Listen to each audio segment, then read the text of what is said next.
Hello, hello. Welcome in, everyone. It's so good to have you here. Welcome in. It's so good to see you, Karazest and Nicholson Morrow, and all of you others waiting in the shadows. Zaft, hello. Cubist Dev, bonjour. Dinosaurs and chickens, let's go. Absolutely, absolutely. Welcome on in on this wonderful Tuesday. Fody Game Dev, hello. So good to see you. How are you, Fody? It's wonderful to have you here. We've got a momentous day today. I don't know if you know this, but Feathered Serpent just launched. Right up here. Look at it over there. It launched today. No long-winded entrance. I want to dive right in here today. Good to see you, Blades. Welcome on in. This is our link to Feathered Serpent. Pretty well. How's the weather over there? Hot. Very hot. We live in a desert, and it is sweltering right now, but that's okay. We go in and out of it. Oh dear. Hey, I want to play a lot of Feathered Serpent today.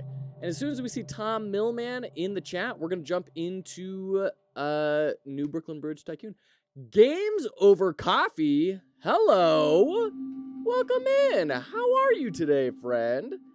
By the way, if none of you follow Games Over Coffee Consulting and Games Over Coffee over on YouTube, you definitely should, because they do, like, if you like my analyses, you're gonna adore their stuff. They have been having a lot of bend recently towards narrative analysis and how that ties into the mechanics of the systems and the game and everything. It's fascinating content. They're teaming up with some incredible people. I believe, what's the name of the individual you partnered with your last video? I can't remember. Something Frame, right? Design Frame. Thank you, Games Over Coffee. Yeah, absolutely incredible content creator. Definitely go check them out for sure. You will not regret it. Oh boy, now I got some big britches to fill here with Games Over Coffee in the chat. We'll see. Welcome in. It's so good to have you here. So Sundown, who is a wonderful streamer who's been streaming for quite a while, released Feathered Serpent today. Very excited to dive into this. Like I said, once Tom Millman joins in, we'll go ahead and do a intermission where we do our full game and UX UI and now. Oh, there's Tom. Good to see you, Tom. Well, let's dive into New Brooklyn Bridge. Let's start off with that. We're gonna jump in here, and then afterwards we'll do the Feathered Serpent. Now the Games Over Coffee Consulting is here. Now I'm all shaky. I don't know. Oh, this is someone who knows what they're talking about a lot, and I am a product designer with over 10 years of experience, but you know, design is always tricky. Okay, we're gonna make this not full screen. Shrink it in. There we go. And then I can change our capture. New Brooklyn Bridge Tycoon. You're no expert. Could have fooled me. Okay. New Brooklyn Bridge Tycoon. Look at this. It's a real thing. Tom, for those of you who don't know, worked on this for quite a while and then quit their job 2 weeks ago. Tom, is that right? 3 weeks ago? Are we at 3 yet? This is probably the 3rd week, right? In order to focus full-time on making this. The plot is the Brooklyn Bridge fell down, and they have rebuilt it with food stands. Go forth and Tycoon. So, okay. So here's the thing. 3rd week started. Yeah, perfect. Very cool, Tom. There we go. Let's talk about main menus, because we always start by talking about our main menus, right? We got to talk about art. We got to talk about composition. We got to talk about all this sort of stuff. So let's dive in. So first off, I love this logo. I love that contrast between the orange and this very bluish sort of green. Good contrasting colors there to call attention. The new brings the eye in. Nice colors on the lettering. The typography works. You're creating a bit of this sort of funnel shape here. So it's both a good shape in the sense that it kind of draws your eye in and down, but it also doesn't feel quite so rigid that it feels artificial, right? This rag on the text feels natural enough that it doesn't call attention to itself. Yes, Patrick, I know. We're going to be playing that right after this analysis. Yeah, welcome in. It's good to have you here. The artwork, I think, works. This is a good composition with the swoop leading in to the bagels. The eye goes straight over to here. We have this really big outline on the bagel stand here, and it feels like, okay, it looks like the other ones also have some outlines, kind of. It's inconsistent, though. This one is black. This one is this kind of chocolate brown, and then we're back to black but thinner, and then no outline. So, like, some consistency around those would probably help the composition there. The buttons are buttons. They work. This is a classic menu style, right? Where we have typographic logo, art backsplash, and then the buttons just in a column underneath it. Don't mess with it. It works. Jacob's Law. Putting on the left makes sense. That's reading order for Western cultures. Buttons could use some chunk. I agree, Cubis. They work, but they could definitely feel a lot better, right? If we go to like a game UI database, let's take a look at some main menus. Main menu, and we'll take this over to our browser. Let's take a look at what are maybe some possible other explorations there. Analysis 101, buttons are buttons. But sometimes buttons either are not buttons or do not look like buttons, and you don't want to be in either of those two camps. Let me grab our Chrome up real quick. There we go. Okay. I'm trying to find a reasonable analog. A title screen. That'll work. So, especially for something that has single player and multiplayer in it, right? I mean, this is even somewhat similar. Tropico 6. What is it that makes Tropico 6 feel a little bit better than this? I think it's that there's enough room to breathe. And I don't think the Tropico 6 example is perfect by any means. This is a lot of options. I think they could chunk these together into different sections to kind of guide the player. Like, this is our play area. This is our settings area. This is our extra stuff. And then exit could probably get, separated down with some extra space. Create some different groupings there. But I do like that there's room to breathe, and this button kind of gives enough space for the text to feel like it's there. Here in New Brooklyn Bridge, the button goes straight down to the very bottom. So there's not enough padding there, right? I think there's not enough contrast between the buttons and the background. I mean, that's another fair point where you have it on this kind of pale bridge and then the sky. There's a lot of similar colors behind that. That's fair. Yeah, breathing room games over coffee for sure. Sometimes buttons are depressed. There are worse outcomes for that analysis. Absolutely. So one other thing that's a little bit strange to me is load is down here with settings. When to me, load feels like it belongs more with the play sections, right?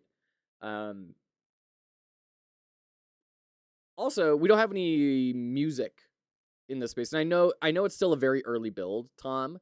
And you're probably like, yeah, well, of course there's no music because I haven't done any music yet. But just bringing that out as a first impression. So yeah, I think honestly, you may even have an option to like copy this style from your signpost, right?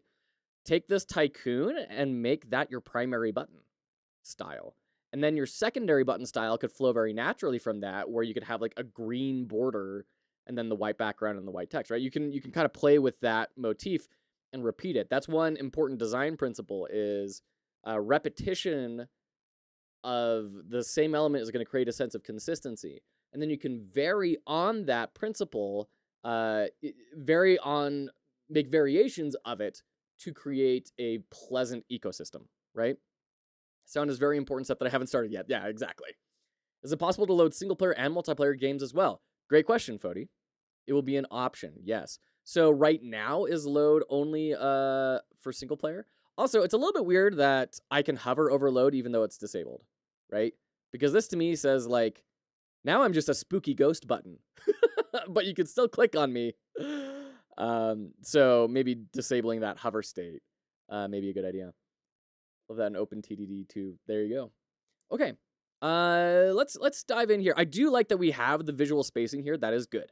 That is a solid thing. It's exactly what I was saying about Tropico 6, right? That they needed to do stuff like that. So I think just playing around with button styles will get you pretty far on this. And then once again, my recommendation would be to move load up. I'm not sure why load would be with settings. All right. When I got into here accidentally on the first screen, obviously this is not a UI that has seen much work, right? Clearly, of course. But typically when we want to have a back button of some sort, we have some sort of a back or an X up here, and going to close lobby is not what I was initially thinking, especially since I'm doing single player. Like, why is there a lobby here, right? So that's probably, my guess would be single player and multiplayer go to the same screen, just with different features turned on and off, and having a different button would be just another annoying piece of work, but that is the mental disconnect there for me. Once again, padding could be used here a lot. We got the buttons going straight into the very bottom of this window. We've got the similar sort of button style to this. However, we have these very different colors. And I understand that green is supposed to be like happy path. Orange is supposed to be more destructive path. Those are good indicators. But it is a little strange to me. Let's take this into Figma and let's check out our contrast. So we're going to grab this color, and then we're going to grab this color, plugins, use contrast. Okay, so we're at AAA, actually. I'm actually really impressed. I'm really impressed. I didn't think it was going to be that good, but there you go. Now, what happens if we do our orange? AA. Okay, still pretty good. So the colors themselves work. The contrast is acceptable for accessibility standards. That's good. That's a great thing. It feels a little bit odd to have this so bold, though. Maybe it's because the previous buttons didn't really have all that much color. Or maybe when you hover over it and it turns green, and now this is default green. Just something in that interaction pattern feels like it could be maybe played with a little bit. Handy website for contrast. Yes, that's great, Cubus. Thank you. Yura, hello! Good to see you. How are you today, friend? Welcome in. Okay, so we get a splash screen tutorial. This is a tutorial system that can work. It is not necessarily the recommended way, but it's a quick and easy way to get a tutorial into the game. I totally understand it. Build shops to serve customers. Build factories to produce ingredients. This is the distribution center. So, okay. This is a little strange for me in terms of flow, because we have build shops to serve customers, build factories to produce ingredients. What do I do with ingredients? I'm assuming ingredients need to get delivered to shops, but I don't really know. This is the distribution center. Distribution is not caps. Centered is. I'm assuming that's a typo. But now we're referring to like a proper noun, whereas we haven't really had proper nouns up until this point. So it's kind of like generic concept, proper noun, right? This tutorial is just for the alpha. Yeah. Absolutely. Here you will see your stored ingredients.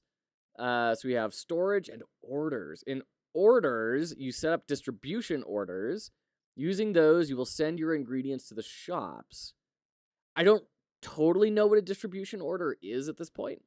The clock icon, comma, is used to automatically distribute orders. So like we set up a schedule. Oh, very cool, Yura. That's awesome. This tutorial is also outdated. Oh, no. I think I've seen this game before somewhere on some Cricket's Discord. Oh, nice. Very cool, Memphis. Welcome in, by the way. Good to see you. You can sell and buy ingredients from the marketplace. I think marketplaces can be one word, right? Marketplace? Yeah. Yeah, marketplace is one word. This is a place of a market instead of a marketplace. Okay. Yura, you got it. Okay. Here we go. Oh. So the Fez is for when Foolbox comes in, unfortunately, Yura. Hydrate, you got it. Thank you so much. Perfect. Thank you. Okay. Let's dive on in. Ready. Okay. So first off, let's talk entry points, right? This is a oh, this is interesting. We get the tutorial back up. That's interesting. If we go to the tutorial, go to our design principles. Entry point.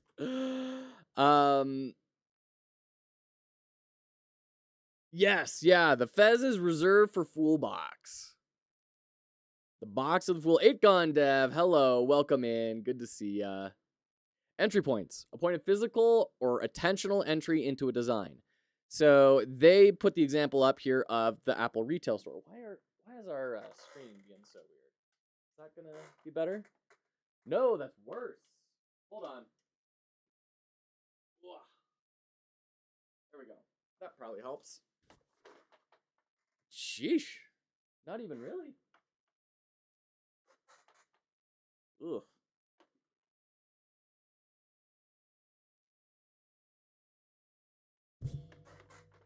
All right, that's like 80% better.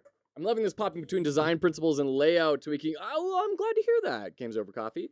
We're definitely still working on trying to kind of find our voice, and this is something that we've been seeing, especially game devs tend to appreciate. Working on trying to find a way to make this approachable for like YouTube, right? Where more than like 7 people will find this helpful. Oh, it's all about the salesmanship and the packaging, right? But the guy's been stalking me. I'm a Tomato Man stream, he's there. I'm at Trev stream, he's there, and I'm at your stream, he's gonna be here. Oh shoot. Foolbox is great. Foolbox is a great guy, and his game Block Shop is looking like it's gonna be pretty successful for what it is. So that's wonderfully exciting for him. So entry points. Let's talk entry points. When someone comes into something, we need to create an opening space that is enticing and also educational, right? So when you come into the Apple Store, first off, large glass front, so it feels very open, very important to Apple's branding, right? Like that concept of freedom and creativity. Large point of prospect is provided after entry to support orientation decision-making. So you've got this big staircase, so you can always orient yourself in the store. Use of glass minimizes visual barriers. So you have these glass panels here that create different spaces, but they're not restricted, right? And then products line the periphery of the space, offering clear options from the point of prospect, which is right here. You can see everything that the store offers from the singular point of entry. And the staircase even is glass, acting as the secondary lure to pull people in. So why does that matter? Because when we come here, the first thing we see is boardwalk. I can't interact with this, right? So what? And this is difficult, but have some way to create an opening scene that lures the player in. Right now, the focus of that opening shot is right here, and the player has to kind of reorient themselves really quick and move around. And that's especially hard because I see we have this timer going down, and I'm terrified that I'm already losing the game because I'm just trying to orient myself. Pan the camera in, maybe, yeah, like maybe put it off to the side or rotate it. Oh, we can rotate it. So yeah, like even just, something like this, to showcase, hey, look at all this. But then you have the problem of, are people going to recognize that there's another side? So you have to make sure you're telling them to pan the camera and everything around. But that's the basic idea, right? Create an entry point. And Tom, as the designer, you're going to be able to figure this out better than I can, right? I'm just saying observations. You're the one that has the vision and what can actually happen. I love these boats in the background, by the way. That adds a lot of life. There needs to be an entry point that entices the player forward. So actually a really good example of this was when we played Tainted Grail Fall of Avalon. You come in right through these big main gates around a road that is bending in a canyon. And as soon as you exit the canyon, you get this big open space. And there's very clear pathways going off to each side, but they're kind of in shadows, so they're not as enticing as this big circular ruin in front of you. And you walk up to it, and it's this big pedestal that you then see like the whole island in front of you. And this big old giant bird monster flies overhead. And it's this really cool opening scene, right? So this is not an adventure game. This is not, a high fantasy thing, but you can still have that type of an entry point of And wow, look at all this for you to play around with, right? Boats in the water were rushed last night for this stream. Nice. Oh, it looks great. Okay. Yes, Memphis. Yes, it's one and the same. Yeah. Yeah, Games Over Coffee. Feel free to be throwing that link around. Okay. By the way, Tom, if you feel free to share your link for New Brooklyn Bridge Tycoon as well. So, to start off with, clicking on here, we get that pan in. That's nice. Interesting that I can't zoom in and out. Hi, Princess Fiona. Okay. So we have $1,000 here. We have $5,000 in money. This is a bit of a pet peeve of mine in a lot. Oh, interesting. So hitting escape is like a back button. It doesn't take you to the menu. I want to keep pausing it. I would love some time options up here, but pause, fast forward, and slow-mo. Okay. A bit of a pet peeve of mine is when games have a resource that you are pulling from completely separated from where the cost is going to be, right? So if there would be a way to either duplicate this information down here or to have just a closer proximity, I think that would be very helpful. It would reduce decision time, especially since you have this real-time aspect of this. I don't know how long 21 days is. It feels like a lot, but it's been very slow. Time options will be added. Yes, cool. Very cool. I would imagine so. Yeah. I like on hover getting these options. I wonder if you could even like put some sort of a shader on it to make it transparent, to say like, this isn't built yet. This is kind of showing you what can be, and then provide a lot of nice chunk, a lot of nice juice when you actually click on something. So it looks like these are all the same cost. Let's go with pizzeria. Okay, that's nice and juicy. That's nice and juicy. All those pizza particles and everything. That was great. Oh, very cool. And the squish squash that you were doing, very, very juicy. Oh, I love how the top opens up. That's so cute. It's a good idea. I had that in my previous game, a semi-transparent shader. Very nice. COD Zombies, hello, welcome in. And they're waving at you. So cute. Okay. Hold on. We need to pause. That waving thing is really interesting to me, and this is only kind of tangentially related. I apologize, but it's something that the game developers in the audience will be able to like evaluate and appreciate. I've been playing this fascinating game called Abalon.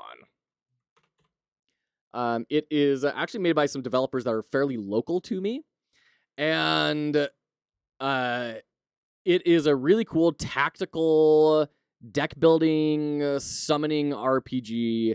It's a really good game. I definitely recommend checking it out. I'm planning on doing some analysis of it at some point on the stream. But they made a design choice early on that has had ramifications. And I'm going to see if I can find an example screenshot. Because as soon as you see it, you'll be like, oh. And it's really interesting that I'm not seeing it in any of these screenshots. Here it is. Okay, here's the idea.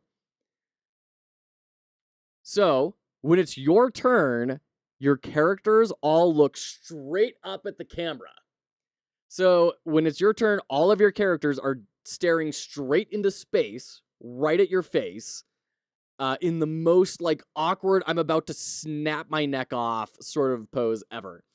And the original developers really liked this idea because it kind of told you who has already taken their turn or not, and makes you feel a little more engaged in the world.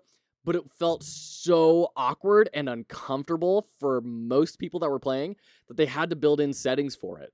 And so they allowed you to turn off always looking on, or just have it be looking at you while you like have them selected, or never look up. And looking at all these screenshots, almost none of them have the characters looking up. So you can kind of tell what people tend to prefer there. So a bit of a sidetrack, I apologize, but I thought that was really interesting when we have this really cute waving at you thing. I think this is a very comfortable and subdued version. It would be even better if they could maybe be looking up at you, because I don't think they're waving all the time, right? Or are they? Are they just constantly waving? They are just constantly waving. I thought they were waving at you when the flip top opened up. Oh, hi, Kitty Pride. I thought that was hilarious. Okay. Looks like not. Tell us what to do. We're waiting. Exactly. All the ones you had opened had that visible, just hard to see small. It could be, yeah. Maybe I just missed it. Good to see you, courtesy of Endo. Thank you so much. How are you doing today? Welcome in. Welcome in. Boat's going 3 meters per day. Sorry, your tomato delivery is rotten. Okay. So we've got some upgrades. I don't know what this upgrade does. I like the little glow effect on the furnace, but I don't know what this is going to do if I click on it. Up. Cool. And then I'm getting more hover effect on it. So like I don't know, like can I keep upgrading it? It seems like not. This just looks like a square. I get by the outline that it's the table, but just that icon does not tell me that it's square. So I need to know what these things actually do. What do these upgrades mean? We can rename them. That's great. We can add it to a database.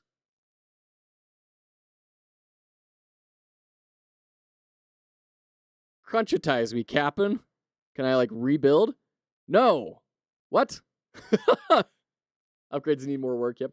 Yeah. So just like a little popover explaining what it does would be helpful. Or if they're not unique upgrades and they're just like, it's more about how many things are upgraded and not which specific things are upgraded. You know, if it's like, if your store has 1 upgrade, then it gains this. If it has 2 upgrades, then do this. Like the furnace and the table are not different upgrades. Then you can just have some explanatory text right there. I don't know what I did. I can turn it off. Whoa, that X, obviously, placeholder texture. Info of some sort, yeah.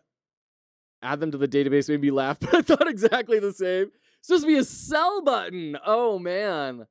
Interesting. So the problem is, Tom, you have a couple of different visual metaphors for money. You have the dollar sign, and then you have the coins, which, like, for real, this is a database icon. You know, if you're not, like, in the web space, you probably won't have that preconceived notion. But especially being, like, black instead of gold or something, right? That's struggling. I need to get rid of the dollar and use coins or something. I think that would help a lot. Yeah. And then once again, if you have like hover over text of like hovering over it and it says sell 2,000 gold, right? Then that kind of helps out a lot. Mothman, hello, welcome in. Good to see you. So, and then another note on this kind of window modality you have going here. This makes me want to be able to click and drag it around and then also like leave it open and go to other places. But it doesn't look like that's the case. It looks like this is a dedicated chunk. Can I open these other things too? I can. Okay. I'm assuming that at some point I'm probably going to want to be like opening up my storage while looking at this. Oh dear. Apex Realty Holdings. Okay. And so that's why we have this as well as these open as, excuse me, as options. Oh boy, we're going to get to that screen in a little bit. Can I like spawn multiple of these? No. Okay, that was weird. This is an interesting set dressing. These little lines, though, start fading out. When it gets so small, it gets very, very difficult to tell what's actually happening there. So I might recommend a more abstract representation of it. So maybe keeping the silhouette and kind of enhancing it and enlarging it or making it thicker, but then removing the cable lines because it's just creating a lot of visual noise at this point up there. It's not really reinforcing the theme as much. Mothman Centaur, hello. Good to see you. How are you today? What are the best practices for game analysis redemptions? I'm scared of ruining your flow. No, courtesy of Endo, you're totally fine. So best practices are really pretty much anything. Redeem them. A lot of the times we'll get to them in the moment. A lot of times though, like we're scheduled a couple of days out right now. Like we're doing this, and then we're doing Feathered Serpent, and then tomorrow we're gonna be doing GDD stuff. But we have a slot open for game design analysis for GDD block, and then Thursday we're gonna be taking a look at a game that Mothman Centaur has submitted. So, you know, it's gonna just kind of be wherever we can fit it in. So, but feel free to redeem at any moment. Games over coffee. This is all such good stuff. Oh, well, that means a lot coming from you, sir. Thank you. I've been around the block once or twice when it comes to UX design, and so that's kind of where hi, just a normal New Yorker. Great. Okay. So yeah, we've got upgrades and we have production. I need to figure out how the flow of this game works, and then we have distribution, which I can edit. Interesting. Okay, I'm curious why this has an editable state and a non-editable state.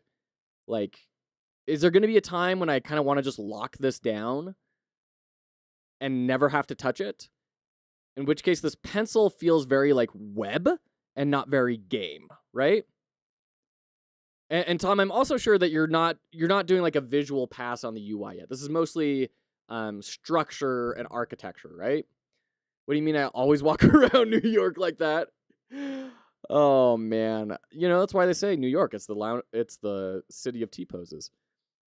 Visuals will also help. Yeah, because for example, you've got kind of this hard silhouette of a box here, but then everything's kind of so. Let's take this into Figma. It'll be easier to show what I mean than to try and describe what I mean. Courtesy of Endo, wonderful. DM you the Steam key, great, perfect. We'll throw it on either tomorrow or Friday, if either of those would work better for you. So what you have here, Tom, is you have this kind of one column approach. And this is kind of where we're at. So first off, we've got a very small amount of padding over here and a very big amount of section over here. So it's not even necessarily really centered. I'm assuming that this has the potential, or maybe stats has the potential to come out here and then it would be even. But without those stats, it definitely just looks a little lopsided. And even with production, because we've got it hard aligned on the left here, I'm not totally sure what the alignment is on this. So that's a little strange, but then we also have that being broken into a double column sort of effect down here, right? So we have the single column, double column, and I wonder if there's maybe a more effective layout for what it is you're trying to communicate. And we do have ads starting in just a second. As soon as they hit, we'll pause and we'll come back. Making the pizza box bigger would look better. Could be. I mean, we could explore something like that, right? Where, and once again, these are all wireframes, and it's very unfair to compare wireframes to an actually built thing. You're always going to have something better in your head than when you have to actually produce it and create something, right? When the rubber meets the road, everything goes out the window. And as soon as, while it lives in your head, it's perfect, right? So this is not saying whatever. Okay. So let's kind of play around with some ideas here. There we go. Give me all the suggestions you have. Hey, Foolbox! Oh, good to see you, friend. How are you? Welcome on in today. Grading is hard and horrible and stressful and wonderful. It is. Oh, we got ads. We'll be right back. We'll be right back.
All right, welcome back in, everyone.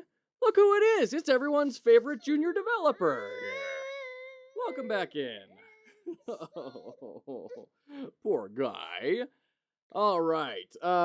Let's see. You mentioned box too many times. Summoned the box man. Favorite resource would be Kenny in the game UI database. There you go. Water is obviously the best resource. Oh shoot. Oh shoot. Oh, littles. I know you woke up from your nap and I wasn't there, huh? I know. That was so scary. You don't understand object permanence at this point. So you thought when I wasn't there that I was gone forever, huh? Yeah.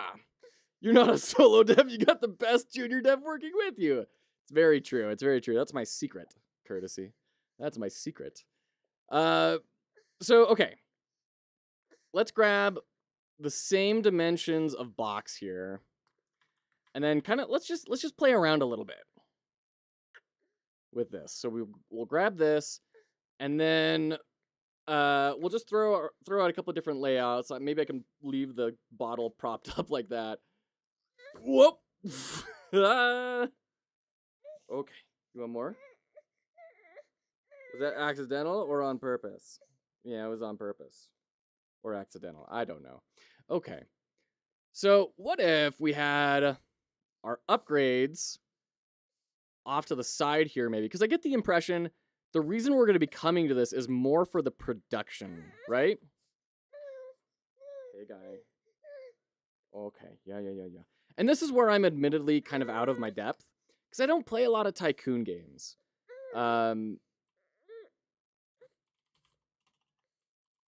Production. And then we've got upgrades. But we can maybe drag this out. Okay. What do you think? Should we try the pacifier now? Yeah, hi. Hello. Okay, let's get the dog hair off the pacifier. And mute button. We good? Stop manhandling my brethrens. Product. Oh, shoot. That's the Tom Millman battle cry right there. So, hi. Yeah, hi. Are we just all smiles now? Yeah, we're all smiles. Okay. So, what if we had kind of our resources declared kind of like this, right? So we've got maybe even room for 3 on a row. Then we'll even that out. Increase that space between them. Oh, good job. Good job. Okay. And then we can have like some sort of divider line and then final resources, right? So then we could, with that, we could say in a smaller type, cost and bring this down. And then yield, right?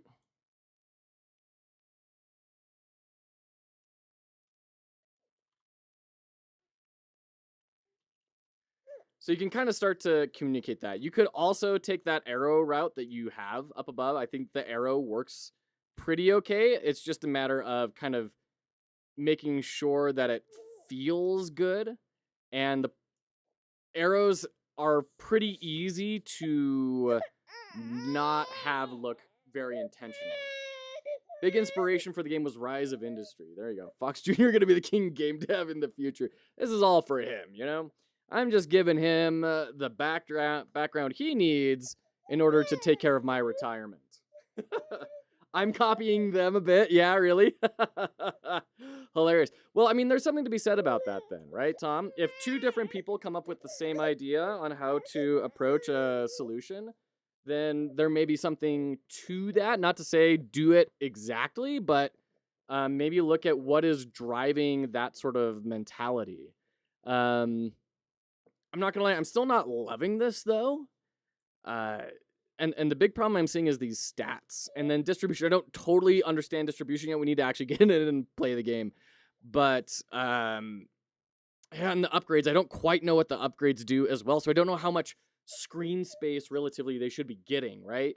If the upgrades are going to really massively change how each store functions, then yeah, they should have a bit more space. One option that could be explored is breaking it out a bit, right? So instead of having this one modal window, we could explore. Let me drag this up here. We can have our pizzeria here, and then we change this to like stats, right? Hey, Kai. Or even distribution. And then bring this over here, and now this is our upgrades and stats, right? So now you kind of have these things chunked together a little bit of our meta information is over here and our supply and demand information is over here. Once again, I don't really know what's in stats yet. Maybe stats does apply more to distribution, but you kind of get the idea, right? There, maybe you can explore breaking it out a little bit more just to kind of guide people in. Because there is a bunch of space on the left here that is not getting used, in my opinion. Once again, I may just not have a good understanding of the game yet. Let's dive back in. If you have more than 3 items to make a pizza, your design is not cutting it. If you have more than 3 items to make a pizza, your design is not cutting it. Do you mean as in like it's a bad pizza, or it's overly complex from a game design perspective? And then yeah, distribution. I almost wonder, is it worth it? We can type in any number we want. Oh, okay, that enter amount, no way that is accessible, right? That is super low contrast and very itty bitty. Well, can I leave it blank? Yes, I can leave it blank. Interesting. And then as well, it may be a good idea to colorize those icons, although I wouldn't necessarily recommend this interaction pattern in general for this. Gosh, so many thoughts. I don't know, Tom. These are all just quick last second things. So we can, what? Is that 20 minutes from now? Schedule. Click. We have I mean, these are probably not finalized icons, but we do have inconsistent stroke weights between them, which makes them feel separate in different visual styles. I'm sure that's going to be replaced eventually. I will say this little corner treatment is nice. It feels like a nice little embellishment, but it also does create a lot of focus on these spaces here because there's a lot of rapid contrast and repeated shapes, and that draws the eye in. So it may be worth exploring other embellishments as well that retain the focus on the icon itself. People are walking through the pizza place. We have the Dropbox icon here for storage, which, you know, kind of makes sense, but also definitely reminds me of Dropbox. It feels very web overall. Tom, I don't know what your previous job was. I'm guessing you were a front-end web dev, though. Property center. I don't know why, like, my pizza store isn't showing up in shops. Let's see. So we need what? Pizza, rolling pins, disposable rolling pins, you know? And then vegetables. You weren't a front-end web dev? Wow. I think you've got a potential fallback plan if you need it. So let's buy what? 10?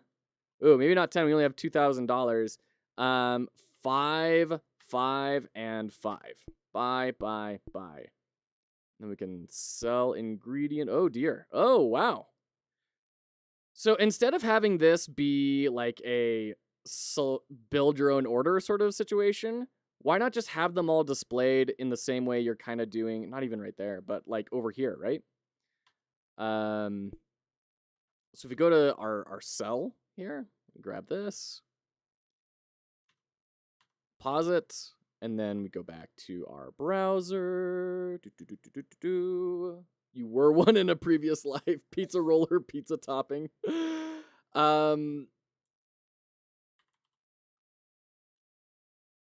Why not take this same interaction pattern? of these guys. So I'm just going to grab a quick mask of this. Doot, doot, Control Alt M. Right.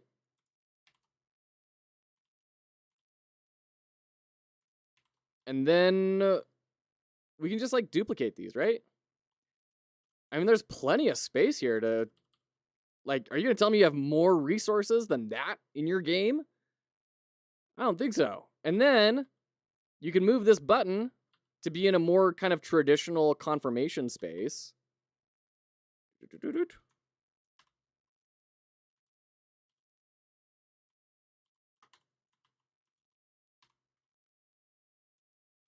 Oops. Hey, mask. Oh, I get what the problem is. It's behind? No? Why are you being weird? Just what my wife says to me every day. Hold on. Grab that. Do that. Go behind. And you. Mask. There we go. That's working. Right? And also this can be disabled until something gets put in here, right? I hate front end. That's why the game is so awkward looking and ugly. Shoot. Why is there bigger space in the middle column? Oh, just because I hastily copied and pasted it in. Oops.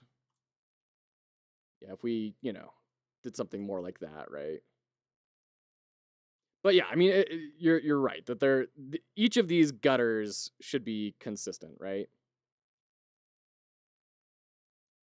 So these should be the same space, right? They shouldn't be too different. But now I have instant access to be able to like change everything, right? And then you can even instead of having just that, you can have blank. Change this to a better contrast. We've got this, and then we can make our text behind it. Have a little stroke, right? And this is not a good visual treatment. This is just to like showcase what it could be. Out of 5,000, right?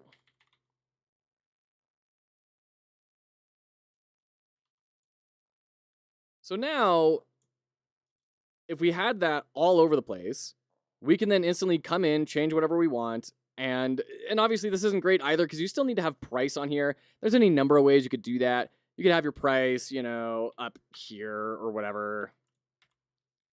You could have it. Oh, come on, Figma. Bro. You could have it up here, put a little background on it, and have it look, however you'd like. You could do the same thing down below of like, this is how much money you are getting out of the current sale. You could add a total down above sell ingredient. There's a lot of ways to optimize it. We're not necessarily talking about how to like start to finish, how to design the screen, but like here are some alternative approaches you can consider, right? So we do like total, right? $5 gained. Because Joe copy pasted it. It's not in game. Yeah, exactly. So anyways, just thoughts on that marketplace selling experience. Because this kind of build it, it's a lot of clicks. It seems kind of unnecessary when you don't even have all that many things. Right. Oh, cool. So anyways, so we've bought ingredients. Now I'm assuming we have to come in here. And, oh, where'd my vegetables go? Didn't I buy vegetables? Okay. Oh, they have 5 vegetables now. Distribution 30. So, okay. I thought I had to schedule things to go out in the storage box. I don't know what the scheduler is, but it's looking like maybe I need to tell this how many of each thing to pick up. Tell each store how many things to pick up. What if I turn off the scheduler? Will it just run it through right now? Daniel Pancake, you got it. There we go. Okay. There we go. And hydrate. JD Desdev, hello, welcome in. Good to see you all. ADD Maker HD, welcome in. Good to see ya. We're not roasting anything. We're discussing ways that alternative paths that it could take in order to try and be a little more clear on some things. So I'm still not seeing this distribution like coming into play. So I'm really curious. What happens if I set my scheduler down to 0? Yeah, so this is a question I have, is I don't know what is the relationship between storage and distribution and production. Which of those things happens first? Based on what that order is, you can orient the UI in that order to communicate it, right? So if we say, go back to our browser here. If we say that, let me actually grab a screenshot of this as well. If we say first up is storage, and then it's distribution, and then production, which seems like the most reasonable path to me if I take a half a second to think about it. Distribution. Okay. Then I would probably want to see storage up front.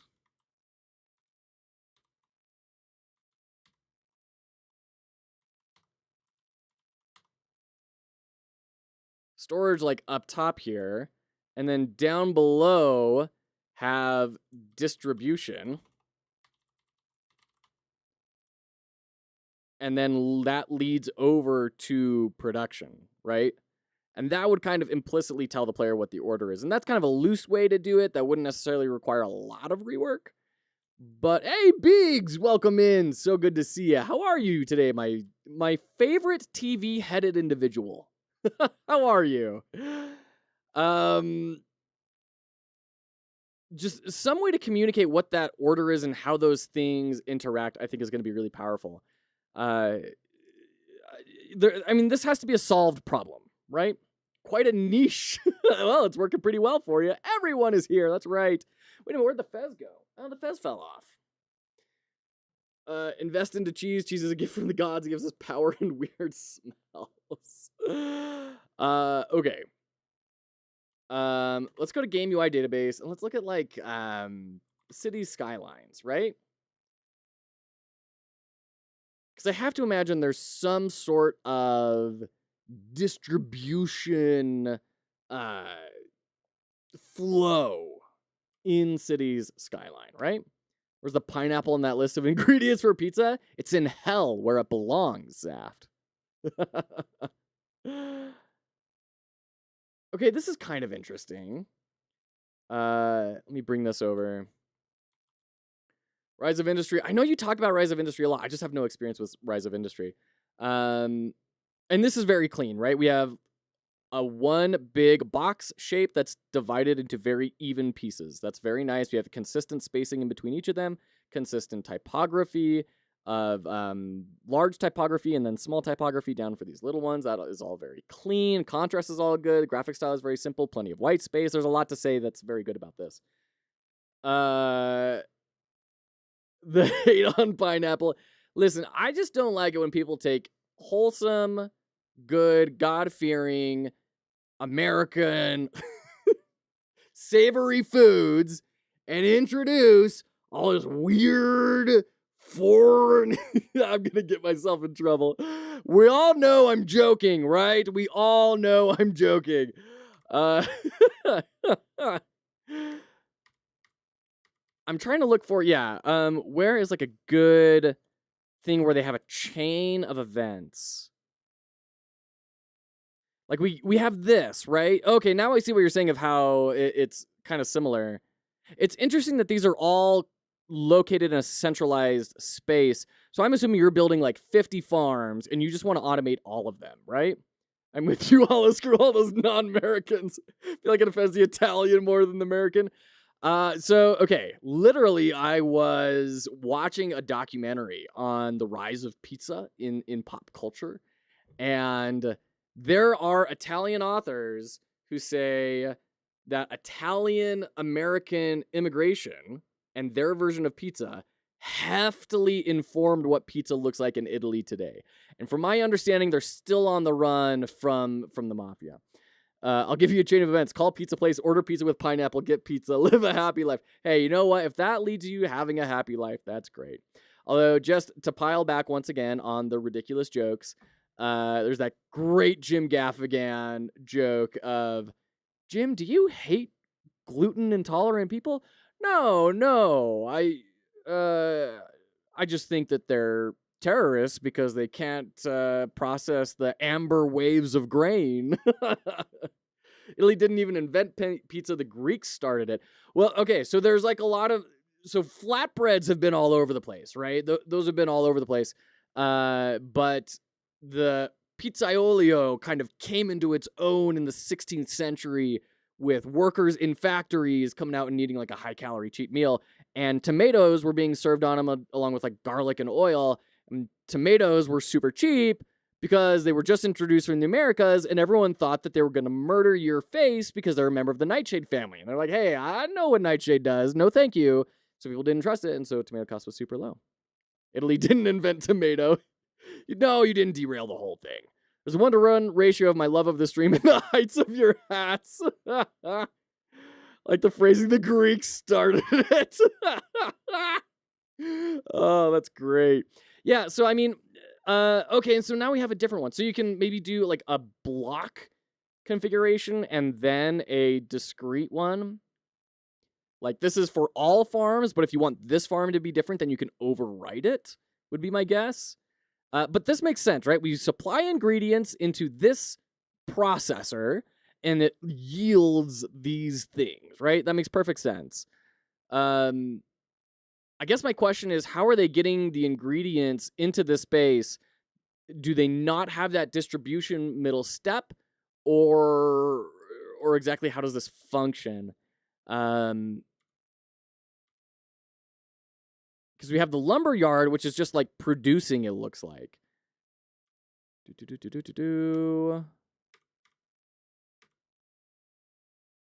And these are our stats. So you can see they're even using like a tabbed layout, which is definitely something that's viable, right? Instead of trying to take up all this space, if you really need to see what's on the screen, which, to be honest, I don't know that there's anything all that important going on either side here that you need to keep the screen real estate for. But in case you decided you wanted to go that route for whatever reason, you could 100% explore tabs where you have these, and then you've got your prod, right, tab. And then you've got your... Sorry, do not judge the visual design of this, please. And then you've got your stats. And heck, you could even go smaller again. And then do upgrades, right? So anyways, that's hot garbage visually. But you understand the idea there, right? Tabs are absolutely an option. There's any multitudinous numbers of ways to do great UI design. It's more about what is going to work well within the system, what is going to reinforce the objectives of the product, and even when you get to those things, there's still going to be any number of things that like you're just going to have to make a judgment call. It's all fine. Pizza was invented in 1847 by Jonathan Pizza. Actually, you're not far off on the year of the very first American, or the very first... No, there was something that happened in 1850. It wasn't the first American pizzeria. It was, I mean, obviously, it was, maybe that was Queen Margarita's tour. I don't know.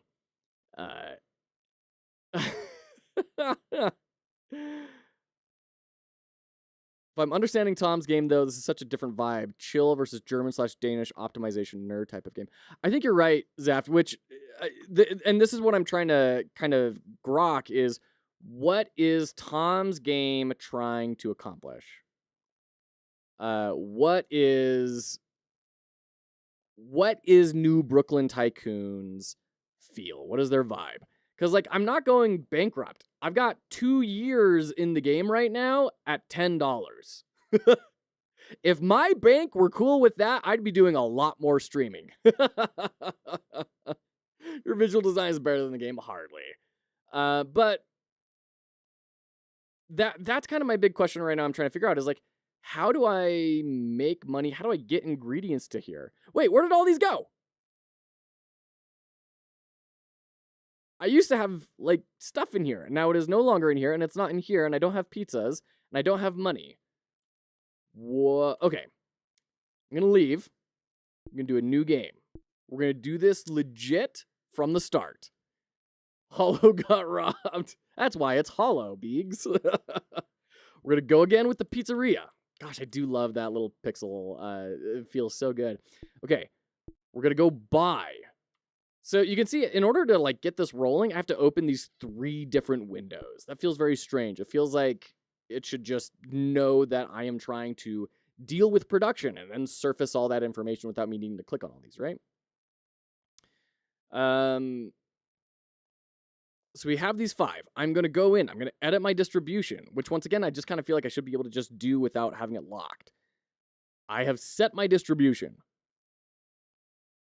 Now what? Scheduler on. That was kind of weird. It was set to 0, but it was in the middle of the slider, and as soon as I changed it, it was updated. Are we going to see an update to this before ads roll? Oh, wait, we got $10. How do we get $10? We have no money anymore.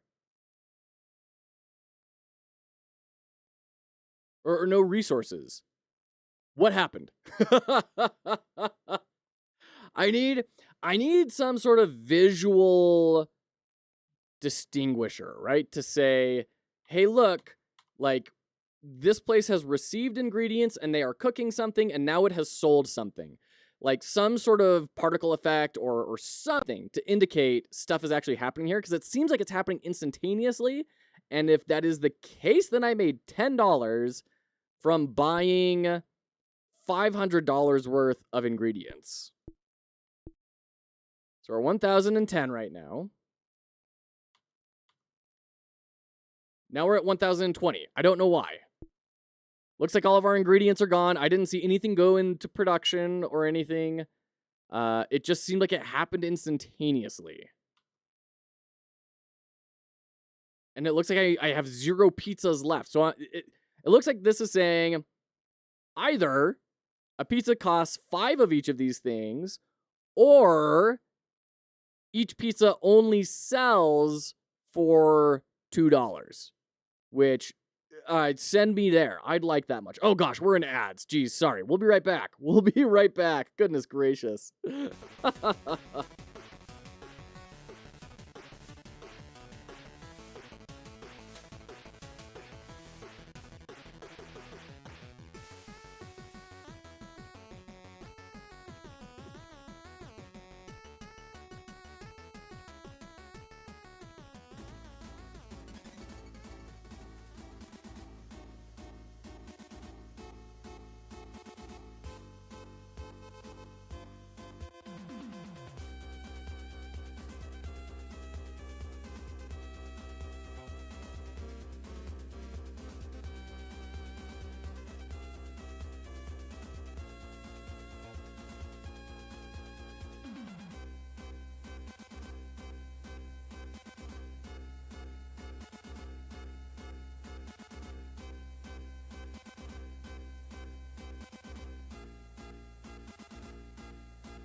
Okay.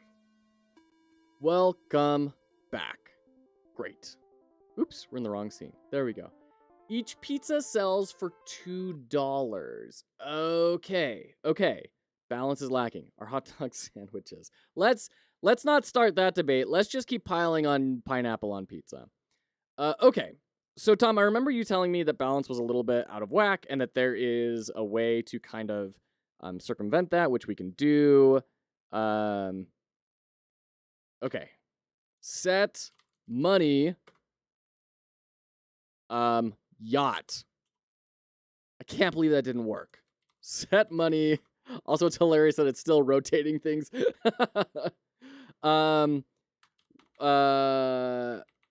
that gonna break? Yeah. There we go. Okay. So I have sufficiently utilized capitalism and now have been given lots of money.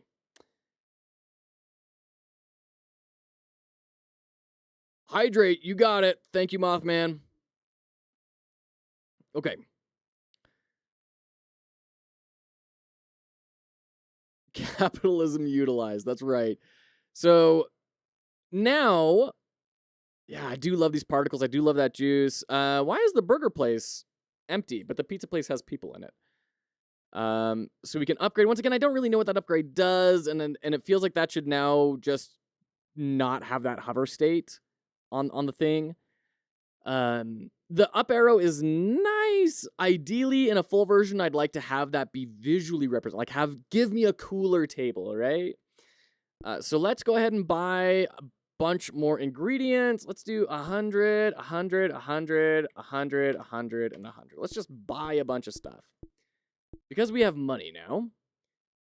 Of course, you will get a cooler table. Cool. Nice. And then distribution. And this is another thing, is like, why would I not just load this up, right? Why would I ever choose to not do it this way?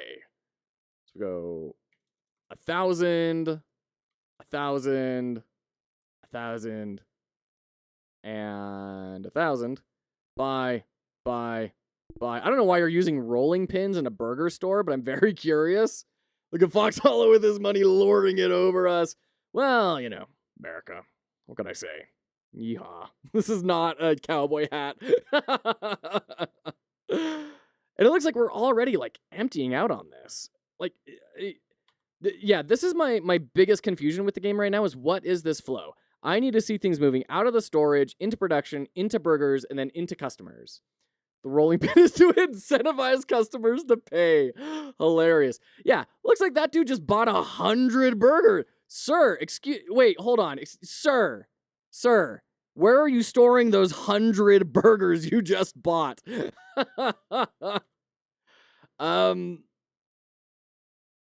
So that's my biggest question. And then once that question were to get answered, I'd start to wonder, like, well, why would I have more than one store? If this isn't a bottleneck, if the bottleneck is money, then, okay, and we have our go-to. Yeah, this is a lot of, like, material design icons, which communicates the idea, but definitely feels a little out of place here. This is definitely like an open in new browser or new tab sort of icon, right? So if my bottleneck is more money than it is the store, why would I ever have more than one of each store? Like, why have all of these slots open for me if there's no constraint on how much they effectively can produce, right? Am I using a web icon asset pack? I have no idea, but it feels very web to me. This feels kind of game, but also a little bit web. This is way web, way web, way web, way web. In my opinion. Just in my opinion. And maybe I am cluing into trauma from my past life. Also, it would be nice to say, when you have this, how much is this going to cost me? Instead of x.xx by, put that price in there. I'm sure that's probably the plan, which is why the x.xx is there. So this may just be more of a confirmation, but also make sure that it's very visible, right? This gray on the gray is pretty hard to read. It's very small type. And then you could also leverage different treatments on the text box, right? You could disable the button if it's too high. You could throw a red inner shadow. You could do all sorts of things to communicate, yes, you can buy this. No, you can't buy it.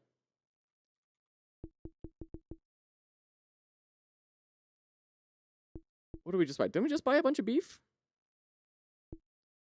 Yeah, okay. Yeah, it just seems like we're constantly at 0. Now, this button, I don't really understand what it is. Apex Realty Holdings 2 and 0. 2 stores, 0 factories is what I'm guessing that is saying. I'm assuming this is where all the other players would show up. I guess that would matter for multiplayer. I don't really know why, and I don't know what a factory is. And I don't know what this year, month, day thing is, because it seems like I don't actually have any expenses. Like, there's no pressure to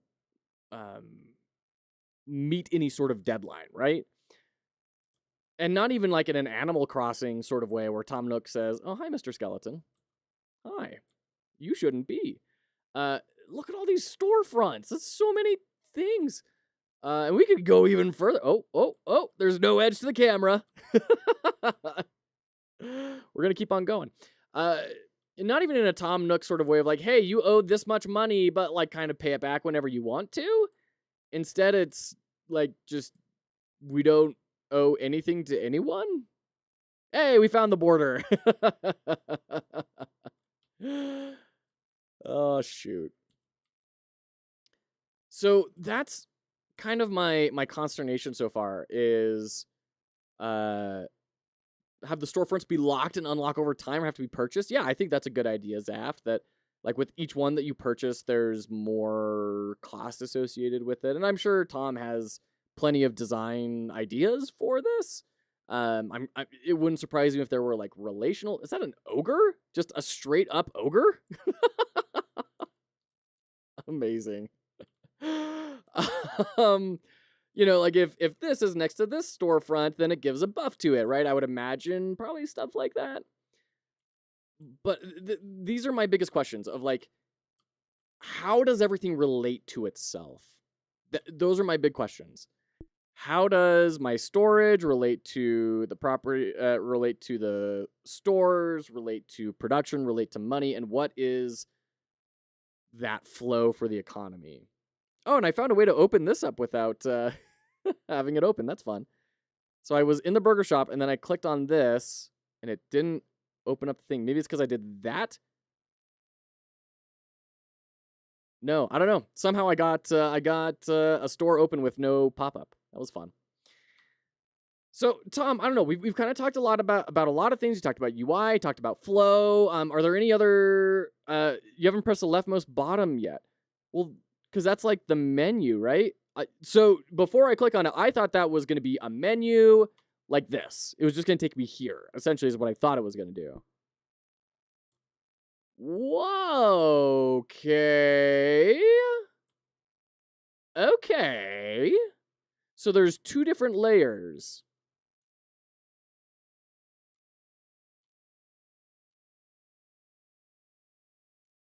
Sir? So there's a ton of spots available. There's a freaking buttload of stores you can build. In which case I super don't know what I'm supposed to do with all of these. Like if I could only produce 1 hamburger a day here, right? Because the rolling pin supply has been severely constrained by a global pandemic, then it's like, okay, now I know why I need to build multiple burgers. Or if like the more burgers I build, the more that they will produce. Or if I build 3 burger places right next to each other, they conglomerate into a massive chain with like a playground in it, or you know, these are the things I'm trying to figure out of like, why do I build more than one of these? Fish level game. So I don't know, Tom. I'm sure that I'm missing a whole lot. That you're like, it's right there. It's staring you right in the face. Please tell me there's a bridge basement too. Oh, goodness. Yeah, Tom, is there anything that you wanted to kind of get eyes on or get thoughts about that we haven't talked about yet? Anything else you were hoping to discuss? Because I feel the well of ideas kind of tapping out, and this is where it's the time to get to work phase of exploring different things. Buy something on the lower layer. Oh. See, okay, that's another thing. I had no idea these were a different type of spot because they look the exact same, right? Oh, I guess this is horizontal and this was landscape and portrait, horizontal and vertical. They need more of a treatment than that to communicate that they're different. Okay, so we have the factories. These are the factories. Okay, let's set money. There we go. Scientific notation, great. So we can buy a cheese factory just for ADD Maker HD. So we are now producing things. Okay. I will say, when you're trying to build a lot of things, that camera rotation does start to get a little bit trippy. As much as I like it when I click on it, and I want to like spend time in it, if I'm just quickly blasting through factories, it's a little... It's like maybe if it was just faster, maybe that would help alleviate it. So is each of these only producing one at a time, I guess? Oh, it's not a rolling pin, it's dough! Okay. God, it's dough. Okay. Okay. Understood. Understood. Yes, it's dough. Okay. Shoot. Oh, Tom, I'm sure the whole time you were like, you idiots. It's not a rolling pin. Okay. I love how they have different visual styles. That is very cool. I'm a big fan of that. That's the sort of thing that's going to get me building things and upgrading them just to like see how different they are. Okay. So now if we go over here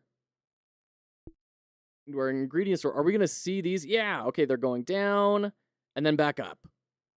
And it looks like they're happening on the same schedule even. Interesting. I wonder if it's like per day they produce and not like each factory is on its own timer. So what happens if I upgrade these? Yeah, this is where I need to know, like, what do these upgrades do? I need to know, like, what impact is that having on this? Is that increasing production speed? Is it making them sell for more? And then the stats, obviously, is empty, unfortunately. It's early. It's fine. Okay. I guess I can see why you'd want to turn a store off because you want to build up some resources and funnel it into a different store.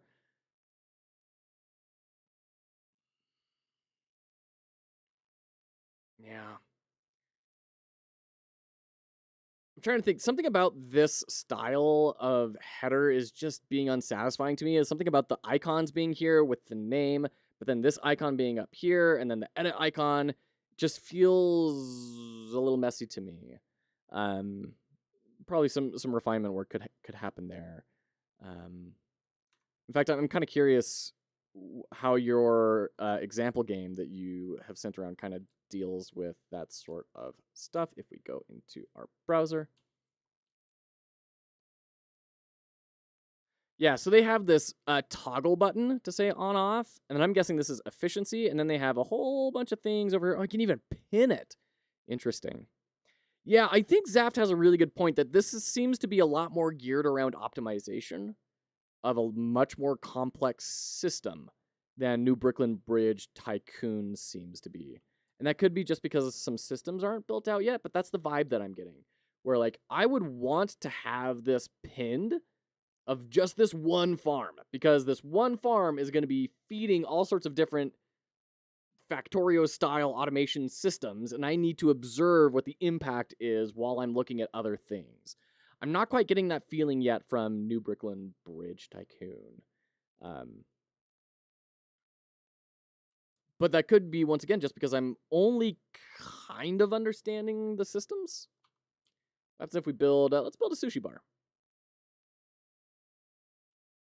And this distribution thing, I'm not going to lie, is a little weird to me. Like, I don't know how much is a high number. I don't know how much is a low number. I kind of wish I could just turn distribution on or off instead of having to set specific numbers. Like, it feels strange to me to have, like, 12 in fish and then 1 in rice and then 3 in vegetables, right? It seems like I'd want to just have it even as long as the cost is going to be even, which you're probably thinking, Tom, of course it's going to be different. Of course we're going to have like more rice than fish or vegetables, right? In sushi. I can understand that. In which case you'd want to do them a little bit differently, but would you ever want them in something that isn't just one of it, right? I guess is my question. Cost wouldn't always be 1-to-1, yeah. So then my question is, would you ever want distribution in a quantity that is not a whole item?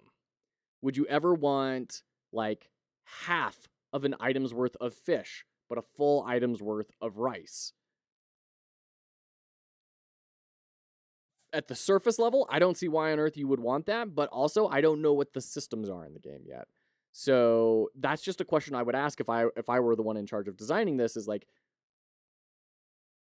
what is the goal of our distribution function, and how is that getting people to accomplish money, right? Because that's what you're trying to get people to do. You're trying to get them to make money. So, okay. I do love the box top opening, though. That is so charming. Oh my gosh. I'm so jealous of that. That is super cute. Oh, and the little lanterns coming up, too. I like that. I like the lanterns. Make some sort of ceiling treatment to make it even more whimsical when it flips up. Oh, that's super cool. Okay. Yeah, Tom, any other thoughts? Any other things that you wanted to talk about or have talked about that we haven't gotten to yet? You think that's it? Okay. Tom, thank you so much for submitting this. This has been awesome checking this out. I've loved seeing you work on it on your streams. I've loved getting to finally toy around with it a little bit. Super exciting. Super duper exciting.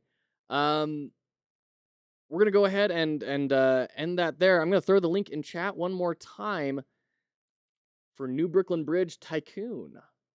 Thank you so much, Tom, for your second Tycoon game. Very exciting. Go over the VOD to make more notes. Okay, right on. Yeah, anytime. Anytime we can help out, Tom. You just let us know.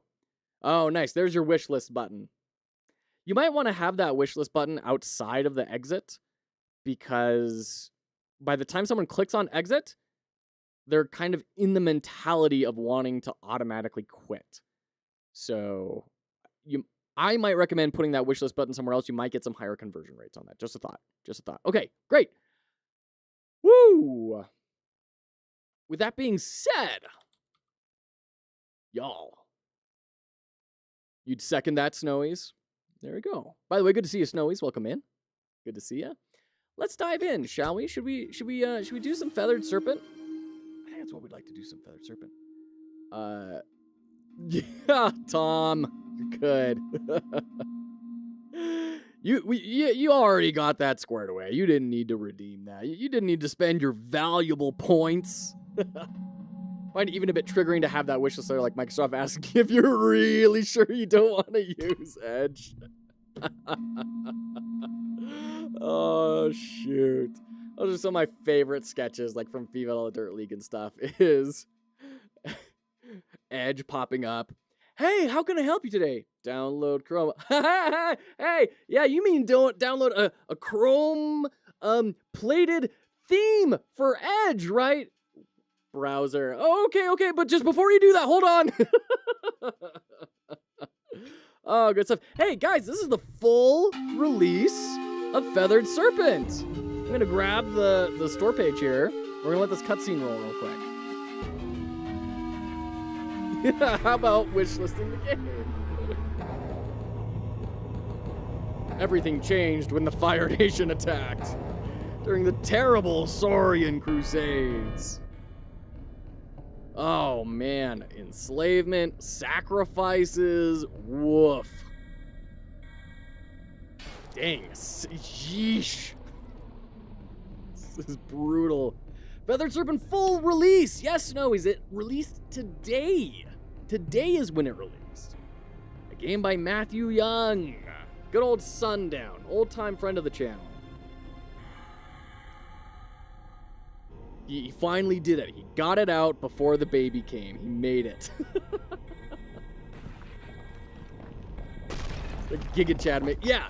So that's the thing, Zaft, right? Like, he made everything you're seeing on the screen. I don't think he used any asset packs in this whatsoever. I still remember the day the sky turned red. I think he hand-programmed everything,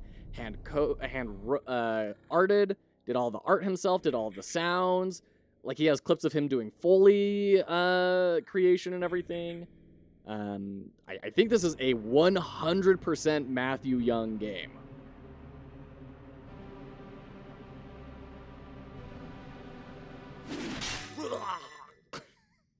hand-constructed the microprocessors. He drilled down in his home to harvest the silicon that he sent, thousands of years ago, constructed the geological structures in order to form silicon. Yeah, it's a wild guy. Yeah. Most never see me, but you are different.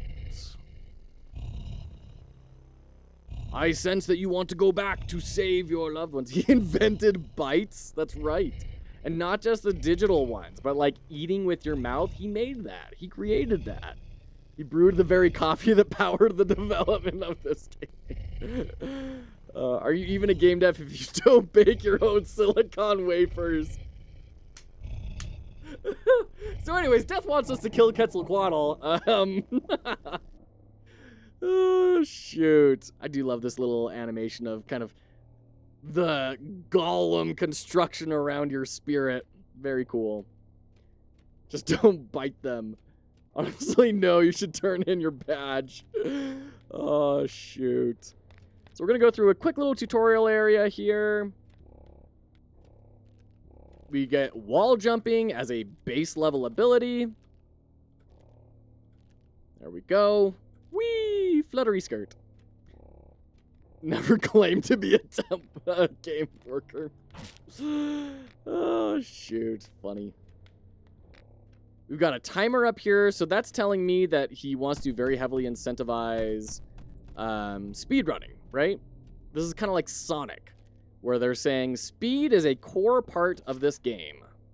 So we can go over this. I like that he added this tooltip of the plus 1.5 damage and plus 2 HP. That didn't used to be there. That's really important to clarify what on earth is supposed to do. Sorry, Beaks. He's a co-writer.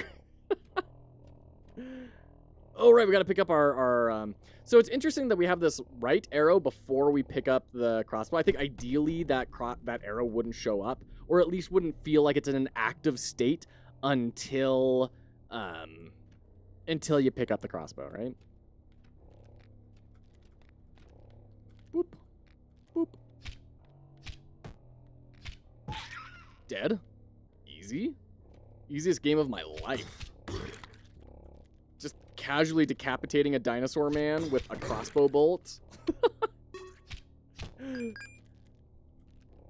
Quentin Tarantino has entered the chat. Never claimed to be a game developer. Also, Beegs has game developer badge on Twitch. Didn't someone say the last time you could go without the weapon on purpose?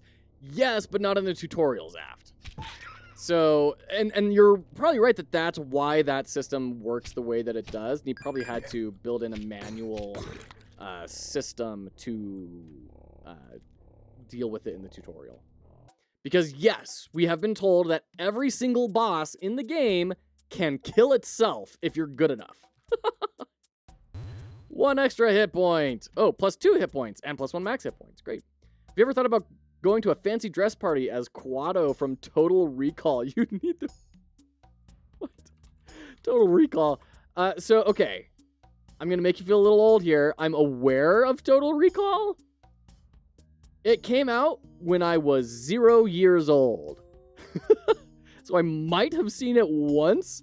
Oh, with the gross mutant dude. Oh, shoot. All right, that's a spike trap. Okay, we're good. Everything's fine. Jeez. Ow, come on. I think he just called us old. You know, it's about time, because I'm used to feeling like the old man on stream. We got all these students in the chat that are, born in the year 2010. Like, geez, come on. You're not that young.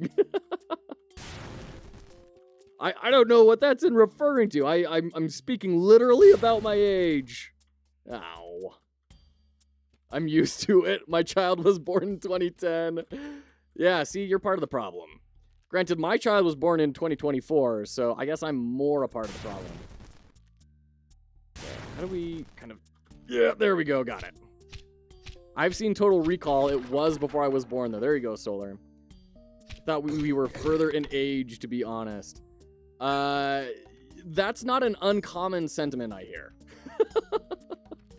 If it weren't for the beard, I would look like I'm still in high school. So I have shaved the beard completely once or twice on the stream. Not on the stream, but during the time that I've been streaming. And when we've done that, I've gone back to our wedding photos. And everyone's like, yeah, no, you look like you haven't aged a single day. I've been married for over 10 years. Oh, come on. Ow, sniping those nests is always so hard. We're actually on each side of the creation of the internet. There you go. Watched it too, and I'm a 1998 baby. There you go.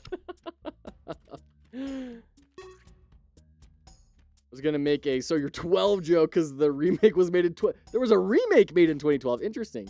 Twitch doesn't like jokes that talk about someone fictitiously violating terms of service. Oh shoot, Snowy's funny. Okay. So, we've got our shop. Put the weapon down. I'm not here to fight. I'm a traveling trader. Press E on any item to purchase it. So it's a little bit breaking that fourth wall, but you know, I'd rather favor clarity over extreme, you know, verisimilitude where like you come in and it's like, feel free to buy something, and then they have to do a pop-up window saying, this is how you buy things. Like, okay. Let's grab our chest here. How much money is that? Not a lot, unfortunately. Let's just get some health and we'll move on.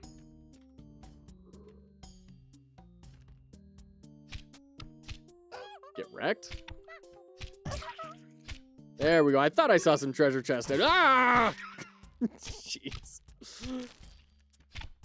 They're just so peaceful, you know? They're so slow. You're like, yeah, this can't do anything to me. There we go. Whoop. Nice. Easy. Easy peasy. Whoop. Well, I will have to take your guys' advice and not watch the remake. Does it have Schwarzenegger in it? If it doesn't have Schwarzenegger in it, then there's not really a whole lot of reason for watching it in the first place. Ooh, that was a gold bar. I wonder if that's like 5 money? The cost being in front of the character rubs me the wrong way for some reason. I can't explain why. The cost being in front of the character. Oh, on the store, like being on a layer in front of the character. Interesting. We'll have to take a look at that, Snowies. Whoop. There we go. Nice. I think we got a crit there. You're not gonna catch me. Yes, okay. It does new actors, then boo. You gotta have Schwarzenegger, man. If you're gonna have someone as iconic as Schwarzenegger, you gotta at least bring him back in. All right, we're gonna go into ads. We'll be right back. Don't.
At least a cameo. Yeah. Like, didn't Schwarzenegger make that the law when he was governor of California? Didn't he make that in a bill or something? Deinonychus, that's a great one. Plesiosaur is a good one. Consoler be my favorite dinosaur because birds are dinosaurs. Yes. Gotta be like an Ankylosaurus for me. Oh, contact damage. That's not good. Ankylosaurus or a what am I thinking of? Horned one. Dang it. Why can I not remember the name? I always remember the name of this one. Parasaurolophus. That's what it is. A Parasaurolophus. Or the headbutt one with like the skull cap on it. Yeah, those are all rad. And then of course there's always a classic spot for Stegosaurus and Triceratops variants, right? Like, come on. Triceratops is just rad. I mean, how many dinosaurs were walking around in like full-on plate mail? And then there's the armadillo one with the big club. Oh, jeez, club on the tail. Oh, come on, get up. That's the Ankylosaurus, right? That's the one I'm thinking of. Yeah. Ankylosaurus. Okay, so I always thought it was Ankylosaurus, and then I looked it up, and like Google told me it was not pronounced that way. Hold on. Game, excuse you. Ankylosaurus.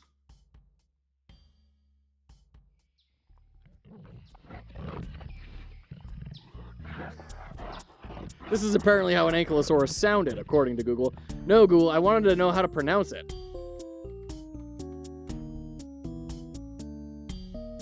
No, don't practice. Just Ankylosaurus. Okay. Maybe it was some other dinosaur then that I totally was mistaken on the pronunciation. It is Ankylosaurus. My heart rate has returned to a safe resting. All right, let's kill this boss without getting hit. What does lock camera do? Oh, lock camera. We'll play with that when I'm not getting murderized by a boss.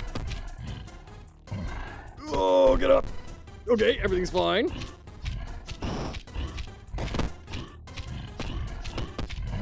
Everything's fine. Up. Okay. Oh, gosh, that was really close. I missed the jump on that. Okay, we might actually pull this off. Oh, no! I jumped right into it. That was so close. Shoot. Revive. All right. Oof, big oof. Back so soon. Come on. I made it to the first boss. Good telegraphed attacks. I agree, Zaft. I agree. Don't worry, I have them here with me now. However, you still have not held up your end of our deal. Yeah, okay, all right. Just get me back in there. Golem me up, brother. Come on. So we've got a skill tree here, which is a lot of kind of statistical upgrades, but as well non-statistical upgrades. So we get stuff as simple as extra damage, and as cool as like more item choices in treasure rooms, or unlock a burst ability for your bow, all sorts of cool stuff like that. So we're gonna go ahead and upgrade our attack damage. Sure, and our crit strike chance. Sure. And we're gonna try the sword this time. You'd go a different run. Now we're gonna check out lock camera. What does that do? Like, it feels like there's still a little bit of like lag on the camera. It doesn't feel incredibly locked. Disable parallax. Interesting. Is that an accessibility option? Is that a thing that people ask for, is disabling parallax? Is there a setting to disable text wiggle? If not, there should be for accessibility reasons. I don't think so. I don't think there is. All right, die. Beware my stick.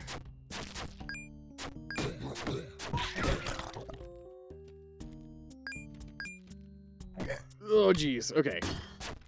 There we go. There we go. So we got next area. Just crunch. Oh, no. I could see parallax making someone nauseous, especially if it's on a big screen. I guess so, yeah. I've never seen that as an accessibility option. It was interesting. Good to see you again. I hope we brought more gold with you this time. I can see what you're saying of having the price in front of the player. It's almost like the price should be above, right? It should be above, and then when you step in front of it, either the description goes on top of the price or the price boosts up on top of the description.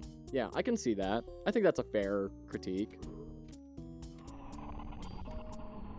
Projectile range severely limited. Oh, we got a typo there. Typo. Just got the Mesoamerican setting. The title makes so much sense now. There you go, Solar. Yeah.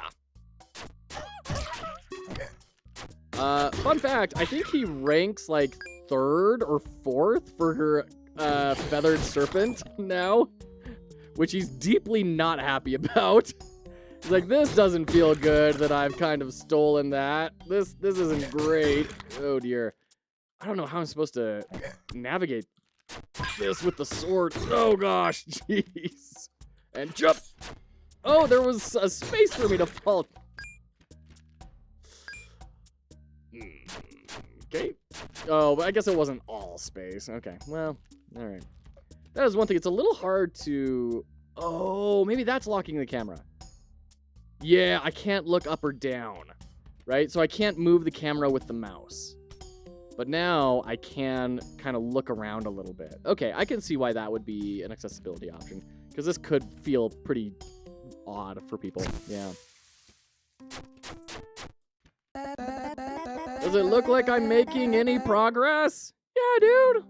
You made it through the bark. Like, good job. Just keep going. It's a metaphor for Matt's development of this game. That's what was bothering me. It wasn't the game. It was just...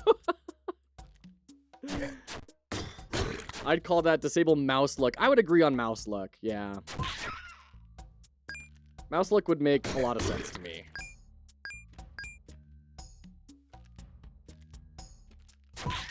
Got it. Oh, gosh. Okay, everything's fine. Well, how are you supposed to get those? What do I do to get that?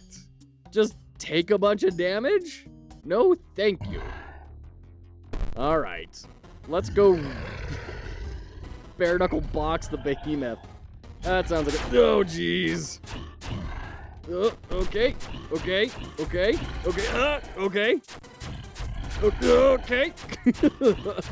Okay. Oh, the hitbox moved forward when he...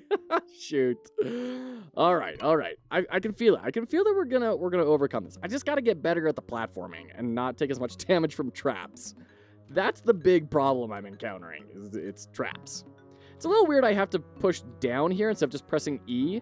I get that it's kind of like mapping the player's actions to kneeling down, which normally I'd like, but it's the only time you have to do that.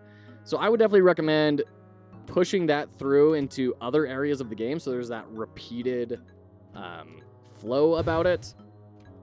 Otherwise, just use the E and give up on the neat little thing would be my thing. Just Jacob's Law, right? Make it consistent and reduce the amount of time people have to think about it. So we're going to lose damage, a lot of damage. We're over having our damage, but we're gaining 5 times our attack speed, plus 15% crit chance, and some speed, and a ton of projectile speed. So this is what we're looking at right now. That's what we get. Okay. I think it's cool that he kneels, but you can still make E cause the character to kneel. Yeah, I mean, sure, you could do both. For sure, right, Snowies? This game reminds me of Joe and Mac. I love that game, and this game looks amazing. You know, I actually... Oh, dear. I had a lot of fun with the demo, and I'm really excited to try out the main experience. I know Matt's poured in a lot of effort into this, and I also know that there's a fair amount of meta progression. And And I'm really curious to see how does this shape up over time with that meta progression. Oh, come on. I made it all the way up here. Give me something cool. Boo. Agree with Joe and Mac vibe. Yeah, we unlocked the Gatling cannon here. My goodness. Jeez. Yeah, we're now Bastion from Overwatch. That does feel pretty cool. And I know that there's quite a lot of variety in weapons and upgrades. So I think that is one criticism I do have about the game, is that the beginning is kind of slow to show you what the real, quote-unquote, real game kind of feels like later on. Like, he calls a character to kneel when in front of the upgrade altar. Yeah. We only got 5 coin options. Come on, you're gonna throw me a store after that? Boo! Heal. Let's go. Okay. Get nuked. Okay. Is there another treasure chest here? There is another treasure chest there. Another one there, and another one here! Wow! We're loaded with treasure chests, just like real life.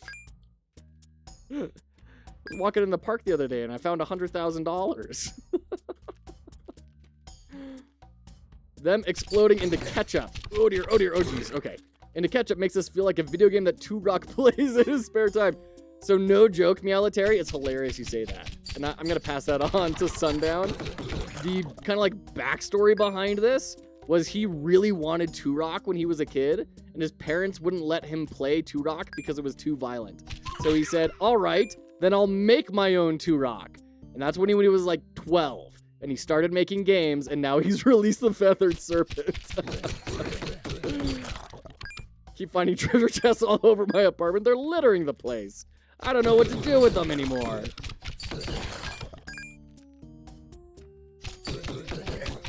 Oh, they already have like 3 boxes that I'm using to store all the ketchup packets I get from the burger joints. I don't know what to do with the rest of them. Oh dear, oh dear, oh dear, oh dear. Everything's fine. There we go. Oh dear, oh, spikes. Okay, everything's fine. We're fine. We only took 1 damage, 42 gold. This is good. I'm hoping for another shop here soon. The name's Gilly. It's nice seeing a familiar face every now and then. Hey, thanks for not forcing me to rip your head off with a crossbow bolt. That's great for all of us. Are the levels pseudo-random like Spelunky? Yeah, my understanding is he hand-built hundreds and hundreds of different level layouts and randomizes them. Yeah. So it's randomized hand-built. I'm not terribly familiar with how Spelunky handled theirs, but I would imagine it's the same concept.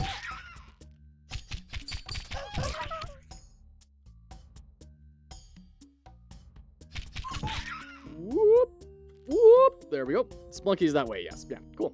There you go. Okay. Oh dear. Okay, great. Great.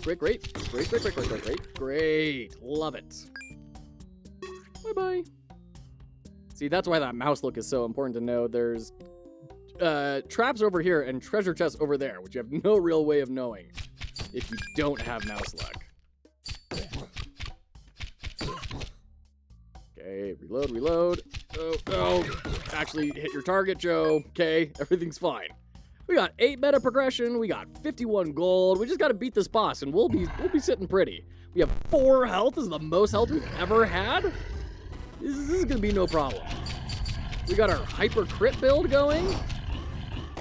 Oh. Come on, bait out the slash. Oh, jump over. Okay. Bait out the slash. Yep. Okay, good. Keep it right there, because I can keep landing hits on you while you recover. This seems like a really good plan for this boss. Oh, wow, the tracking on that.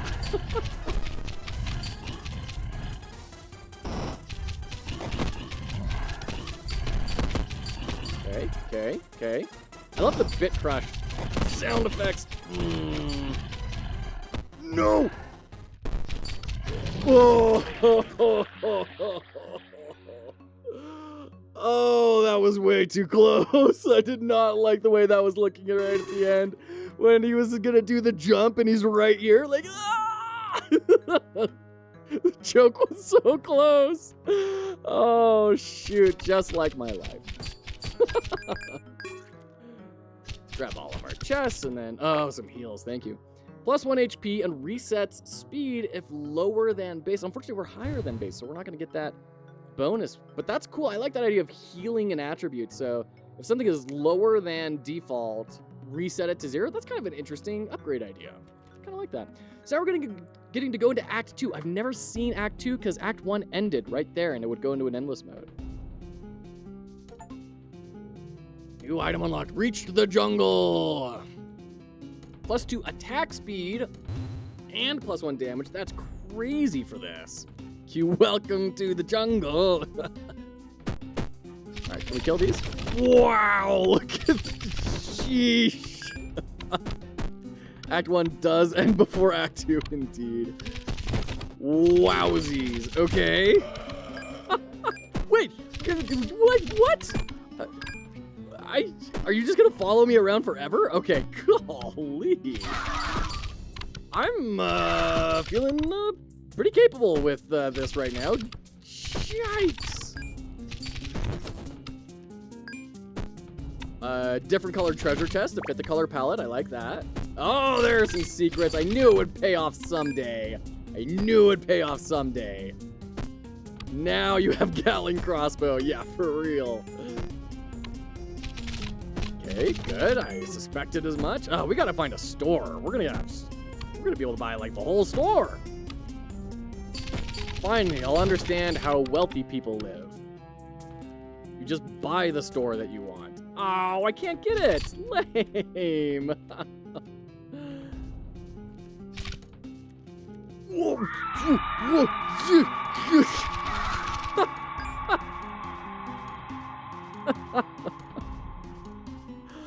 Okay. All right. I thought I was just about to get creamed. That looked like it was very much so in the foreground. Stego bro, let's murder your face. Oh, you big spikes. All right. That's clever and me. Well done. Watch out. There's a bird. Oh, man. So this area is definitely introducing a lot of, yeah, you can kill this thing, but like, you sure you want to? Sort of mechanics. It's a bummer. I didn't get to go up there and check it out. Oh, Snowies, you got it. Oh. The fact that it makes spikes on death is so cool. Yeah, right, Solar? I really like that. It's not what I would have expected, but now that I've seen that, like, I'm never gonna fall for that again, right? Found some good stuff for you today. Take a look. Is this what I think it is? Doubles your attacks? Yes. Now I need something to give me, like, double ammo. Plus 0.75 damage sounds really strong for us right now. Grants perfect control of what? Hazards are brightly colored. Well, I can't afford it anyways, so we'll just buy the other two things. So we have a lot of damage and crazy amounts of attack speed. My goodness. And we've kind of evolved into a bit of a shotgun, like a Gatling shotgun right now. Because it's so hard to aim this thing. Oh no!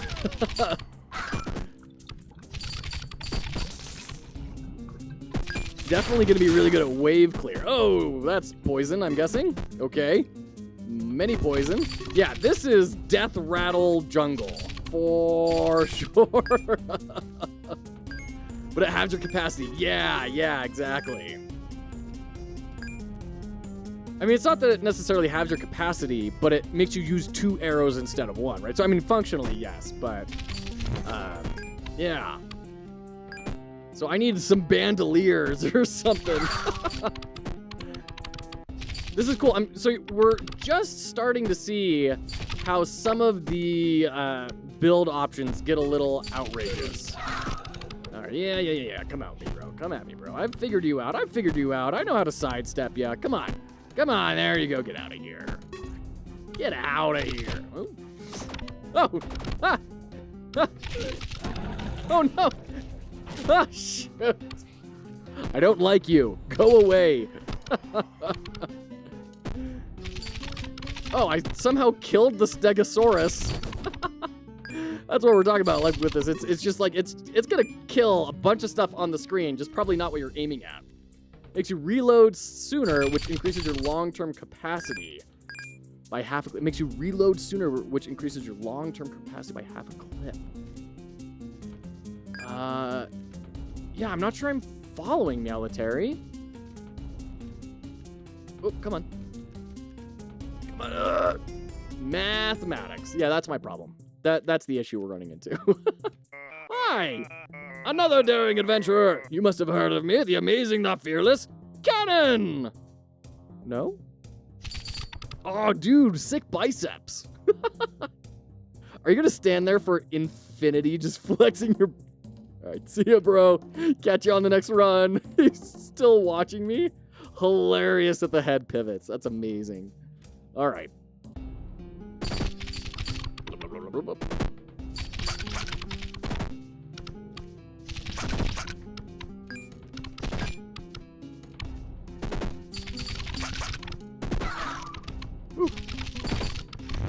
There we go. Good. Once again, we're picking up a good amount of money. Considering we went down to like 0. Oh, that was the wrong time to jump down. Okay, but at least we got a health. Okay, that's nice. Okay. Now, there we go. We can, ooh, sheesh. This is one thing. I want to figure out how to get all this money that's falling in the spikes. I know there's a magnet upgrade. I just don't know how strong it is.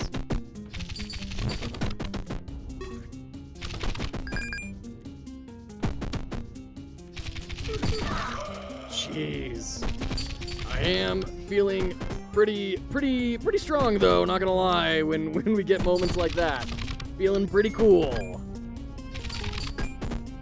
One of my initial concerns about Feathered Serpent was it seemed like you didn't get a whole lot of choice as to what you built. Like, it just kind of handed you items and you just went with it.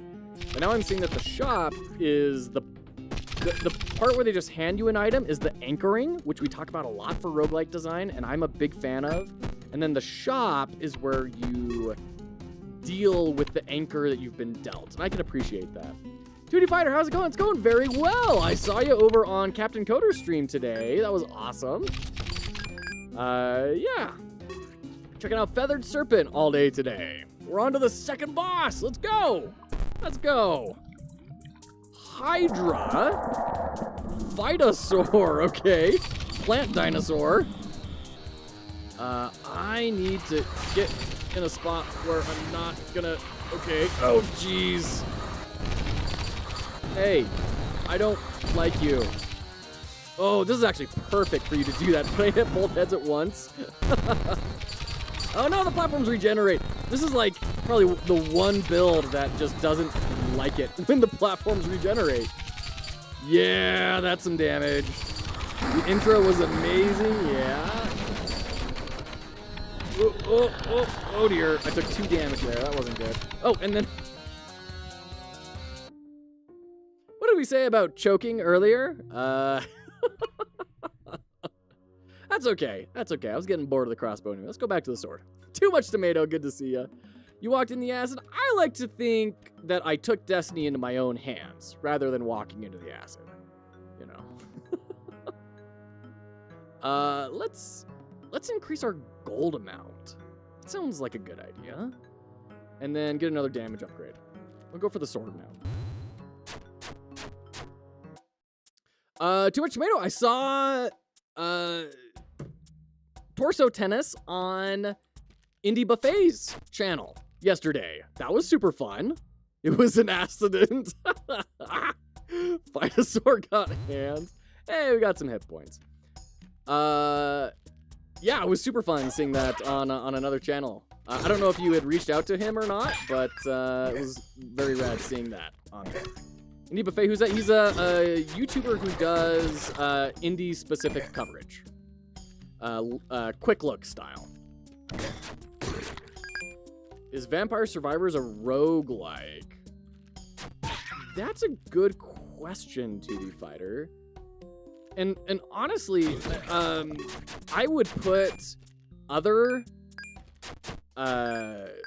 Bullet Heaven survival style games in the roguelike genre, but I don't know if I would put Vampire Survivors in the roguelike genre, because there's not a whole lot of decision making happening in the build front, right? Like, you're not necessarily reacting to randomized information. You kind of pick a character, you pick a map, and then you kind of just go. Now, granted, I haven't played the like 3 most recent expansions, so it could be that I'm out of touch on this.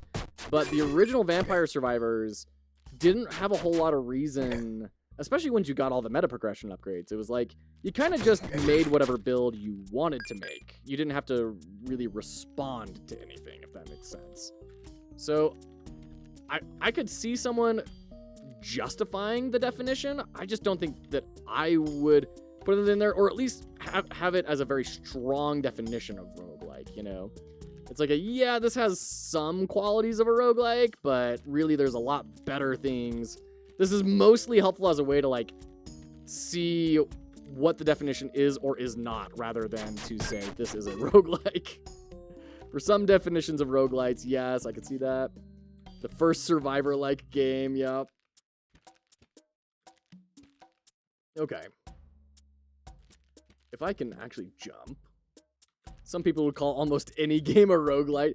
Yeah, for some reason, like, there is a solid definition of this. I don't know why it's being really hard for some people to understand that a roguelike has no meta progression, randomized experiences. A roguelite has meta progression. Like, it's not a tremendously difficult concept in my mind. I don't know. Make your attacks poisonous. Ooh, that sounds cool. Let's do that. And then an extra damage and attack speed. Sure, we're doing 5 damage now. That's bonkers. Our attack speed is going way high. We got poison going. I wonder if poison stacks. Oh dear, my mouse freaked out. Yeah, when it darts over like that, that's my mouse saying, I don't know how many clicks are happening. Ah! Roguelike seems to be kind of shorthand for run-based now. I think that's fair to a certain degree. Too much tomato. The music I listened to was apparently called Divorced Dad Music. Metallica. Wow. Can you imagine going back to someone in the 80s and say like, yo, in 40 years, this is Divorced Dad music. There have been oodles of games like Vampire Survivors. You could call it a variation on Asteroids. But what makes people call it a genre is basically just how much money it made.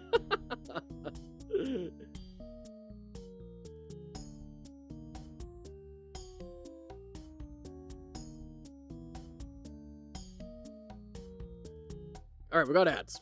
We'll be back.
Okay, welcome back.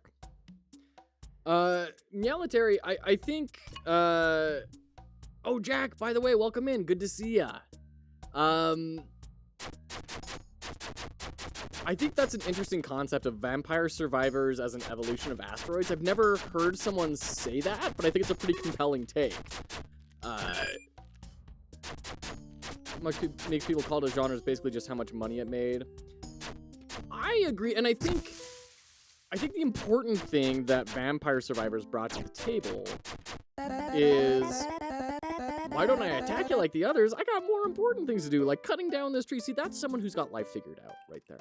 Be more like Gilly. I think there's something to be said about scale, right? Like, if you see someone say, I'm making a vampire survivor's life, then you have a certain expectation of a certain quantity of scale. If you have just, like, an orc in a hallway coming towards you, that's not going to feel like a soul's, or a survivor's like, right? Oh, gosh.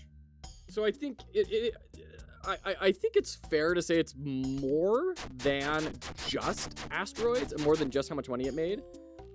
But I do also think that those aren't crazy far off, right? Hey, Dragon Spirit, good to see ya. I know this game, I played it a while ago. The demo version, yeah, just released today, Dragon Spirit. Just released today. I thought there'd be some secrets down here. Give me those juicy bits. All right. Okay, there we go. Spikes, get out of the way, get out of the way, get out of the way, get out of the way. Good, okay. Is Shogun's Showdown a rough-like, a rouge-like? Yes, Shogun Showdown is absolutely a roguelike, in my opinion. It has randomized levels, randomized upgrade paths. A run takes a relatively short amount of time. The main gameplay loop is to do many different runs. Oh, geez. And a lot of your experience in the game... A lot of your experience in the game is in learning how to play the game better. So, in fact, I'd actually call it a roguelike because there is meta progression. In the same... what do you think when people use a free/paid sprites template for things? Not just, say, trees or rocks, but things like characters. Rubik's, I don't necessarily have a problem with like, asset packs like that. It's just... Oh, dear. I mean, as long as they have the legal rights to use it, then I think it's fine from an ethical standpoint. My big concern is, are they able to execute on that asset pack and make it feel appropriate? There we go. Let the poison do its job. When you're using an asset pack, it's very hard to make it match the style. So that's the difficulty you run into. And so if you end up using an asset pack and people say your game doesn't look very good, like, you kind of know the reason why, right? I don't think there's anything wrong with it ethically, once again, as long as the licenses are all correct. It's just hard to make sure that you are creating a consistent visual presentation to your player. In the same category of trends, Flappy Bird became a genre of sort. It did. Yeah, you're right, Meowletary. Absolutely. Plus 8 damage, minus 5 attack speed, minus 25% crit, minus 2.5 speed, minus 50 projectile speed. Wowsies. That's as fast as we can attack now. Jeez. Okay. Excuse me. So we hit like a truck with poison. A poison truck. I know I saw in the creator is very nice. He was there while I streamed it. Nice, Dragon Spirit. Yeah, Sundown's a really cool dude. I'm a big fan of Sundown. Versus just making the whole thing from scratch. So the cool thing about asset packs is it saves you a lot of time, right? That's the big benefit. So, in my opinion, asset packs are really good if you find a way to make them feel unique and different. You can do that through shaders. You can do that through just customizing them. Oh, he still got me? Customizing them.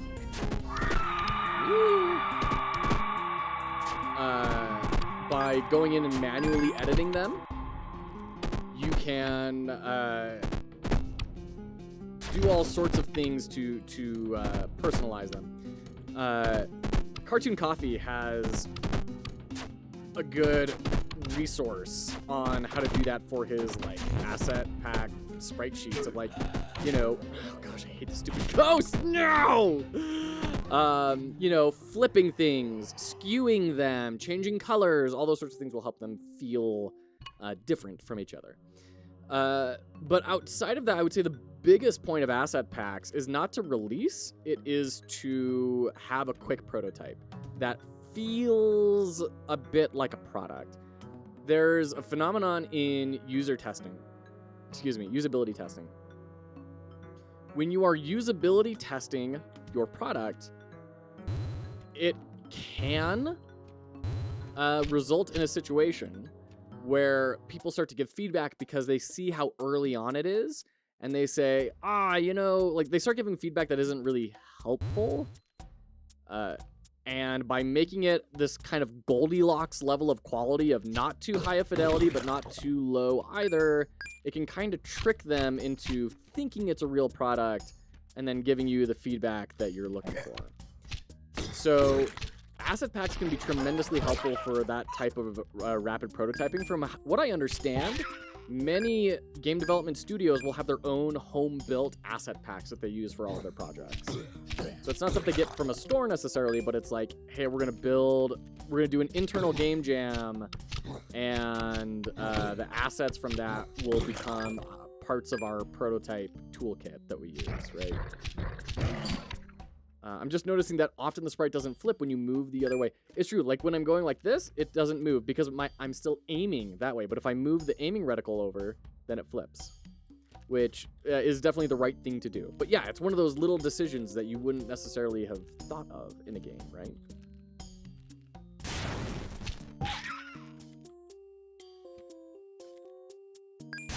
Okay, everything's fine. Got him. In general, people interpret games as their own game idea, even multiplayer team games, which causes friction in teamwork. So any way you can guide their idea of your game might be used to improve the perception of your game. That's an interesting point, Military, of kind of main character syndrome, right? It's kind of interesting.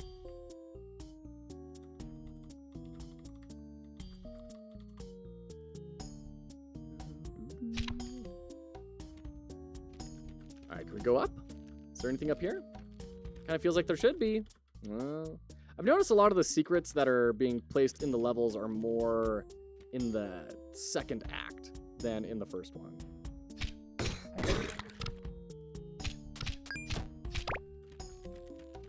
Which I can kind of understand. You want the first act to be a little more simple, but we do run into the problem that many roguelikes suffer, which is the beginning of your game is a little bit boring because you don't want to overwhelm the player, right? You don't want to overwhelm new players. And that's a design struggle that is a little hard to overcome. Is Hades a roguelike? 100%. It's a roguelite. It's a hardcore roguelite. Lots of meta progression in Hades. We have 22, so we can get this one, plus 3 HP, increased jump height, increased gravity. Kind of cool. Increased gravity, so we're going to jump higher and fall faster? Is that right? Yeah. Kiwi, thank you so much. Appreciate you.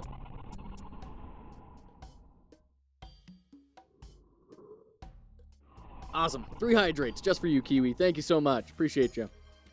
Hope you're doing well.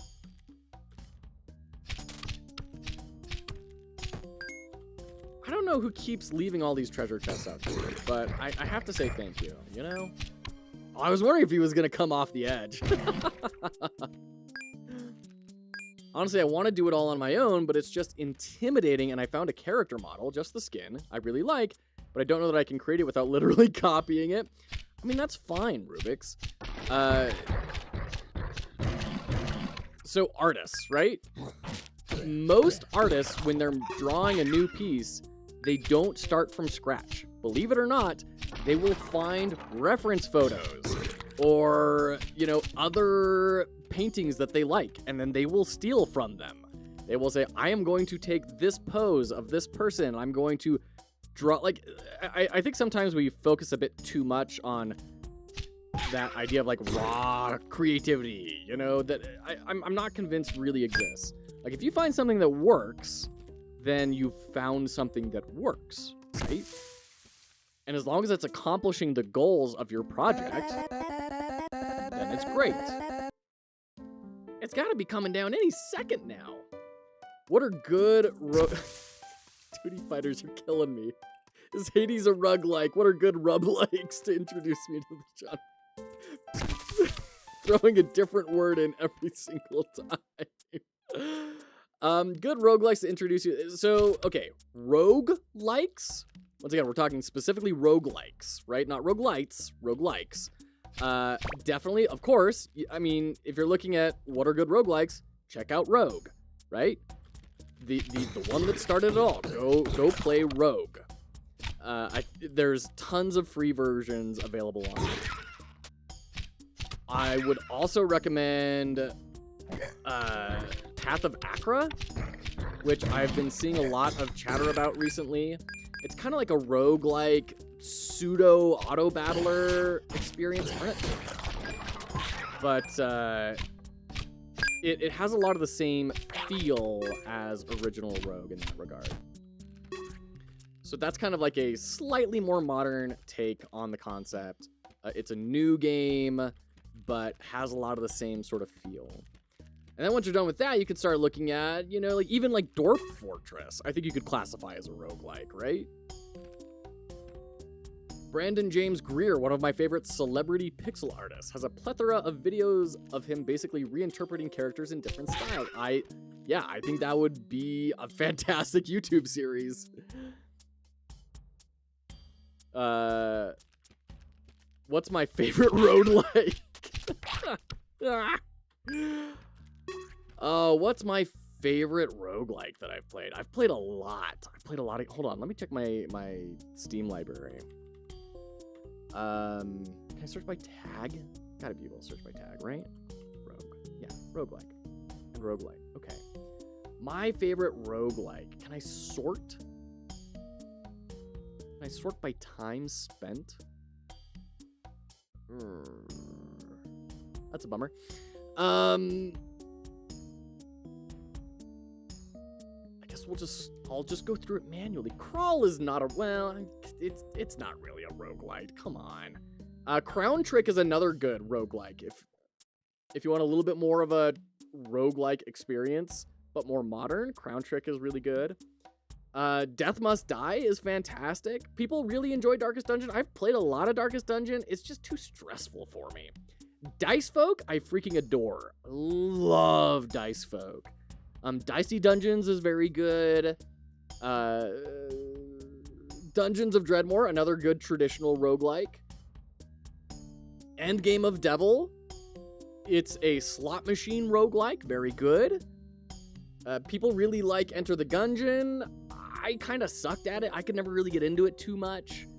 Hadean Tactics, I really enjoyed. I really enjoyed Hadean Tactics. It's a real-time card deck builder / auto battler. Really fun. Hades, of course. Hand of Fate is fantastic. Heretic's Fork was kind of fun. Inkbound, incredible. I've heard really good things about Iridis, Lord of the Dead. It's just a little complex for me. There's a lot of systems, and I haven't mustered all the braveness that I need in order to tackle that.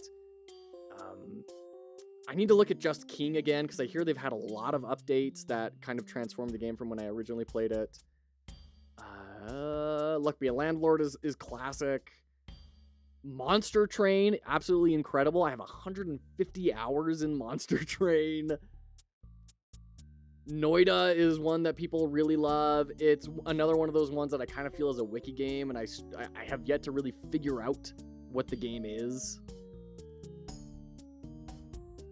One Step from Eden is one I'm really dying to get into, but I'm just waiting until I get through my other ones. Raven's Watch is a really good roguelike that's cripplingly difficult. Reign of the Renegade is a really good card deck builder roguelike. I mean, Slay the Spire, of course, is probably the thing that most popularized roguelikes in the modern consciousness. Ring of Pain, very good. Risk of Rain 1 and 2 are both very good. Rogue Genesia, very good. Rogue Legacy, very good. Rogue Book, very good. Shogun Showdown. Soulstone Survivors, if you want to just grind for a little bit, is good. Spell Disc is very good. Build your own spell sort of thing. Spiritfall is if Smash Brothers was a roguelike. Star Renegades is really good. It's almost like a JRPG roguelike, which is really, really well done. Super House of Dead Ninjas. Yeah, wow, that's an old one. That's a really old one that was really good. Talented is absolutely incredible. Norp Analog, a roguelike incremental game, which really took off. Well done to them. Tiny Rogues, very good. A Binding of Isaac is another good roguelike. And then just like so many more that I'm not even bringing up here. Vampire Survivors, of course. Wild Frost, absolutely incredible. Brutally difficult card deck builder as well. So there you go. There's a bunch. Do you consider deck builders roguelikes? I mean, it depends on the mechanics. Like, Magic isn't a roguelike, but Slay the Spire is 100% a roguelike, right? Even if you master Noida, you can get very unlucky, so you gotta really invest time if you're skipping wikis.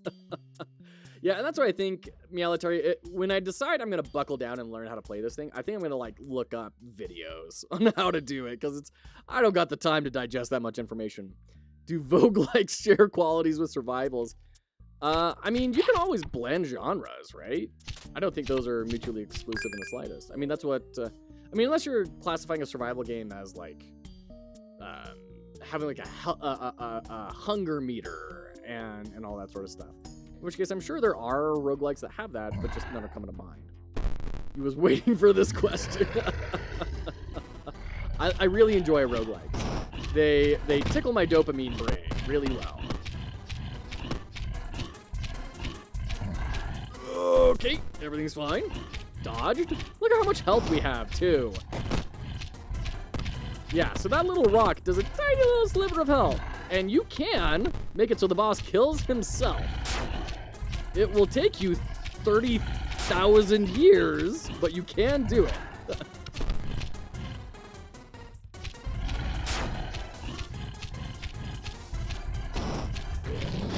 Ah, boo.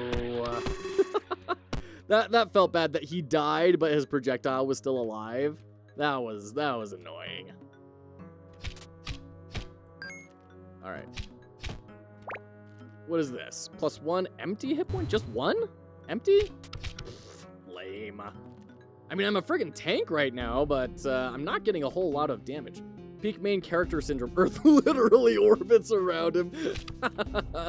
We got the double attacks. That's exciting. I'm excited about that. That's good. Finally, we're like increasing our offensive abilities in some way.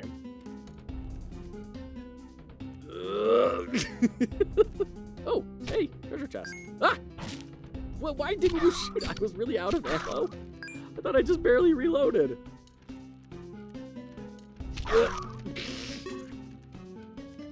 There's... Jeez!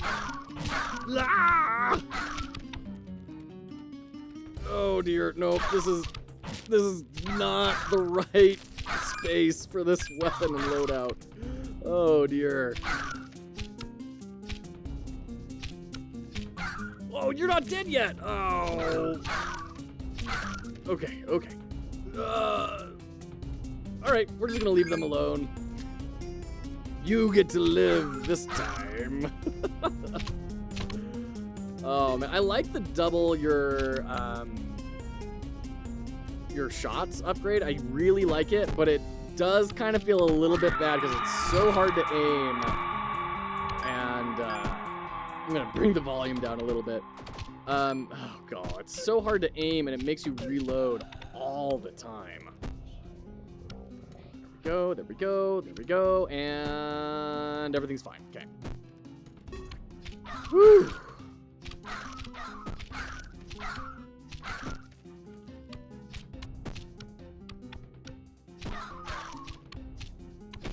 Okay. Yeah, this is what I'm saying. We have really got to increase our offensive capabilities. We are tremendously weaker than that one time with our Gatling bow. Okay, some more health. That's good. I almost ran into the Stegosaurus spikes. I can tell you sound like me when I get asked what's my favorite fighting game. Hilarious.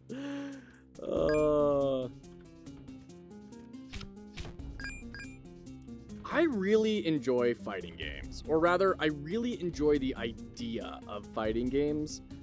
But I also have very little patience to learn 18-string button combos that are frame perfect. You know. Okay, we made it. 99 gold, that's a lot. So I really want, like, in fact, I have tried, like, the original BlazBlue. I was like, I'm gonna get really good at this. And Street Fighter V, when it first came out, I was like, I'm gonna get really good at this. And I even tried to get, like, friends to, like, commit and everything, and I just never could. Never could follow through.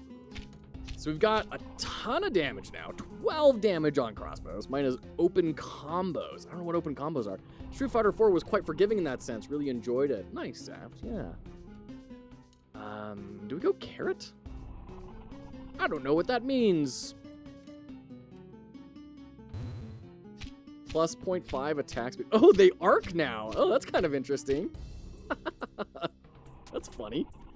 The combinations I don't mind, but the inputs being inhumane I really hate. And the fighting game community always latched onto it, so the genre has pretty much been ruined for me.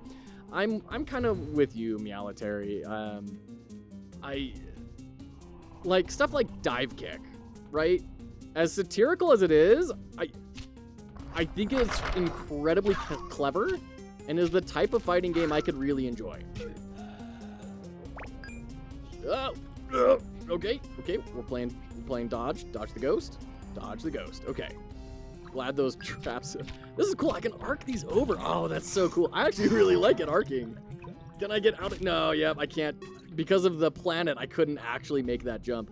That's why Smash was so popular too. Yeah, I think that's fair, Zaft. They made it a lot more approachable, but didn't necessarily lose a ton of complexity. I mean, you know, even if you discount wave dashing, it was still a pretty complex game to master. Oh, we got a full-on raptor now. Sheesh. Just artillery shells right now for a second.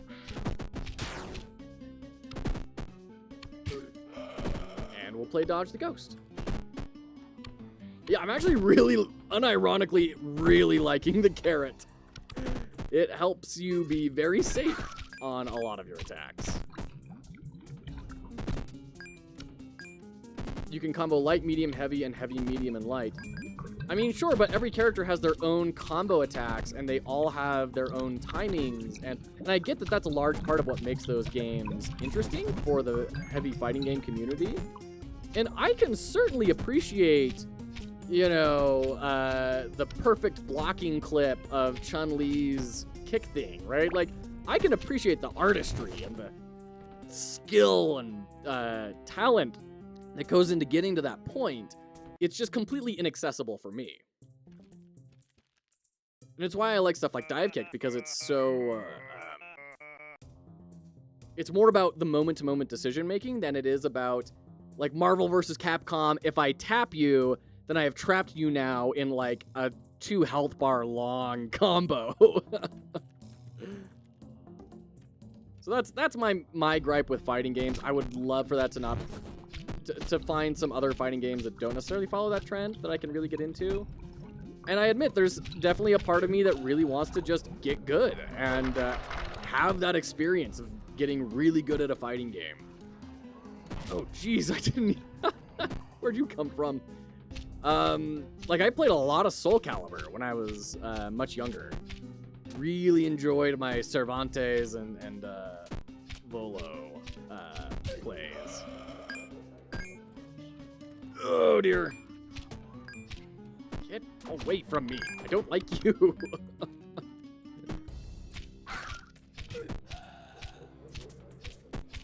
Okay, and there's probably gonna be another ghost coming from the right here soon.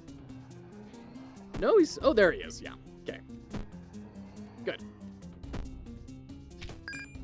And that's to say nothing of special moves, which, like, you have no real way to know, is this a character that uses quarter circle forward, or charge back forward diagonal, or back forward, but you have to hold the back? Like, it's very, very, very opaque. it's kind of the problem I have with a lot of modern wiki games, right? Like Noida, like Terraria, and all those sorts of things, where like you do not get to have the full experience until you can like write a PhD thesis on it. You know, that's my big struggle. There's a fan-built fighting game I want you to play me in on Parsec. I want to show you a game that has a really good open combo system as fast as you hit the button. Sure, 2D Fighter, I'd love to experience that. Terraria is 100% a wiki game. What are you talking about, Zaft? It's absolutely a wiki game. 1,000,000,000% it's a wiki game. Over 200 characters, that's quite the character selector. No way, you cannot understand how to do all the obscure things in Terraria by just playing the game on your own. Like, no. Zaft, I'm gonna fight you to the death on that one. Like, okay, actually, hold on. I haven't played Terraria in many years, so let me condition it in that. Original launch Terraria. There's no way to understand it all. I don't know what the game has evolved to now. Like, I was just talking to people the other day that, like, there's now an NPC in Minecraft that tells you how to build things. Cool. You will miss out on half the bosses? Yeah, see, that's the problem. I'm not a fan of that. I don't think that's okay. Is that a weak point up there? Is that something I should be trying to hit? I do like that I have kind of just safe blasting space here. Did I get hit there? Okay, dead, good. Oh jeez, this attack again.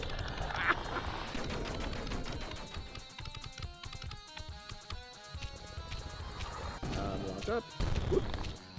Oh yeah, that's a good one. Oh yeah, that's a good shot. Like, I'm okay with, like, a hidden boss. That's fine. But if you can't see half the bosses, that is not most of the game, in my opinion.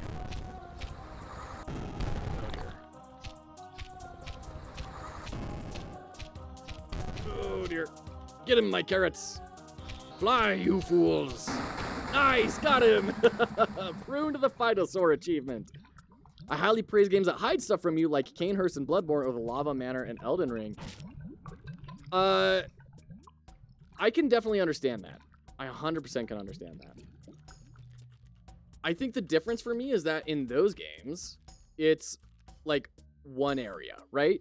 And Volcano Manor, like, you kind of know it's there. You can observe it, you can see it, and you can know, there's something interesting here for me to go explore, right? Oh dear. Oh gosh. Oh, okay, am I supposed to do this? Okay, great. My big problem is it feels to me like these wiki games that I talk about don't even have it discoverable. It's kind of like you just have to random upon it and then share it with the community, or else you're just going to completely miss it. My best memories of Terraria are from before understanding the game, and I can understand that. I mean, okay, so reach the Ancient Ruins achievement. This is exactly why gaming is a very big market, right? Different people are going to appreciate different things. There was a very big trend in old school games of doing mazes that were completely dark. Like, the screen was just black, and you would have to navigate your way through the maze, and there would be a lot of instant death traps, right? That's a wiki experience, 100%. But that high sense of discovery and novelty is powerful, right? So things definitely come in and out of vogue in design, and they also appeal to different types of players. And that's a good thing. That's a good thing. That type of experience, it's 100% not for me, like, at all. But I appreciate that right now, I'm in the minority for that. Like, most people, like, kids these days, that's the kind of game they want to play. And I can understand that. I can appreciate that. Oh, dear. Ah, shoot. I just realized that those spikes down there are probably going to hurt me. Oh, you're not dead? Shoot, I'm gonna get killed here, aren't I? Ugh. Yeah, man, wow. How do you deal with that low zone? I found WikiList that the Eye of Cthulhu auto-spawns if you go above a certain health. Was so proud. There you go. Don't make mazes. Mazes are horrible. Yeah, not Dragon Quest. Is it Dragon Quest?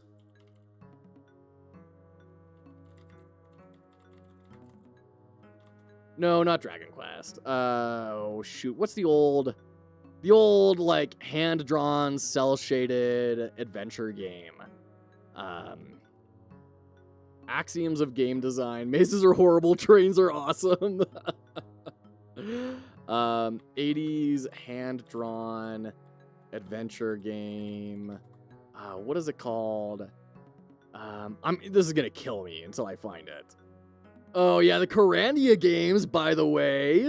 Oh man, if you ever get an opportunity to go play the Kyrandia games, like Hand of Fate, yeah, that's the good stuff. Knight, save princess from dragon.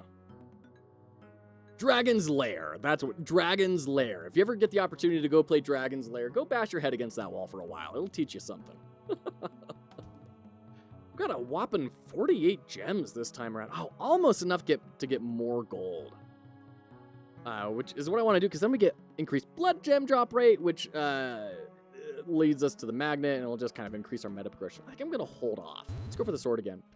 Dragon Lair is a point and click, though. Yeah, it's a point and click that has a maze in it, doesn't it? Right? Doesn't it have a dark maze?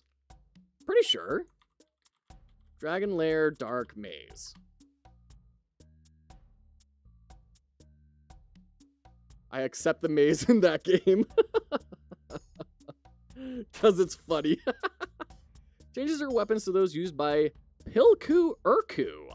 I don't know what that means. Sacred Apu of Cusco. Whoa, look at that. That's pretty cool. I like that. That's rad. But, Foolbox, I think you're discussing what is making a lot of games very viral nowadays. Which is make it funny to fail, and people will really enjoy failing at your games. And then you make it multiplayer, and then you sell 8 trillion copies without, like, expecting anything. If you can make something funny to experience with friends and make it accessible, you will make a lot of money. And that is a bit of a bizarre thing. It may be easier to make funny games than it is to make, like, intense RPG progression type sort of games, right? The big beast behind me, her name is Taka. She's harmless, mostly. Do you feel the shop comes way too early? Like, I feel like I almost never have enough money to buy anything. I think the only acceptable mazes are anti-mazes, and mazes that laugh at the fact that the maze is a maze.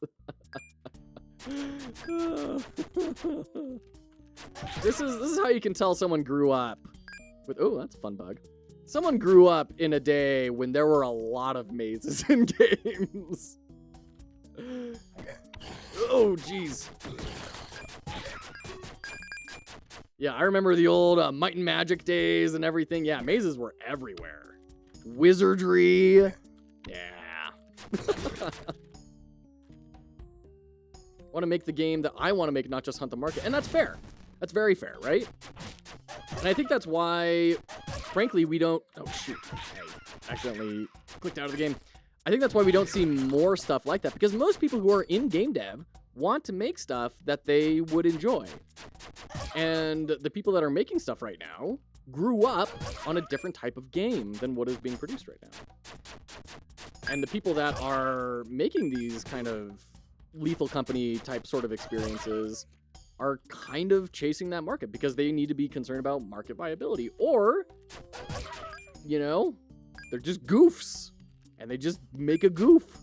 If I happen to be at the right time, good. If not, I'll manage. There you go. Any maze with no loops and no deadly traps got nothing on the right hand rule.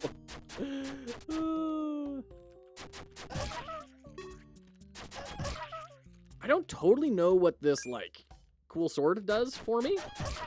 Other than just being cool. I didn't actually pay attention to the stat increases.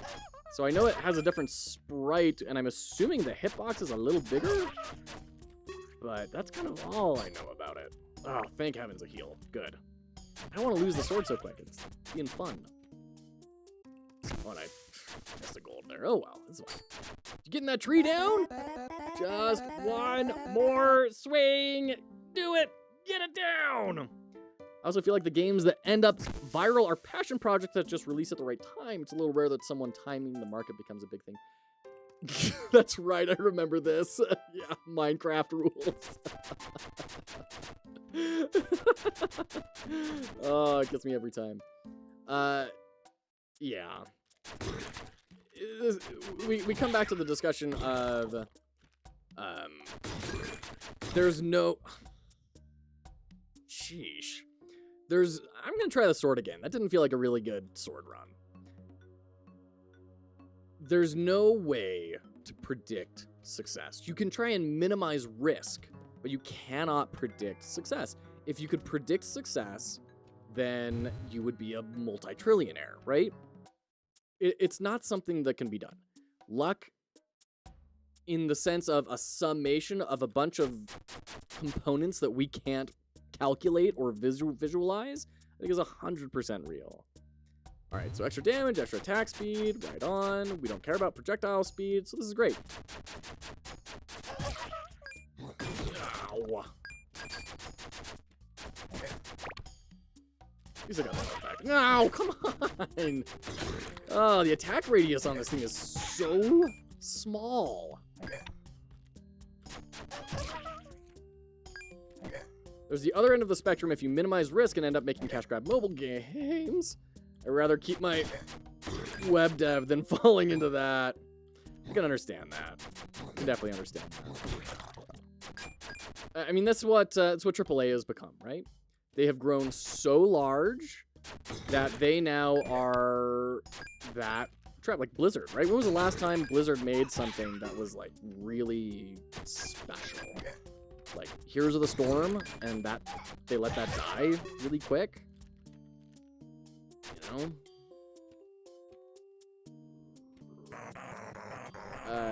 When corporations get that large, they kind of have to start considering what is the way that we can keep people employed? How do we keep delivering value to the shareholders? So they're going to go with games that have been proven in the market to be successful. Which is why Vampire Survivors could never come out of a AAA studio. It never could have happened because it was such a weird, different concept that selling a game for $3, who's going to buy it? Like, no one's going to care about that, right? All right, +1 attack speed, plus 75 projectile speed. I don't really care about that, but I like the attack speed. Ooh, that's interesting. Shop cost minus 50%. Hard to read the text formatting there, but that's really cool. I'd love to buy that. Can I sell things? All right, let's just get the increased attack speed. +1 attack speed is a lot of attack speed. I do wish I could hold in the button to swing the sword. That's a little accessibility feature that I always really appreciate. Thinking about the release of my game a little too, and it seems like mobile might also be a good option. Thinking of maybe releasing the game on PC at a certain price, and then once the mobile version is ready, release it on mobile at a lower price and reduce the price on Steam depending on how long it takes. Yeah, I think that's fair, Foolbox. Especially since you'll be lowering it on PC at the same time. I know a lot of people really struggle with different pricing tiers purely because of platform. Like I know Switch developers fall into that all the time, where they will price their game on the Switch higher than on other platforms because Nintendo doesn't really have a reputation for doing sales ever. So people are used to spending more per game on that console. It really bothers people. Found games on Android and Steam that are at different prices. People do, yeah, they absolutely do. And usually people call it out. But enough to not buy it or play it? Usually not. That's why people still do it. Just be careful with how you communicate that. Negative views towards stuff that releases on mobile is real. It's true. It's very true. You know, it kind of blows my mind reading about Midnight Suns when it released, that there was this huge pushback against it because it had cards. And because it had cards, people thought it was going to be a mobile cash grab, which is weird to me because it's like, what mobile cash grab games use cards. Like, there were no gotcha indications, so I don't know why people thought that that would be a mobile cash grab. Nonetheless, that's what they did, and it really hurt the success of Midnight Suns. Kind of broke that studio, from what I understand, which is, once again, just bizarre to me. I don't get it. I understand the negative mobile bias. I don't understand how that came into play for Midnight Sun. So it's just a lesson of, like, yeah, things can get really taken out of context. I thought it would help, but I still feel the same. Plus 2 damage? No worries. I'll take your axe. Hey, you're all right. Bye. That's really sad, though. I still feel the same. Oh, man. What's your tragic backstory, Gilly? Yes. More deeps. More deeps. Ow. Jeez. Gotta focus more on the spear dudes, because they definitely chip me down heavily. At the size I'm at, any attention is attention. If people were to talk badly about the game, they would still be talking about it. I'm sure that would bring me more wish lists in the last 6 months. Yeah, but... Sheesh. Sword is hard, man. It is hard to do the sword. I think the thing that I get worried about, though, Foolbox, is will they be talking about it? Or will they just see it and move on? Because that would be my guess. Is that they'll just see something they don't like and keep, like, they won't even, it'll be in the middle of a swipe and it will just scroll right on by. That's what I would worry about. Okay, got our huge damage burst, so we are heavy hitting cannon now. Are you analyzing 2 games today or more? We're doing 2 games. So we did New Brooklyn Bridge, Tycoon, at the start of the stream with Tom Millman. And now we are playing Feathered Serpent to analyze, but also celebrate its release that Sundown has been working on for so long. So we're going to be doing this for a good while longer. I want to beat a run today. That's kind of my goal. If they keep talking about it, it's free advertising, but that's if they talk about it, right? And that's my concern, is that it might not gender enough even ire, right? So like that's just the thing that I would be wary of. Is negativity does not equate conversation. If it doesn't stay online, then it's not bad press because it's already forgotten.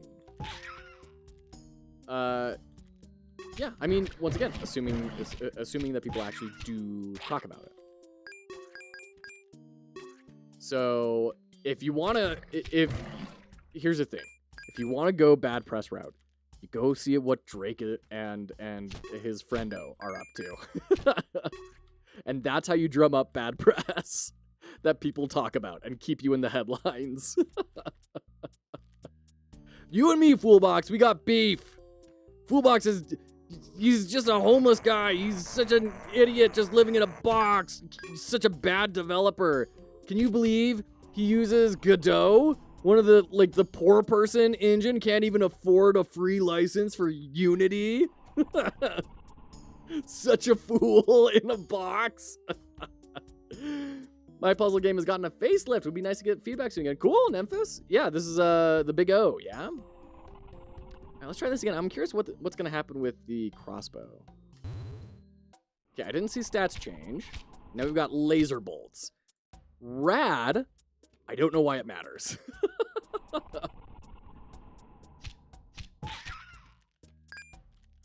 Oh, we got a cool particle effect, though. That's sick. Is that a treasure chest down there? Yes, it is. With a lot of money in it. Yeah, Memphis, you just let me know. We have a game that Mothman Centaur has sent over. We're going to be doing that on Thursday. And then courtesy of Endo has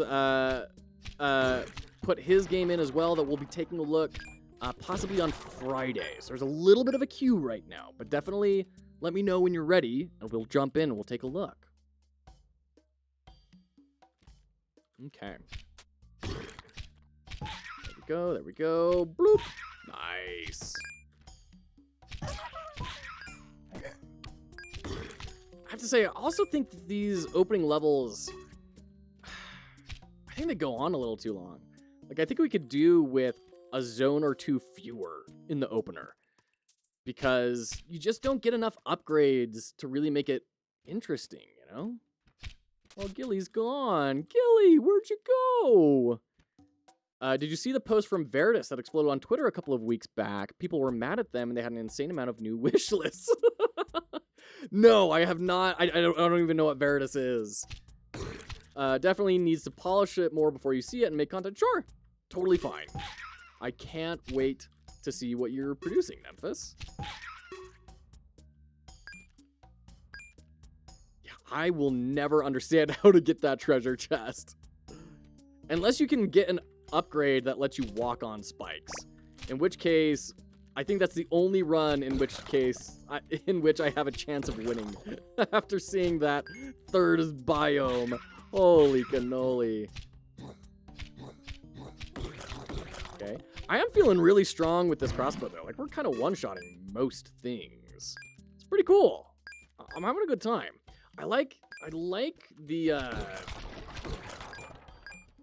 that I am feeling more unique per run than I was expecting to feel. That was my big concern with Feathered Serpent, and I was kind of holding off on asserting that until the full release, and I'm glad I did, because it, the upgrades are feeling different. I do wish I had a little more empowerment to make a choice, and that's kind of where I wish the store got pushed out a little bit more, because early on, I feel like I can't ever really buy anything. I can't make any choices. Just saying any press is press, even when the press is negative, people see the game positively, will see it through everything. Yeah, I mean, there's a lot of good precedent for that, Fool Box. There's a lot of good precedent for it. I love how he's licking the rock. Like, that's just so bizarre. Jump.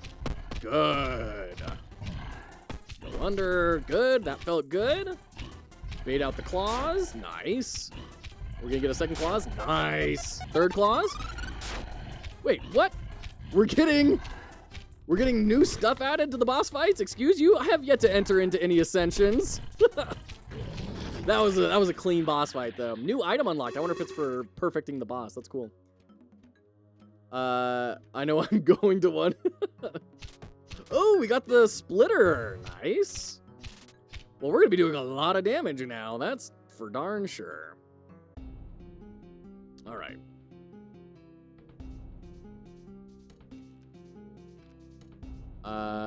One HP and minus a very tiny amount of speed. What? Because you're fat? Because you ate something high in fat? Okay. Come on down. And you're probably gonna fade away. Sheesh. That to me does feel like it lasts a little long. The chase there. But that's just me.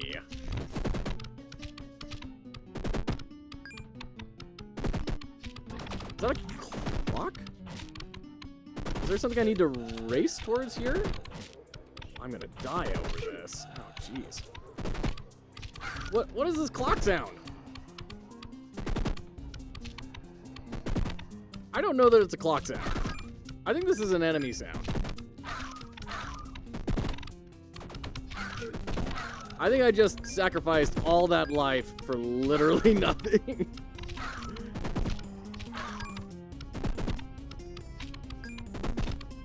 By the way, for those of you who are unaware, this game is made in Godot, the Goodly Doodly itself. Lost thigh muscle the moment you adopted a vegan diet.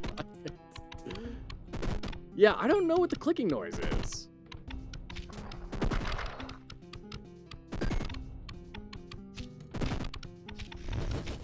I'm assuming it's some enemy.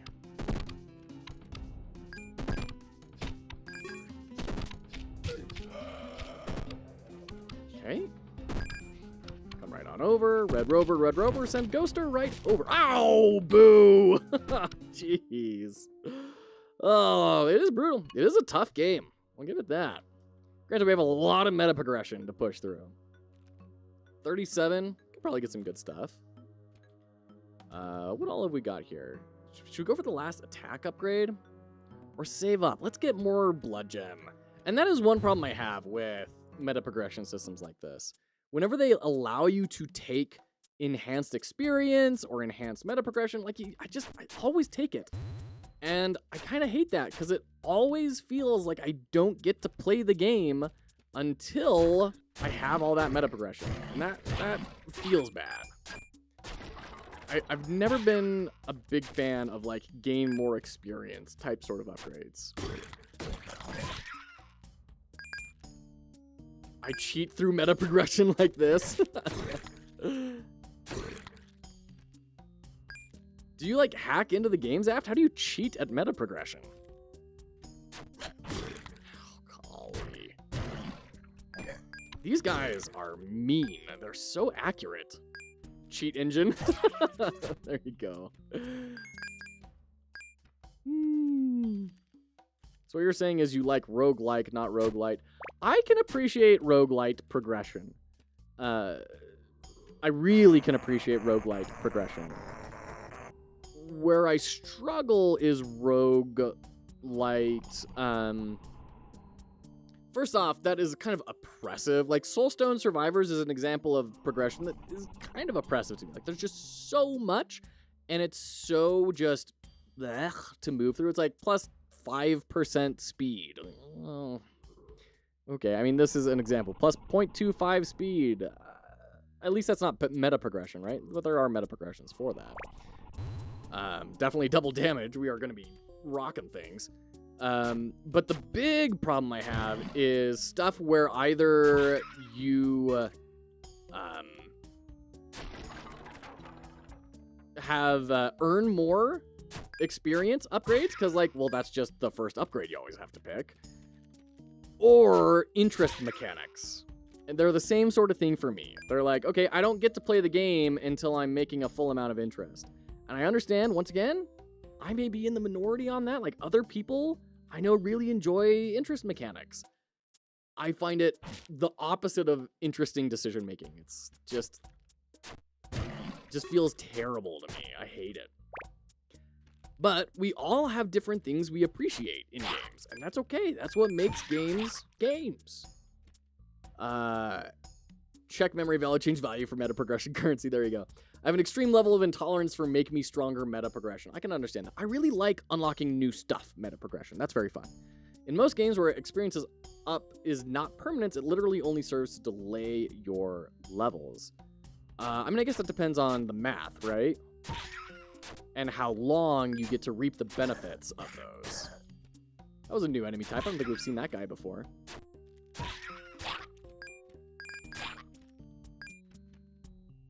Interest, what do I mean by interest? So, like, if you have 10 coins at the end of the round, you will get an extra coin at the start of the next one. So the idea is like in Teamfight Tactics, right? You want to get to like 50 gold because that is the maximum amount of money that you can earn interest off of. And you want to always stay at 50 gold, except for like the very end rounds where you just blast through it. Aw, Gilly, the tree's like dying. Where'd you go, Gilly? It's also such a counter design. I'm playing more of the game and I'm maybe getting more skilled, and at the same time you're giving me more power, so the game is easier? Question mark. I think there's something to that. Just in general, most games choose to calculate the XP up in a way that loses you experience. Yeah, could be. Could be. It's hard when a lot of the times, like, you don't actually have visibility into what the numbers actually are, right? You don't think you've seen that mechanic? Interesting, Jack. Yeah, go play Teamfight Tactics. Or any of those other sort of auto chess, auto battler sort of games. Boy, auto chess. That term died, didn't it? We're on auto battlers for real. Man, auto chess. That takes me back 5-10 years. Balatro has a magic 15 gold too. Yeah. Balatro is another great one that has interest, yeah. And people really love Balatro. It's great. I'm not much of an auto battler. Fair.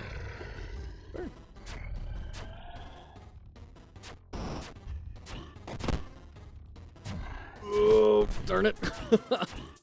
We are doing a ton of damage to this guy.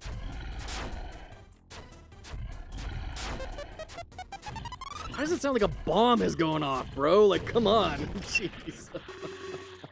Got him, though. Got him. All right, we're at our 50 meta progression, so at least we have that. Have we seen this ability before? Extra life. Oh, cool. We got a revive. Nice. Very cool. Big fan. Big fan of a revive. And we're all healed up. Good. Good. That felt really awful ending that fight at 1 hit point, but great. I'm curious if it detected that we had low hit points and gave us healing instead of money. And I'd kind of be okay with that, because that's kind of a, like, we're going to help you keep your run alive, but you're also going to be at a bit of a disadvantage because you have an opportunity cost with this. What is this? What? Is that a bug or a shiny? What is happening here? What? Remove the glitch achievement. That was pretty cool. Let's clip that. My goodness. Missing number found? You found, yeah, missing number sword, exactly.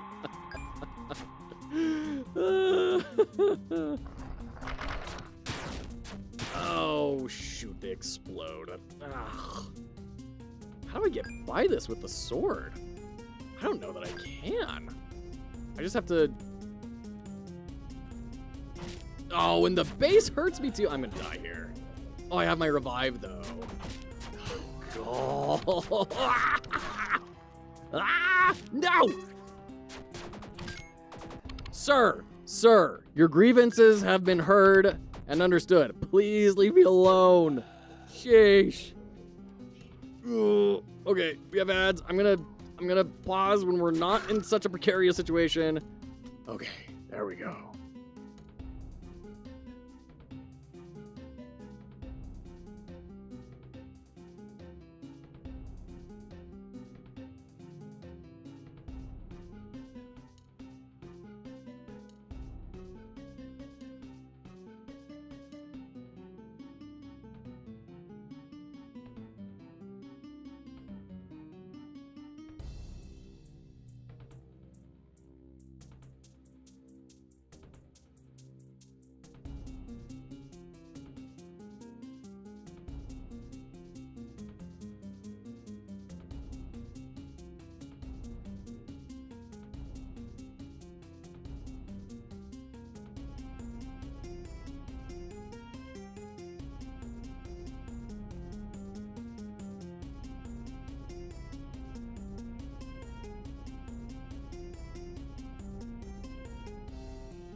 Welcome back. Is this secretly like an analog horror game? Because I'm ready to start theorizing. It was programmed on a dinosaur graveyard. Oh, geez. Okay, man, we're doing a ton of damage, but I just gotta get my survivability up. Development of this game is the actual reason the dinosaurs died. Oh, man, incredible. All right, store, help me out. Where do I get all this stuff? I can't reveal my suppliers. My apologies. All right. Okay, 100% we have to take the heal. +1 damage and ×2 damage on stealth hits. I don't know what a stealth hit is, but it sounds pretty cool. Do we have enough money for everything? 60, 80? No, we don't.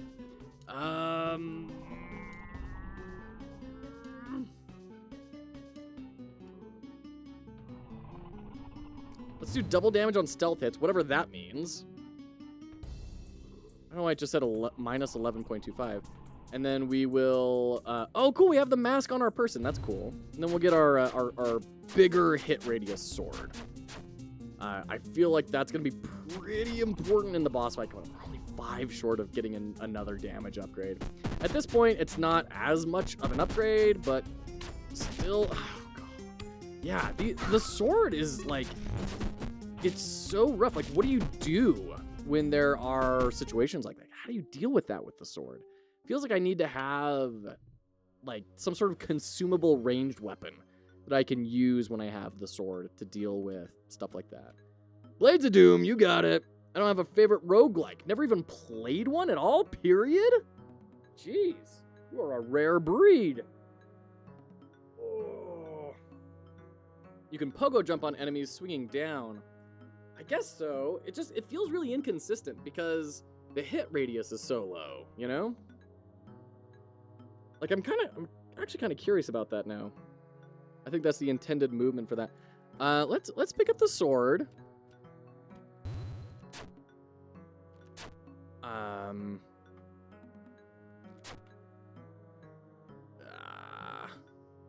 Okay, I'm going to take a video of this.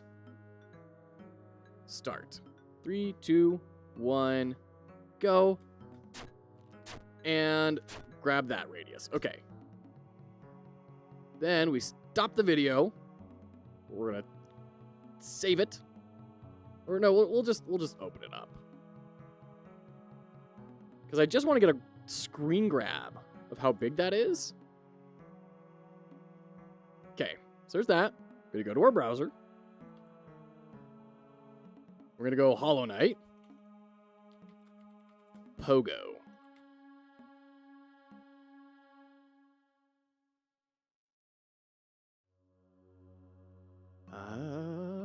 There was another... Yeah, this one. Oops. And granted, they're different games, right? But the characters are similar in size, and look how much bigger that swing radius is.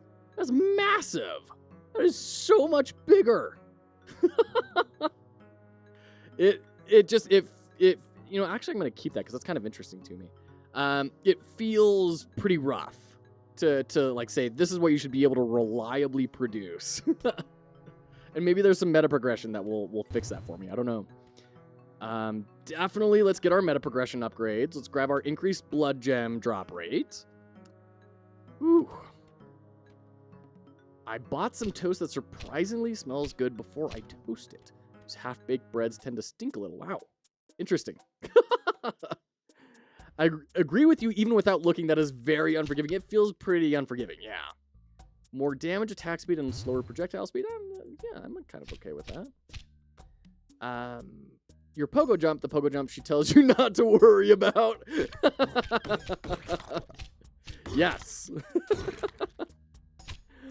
Oh, shoot. That's funny. Yeah, I mean, especially when just in general, being melee is more dangerous than range, right? Because I can do stuff like that, where I just blast through the screen if I have a long enough sight range. So melee does have advantages. Like, I can swing up from underneath the platform, and I can't shoot from up underneath the platform, right? There are advantages to melee, but it does feel like melee is weaker overall. And maybe that's on purpose. Maybe it's supposed to be a bit of a challenge. I don't know. Come on. 20% sounds like a lot, but I guess because of math, if it's 10% base drops to get the blood things, it doesn't go to 30%, but instead of 12%, could be. Yeah, I guess it just depends on how it's getting calculated. All the roguelikes don't look fun. Do you not like Hades? What sort of games do you like playing, Blades? You made an incremental game. Have you looked at the Norp analog?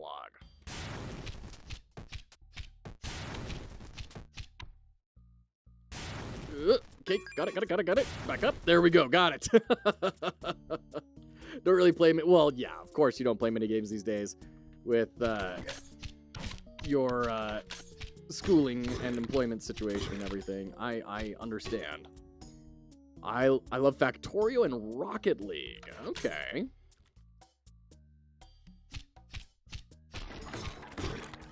You are a programmer, aren't you? I can't think of a good balance melee range since Mega Man X4. Yeah, Zero, classic. We played Idle Tree on itch. Never mind, don't. Helldivers 2 was fun for a bit. Helldivers 2 was fun. Yeah, it just feels like I never get presented enough money to even buy anything in this first store, and that feels bad every time. Damage all enemies on screen every 120 seconds. Hilarious. Patient run through. Yeah, I really want this one. +2 damage, +5 crit, and make your attack poison. Yes, I want to buy all of these, please. They're all very cool upgrades. I want it. I'm curious, Blades, what didn't you like about Binding of Isaac? For what it's worth, I'm not the biggest fan of Binding of Isaac either, but I can almost guarantee my reasons are totally different from yours. You're addicted to Rocket League? You know, that's one of those games I've never played. I think I might own it, actually, but I don't think I've ever played it. Released Idle Tree on itch like 2 years ago, and there's like 2 poor souls still playing it for a reason. Go, hey, that's awesome. Connie Dev, welcome in. So good to see you, friend. How are you today? Binding of Isaac doesn't work on your computer? What? Like, are you on Linux or something and it doesn't work on Linux? Is that the problem? The controls were whack. The physics didn't work in a way that made sense to me. Interesting. Very interesting. Welcome in, Connie D. Connie, you made it to the end. Congratulations. Sit back. We're going to play some games that were made in Godot. Just like, well done. You made it. Good job. Pull up a seat by the campfire. Just doesn't work on your laptop. Isn't it like Doom? Like I thought that thing could run on a TI-86 calculator. Entire textures won't load, or they'll load the wrong textures? That's crazy. It's very bloody, Connie. Yes. So in case you're not aware, this is Sundown's game. Sundown, the game dev streamer. It released today, so we're giving it a good, full, long playthrough today. All the ASCII roguelikes aren't my style. ASCII, yeah, I'm with you on that one, Blades. I need a visual representation. The ASCII roguelikes I can't handle. OG Binding of Isaac was a flash aberration, buggy as heck. Boy runs, but the rebirth version doesn't. Interesting. Wow, that's crazy. Gilly, the tree's like all dying. Gilly, where'd you go? Oh, so sad for Gilly.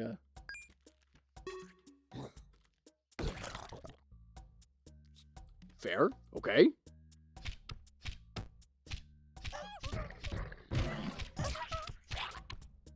Yeah, like that was a billion times safer than if I had the sword.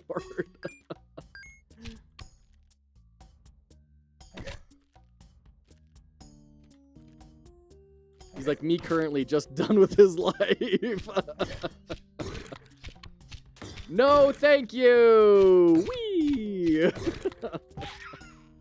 Oh, shoot. It's a tough time. It's weird how, at least in the US, whenever I talk to people and say, like, yeah, like, the economy's really rough, and people are like, I mean, yeah, inflation is rough, but the job market's really good. I'm like, oh, you must not be in tech at all. Oh, shoot.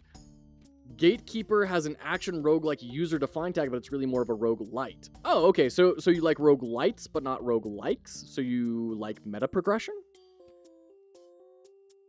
Even if you learn all the ASCII code, you still have to move a marker over squares to see what's underneath the top layer of muscle. Yeah, it's pretty clunky. Meow. 100%. We don't need that health, but it's nice to know it's there in case we need to risk health in order to get to it. I don't know what that means. I like Risk of Rain 2. Okay, Risk of Rain 2 is absolute... Oh, jeez. So, okay, let me rephrase this. A roguelike is a game that features random progression, permadeath, build-making runs that last, you know, 1 session's worth of your time. A roguelite is all of those things, but there is meta progression that you can purchase in between runs to make you stronger for your next run. That's the light part of it. So a roguelite would be something like Hades or something, right? Did he always have that helmet on? Okay. So yeah, Risk of Rain 2 is 100% in that sort of space. Ooh, darn it. Tagged me.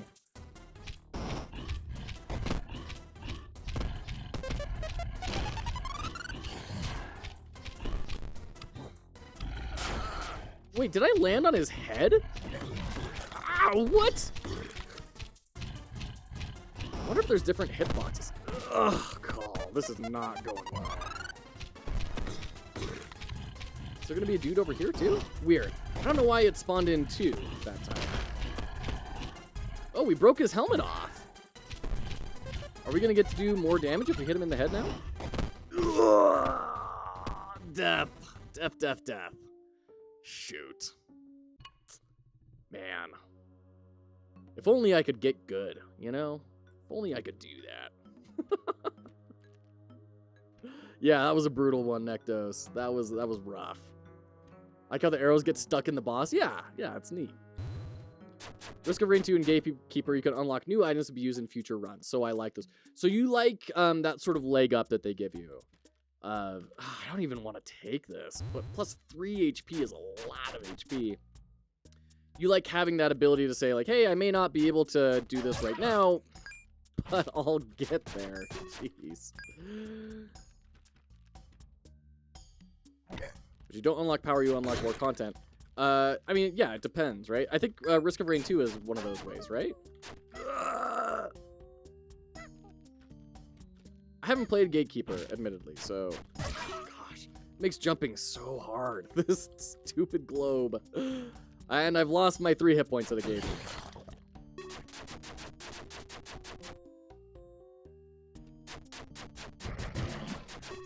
Roguelikes can have unlocks, like making more content available, but the content theoretically shouldn't make the game more possible to beat. It should just be like different ways to beat it, right?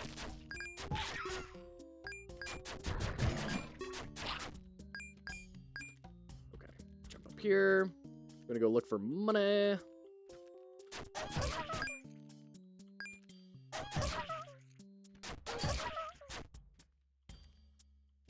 Because we have a store coming up next, and I need every little coin I can get. Looks like we only get 25. Oh, we're so hurt. Jeez. It's surprising how much this jump debuff really affects it. It's fairly new and small indie, what, Gatekeeper? Made some lentils and have an extra bowl for you if you're like, well, that's so nice, thank you. Where are they? Oh, they're right there. Plus 1 HP for 33 money? Okay. This seems really expensive. I wanted to see what melee carrot would be. Man, I regret my life choices. The lentils did not seem worth it. I mean, we unlocked a new item, so I guess that's good. But man, do I wish I could have bought something else.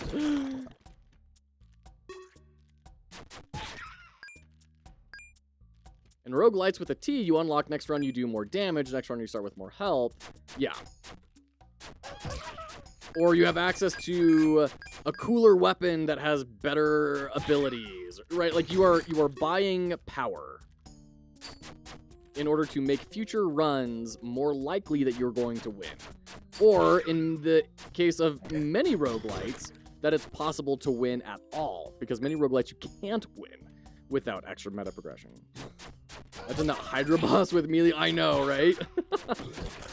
Oh, that's why I'm trying to figure out, like, how do we increase the radius on this sucker? What are the upgrades that are gonna let me actually hit things with it?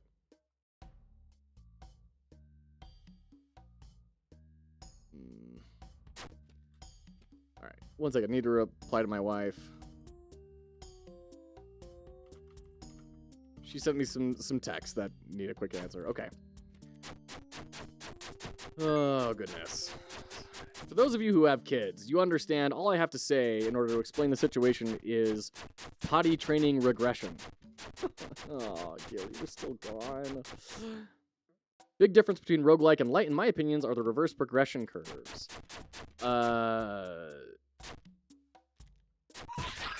I think that's an interesting statement. I don't know that I necessarily agree with it, because you can have a roguelite that still has skill mastery over time, making it easier, right? Oh, God. That's the other thing with the sword. If you swing even slightly up, it throws you down, especially when you have that increased gravity. Man, I think I just skipped the increased gravity buff because it really messes, especially with the sword. The like levels with your skill, so you will get better. The light one will be easier over time.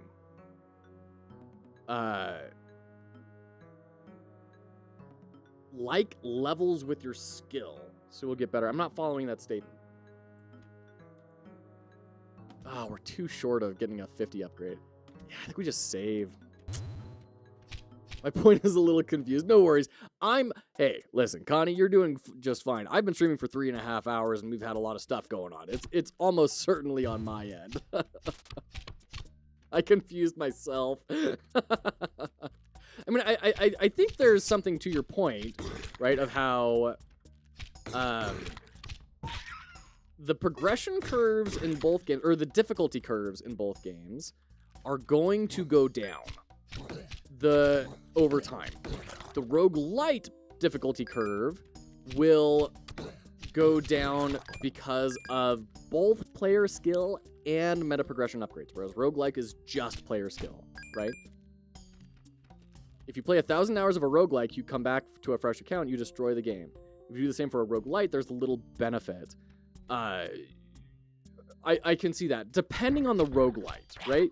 There are definitely roguelites that do not mandate meta progression in order to win.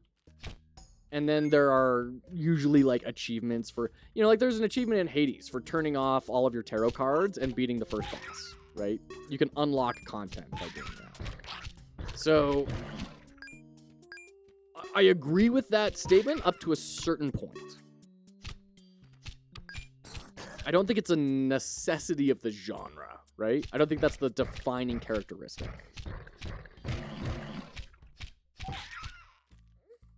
I bought Spelunky 2, played 22 minutes since March 30th, 2023. Oh, shoot. Yeah, Spelunky is one of those trains I missed. I think it came out when I was distanced from technology in Mexico. So I didn't really attach to Spelunky 1, and then, so therefore I didn't really care about Spelunky 2. The way I hear people use these words, not roguelite and roguelike, I would not bother trying to communicate the rigid meanings you're discussing. I'd opt for more descriptive language, such like permanent progression and such. I mean, I can understand that, Meowletary. It's just hard when you're trying to, like, put that in a storefront. Like, how do you put that in a tag, right? I hope my cooking wasn't too bad. Well, it was certainly overpriced. Game Dev Field Guide had a good episode about roguelite and, like, but I can't find it anymore. Oh, interesting. Okay, how much money do we have? 39? Reveals enemy health bars. I mean, that's cool. Is that worth it, though? I think I'd just rather do more damage and have some more health.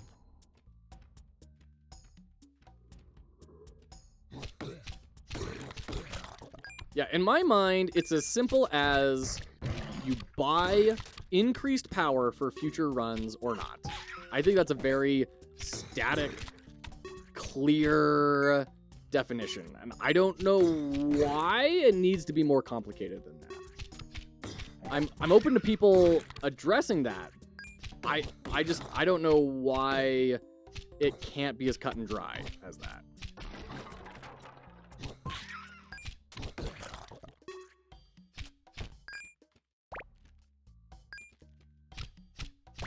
There we go. There we go.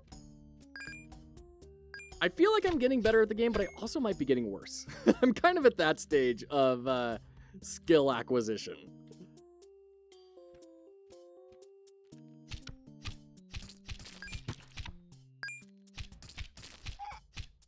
Okay.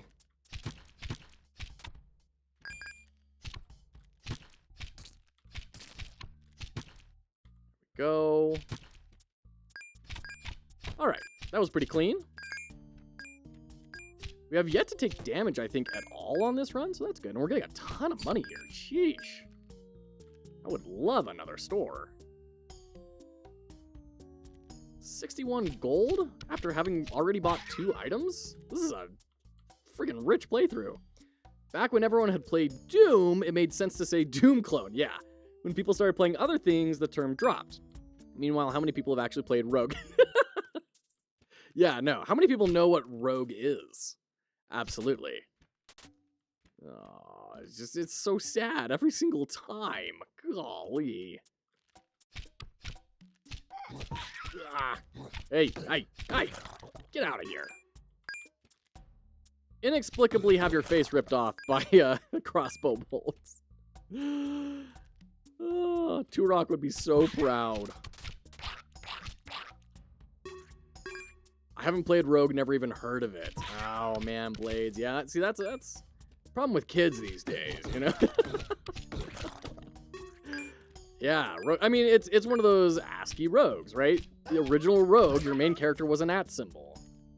You're 28, that's young, my friend. That's young. You're pre-30. You got your whole life ahead of you.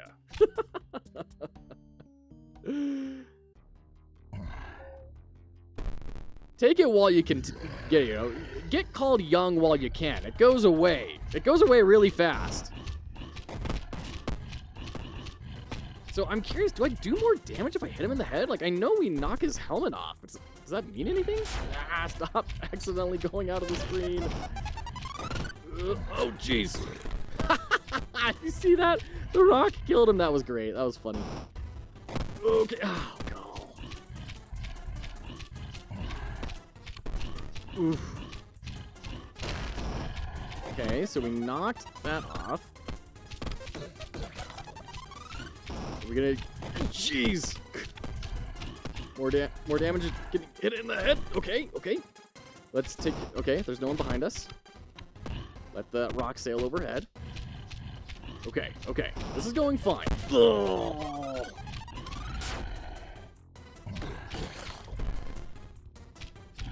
oh gosh. Okay, we're going clutch. Get out of here. Whew. All right. Good. We've seen this rock licker a few times now. Yes. Body doesn't take much damage. I don't know. It's hard for me to tell if, like, the head deals extra damage to him or not. You can break his helmet. I don't know if that's just a natural progression of dealing damage to him, or if, like, you are getting rewarded for better hits. I don't know. +2 attack speed, +1 damage. Great. Big fan of that. Getting into a big, strong bruiser build. Like it. Back into the jungle. Finally. Very bloody. Connie, yes. +20% crit and a full heal. Yes. Great. Love it. You jump through his body without getting damage. I shouldn't have. Yeah, that he definitely has contact damage. So I'm not totally sure what happened with what you saw. Yeah, I don't think we need to see that every single time. I wonder if there's a secret, because I know, like, that's being up right next to Birdie is a screenshot on Steam. So I'm wondering if there's some sort of secret way to reach it. And that's what the game is trying to tell me. It's like, hey, you haven't found out how to do this yet. Keep exploring. Probably because of the jump animation. Could be, yeah. Wait, I think there's a bird. Watch out. Whoops. Okay. Pop the ghost. Ring around the rosy. Pocket full of posies. Specters, specters, we all fall down. Dorks.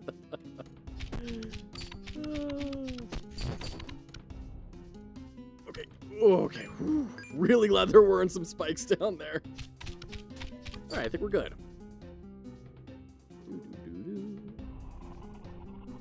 Okay. Hey there, come on in. Always a pleasure to see ya. So we've got a lot of money. We could probably just buy everything. Definitely +1 damage, ×2 on stealth hits. I still don't know what a stealth hit is. Plus 0.75 damage and an extra health. Don't mind if I do. We are getting pretty strong bruiser. How How follow games. How follow. It feels like a poorly written Google prompt. I was in your stream but missed it fully. Was it dog? Oh, Connie, I'm sorry to hear that. I hope everything's well. Stealth Archer, you're basically the quintessential Skyrim character now. Oh, shoot. Yeah, I wish I knew what a... Does it mean, like, hitting someone in the back? Does it mean hitting them before they aggro? What does stealth mean in this game? Do I have to have, like, a hiding condition applied first? I don't know. I have a lot of questions and not many answers. But this is feeling really strong. Like, we're just good. We just have good numbers. We're not, like, going out in any special directions. We're just strong. Oh, we have ads starting in just a second. We'll pause for those. Can you crouch? Oh, you can. I mean, I guess you can. I wonder if that actually impacts your hurt box very much. Yeah. I've literally never even used that in the game. Because there's not, like, crouch movement. You move and you go straight up. By the way, for those who don't know, when you kill the Stegosaurus, those are spikes on the ground now, which is hilarious. I just need to call that out, because I think it's freaking clever. Come on. Come on, trigger. Trigger! I don't want to get hit in the face with arrows. Gosh. Oh, we got a new item from breaking that mushroom open. That's fun. I like all these kind of little discovery moments. That uncertainty, that randomness, brings in a lot of joy of playing the levels over and over again. I think if you crouch, you might be low enough to dodge explosive rocks from the first... Oh, could be, Zaft. Hey, by the way, we're in ads. We're gonna take our ad break real quick.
All right, we're back. Welcome back, welcome back. We're going to keep on going. Ruthlessly obliterating some dinos. Game God 20,012, welcome in. And yeah, Zaft, I don't know, it could be. It very well could be. I don't know. You're alive, right? You don't look too good. Me, on the other hand. Gonna start flexing? Yes! Hilarious. Hilarious. That's so unnecessary. You don't look so good. Me, on the other hand. Jeez. Oh, shoot. All right, come get me. Come get me. Come here. Come here. Come on, come on, come on. You can't get me. You can't get me. Nice. That was a little closer than I was happy with, but I'll take it. Oh, girl. Oh, I hate this setup. Okay, there we go. Whew. It was a lot easier than with the sword we had, though, that one time. That's for sure. And this is being a pretty strong build, just overall. I'm pretty happy about it. Okay, there we go. Ring around the rosy, pocket full of ghosties. Specters, specters, they disappear.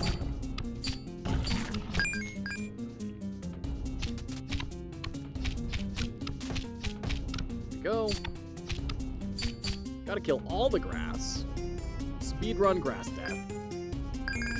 Oop, bring the music down. I forgot I turned that up for the ad break. One day I will be a professional streamer and have like auto sound leveling and everything on scene swapping. But today is not that day.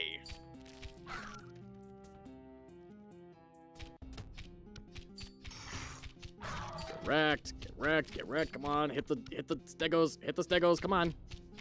Come on. Ow. Are they just like 1 pixel too low? Can't touch this. Oh, dang. Shoot. I got so distracted by hubris. Yeah, I think this is a cool idea. I think that's something we could see a lot more of. You see that sort of a design of on death enemies make it harder in terms of like corpse explosions and you know, leaving acid puddles and stuff, but I think leaving spikes is a very clever way to incorporate the theme into the mechanics. I really like that. Man never learns. No, I learn, but I just forget. Totally different problems.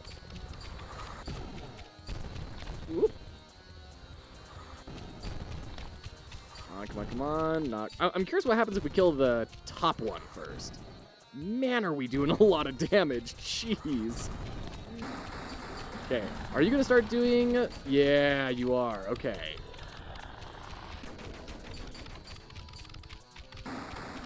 All right. That was pretty easy. Polygon Pilgrimage, welcome in. So good to see you. How are you today? Welcome on in, welcome on in. How are the tools doing? How's the life? New item unlocked, cool. All right, Act 3, let's go. We are playing Sundown's game, Feathered Serpent, which finally released today, which we're very excited about. Plus 1 HP, okay, whatever. I mean, it's a little boring, but sure, I'll take it. Ancient Ruins, ooh. Yeah, I don't remember seeing those one-eyed bats in my paleontology textbook. Or not paleontology, but, gall words. Dinoology. Tools are good. Working on a new box sliding puzzle section. Nice. Still working on the AC situation. Okay. Like the hat? Thank you. It's an amalgamation of many hats. Thank you for asking. You're very welcome. I always want to hear how people are doing, and especially when they've got game dev projects, want to hear how things are going. Wow. That is a tough, fast birdie. Yo, jeez. Okay. Oh, jeez. Oh. Hi, everyone. My name's Joe. I'm gonna break your house so no more of your family can come. This is a kindness, because you can't reach me up here and you're eventually going to die. Jeez. Oh, God. Wow. Oh, and now they spit. Perfect. Thanks. Woo. Tablet pencil. Hello. Welcome in. Ow. You have the type that says you don't repeat. So good to see you, Tablet. How are you doing today? How's life going? How are the exams? Oh, gall. Okay. Give me health, please. Wow, that's a big difficulty jump. Jeez. I thought we were doing pretty strong there, but no. But hey, at least we got our 100 bloodstones, so we can get our meta progression upgrade. So we'll buy that, and then we have access to the magnet, which is going to make things really nice eventually. Okay. Well, we just did crossbow. Let's go to our stick. I'm in the mood for a short Act 1 only run. Doing well, doing well. Almost aced the math exam. Congrats. Spent a few hours studying computer law and now practicing on old exams for the IT test I'm taking next week. The last one. Congrats, Tablet. That's awesome. Big deal. No, super congrats. That sounds like you're having a super successful semester. Way to go. I remember when I was majoring math, I felt like I really understood the math principles that I was learning. And then I would go into the testing center and I would be lucky to pass. It was awful. It was the worst feeling in the world coming out of the testing center and being like, yeah, I think I did pretty okay there. You know, there were a couple of things I maybe didn't get, but like overall, I'm pretty happy with it. And then it's like, no, dude, you got a D.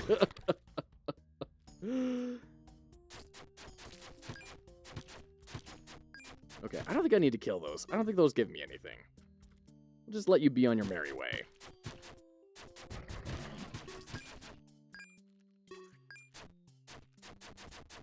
Yeah, I really want a click to swing. Or not click to swing, but hold click to stay swinging option. That would make that pogoing and everything a lot more accessible for me. It would make a lot of things a lot easier and ease the burden on my poor hands. Okay. Wow, you really do stop by quite a bit. It's a fun game, man. What do you mean? Grants perfect control. Yeah, I don't know what perfect control means. Hazards are brightly colored, which sounds nice. We don't have enough money for it, though, so I guess we'll just get the Fat Boy Avocado. Ah, shoot. Yeah, these guys are kind of annoying. I don't totally know how to avoid them 100% of the time, right? Still working out timing on everything. All right. See, like, every time I try and pogo, it just feels like I get hit. And I know there are some upgrades that, like, increase your knockback amounts. And I bet... So there's a part of me that's wondering, am I just mistiming it? Or are the knockbacks small enough that I'm just, like, the window of opportunity is super slow? Gilly's back! I know I haven't been around, I just can't stand to be here. I don't know what to do. Gilly, hugs! Hugs, Gilly, that's what you need to do. You need to find someone to give you a hug. Unfortunately, I'm a dinosaur-slaying specter of death, so I'm literally incapable of hugging. But you need to find someone. We got a panther in the next zone that might, you know, do that. Jim Bro. At the very least, he'd have pretty good grip strength, I'm pretty sure. Having been a free math tutor to many, I managed to get good at school math. But now Web 1.0 levels of outdated internet theory is going to be the end of me. Oh, dear. Oh, dear. Oh, gosh. There we go. Okay. Grab our meta progression. I really want that magnet. I'm not going to lie. I'm really excited for the magnet. It looks like there's 3 upgrades to the magnet, so I bet it's going to have a pretty decent pull by the end of it. At least that's what I'd hope. If I'm spending that much meta progression on it, it better make things a lot easier.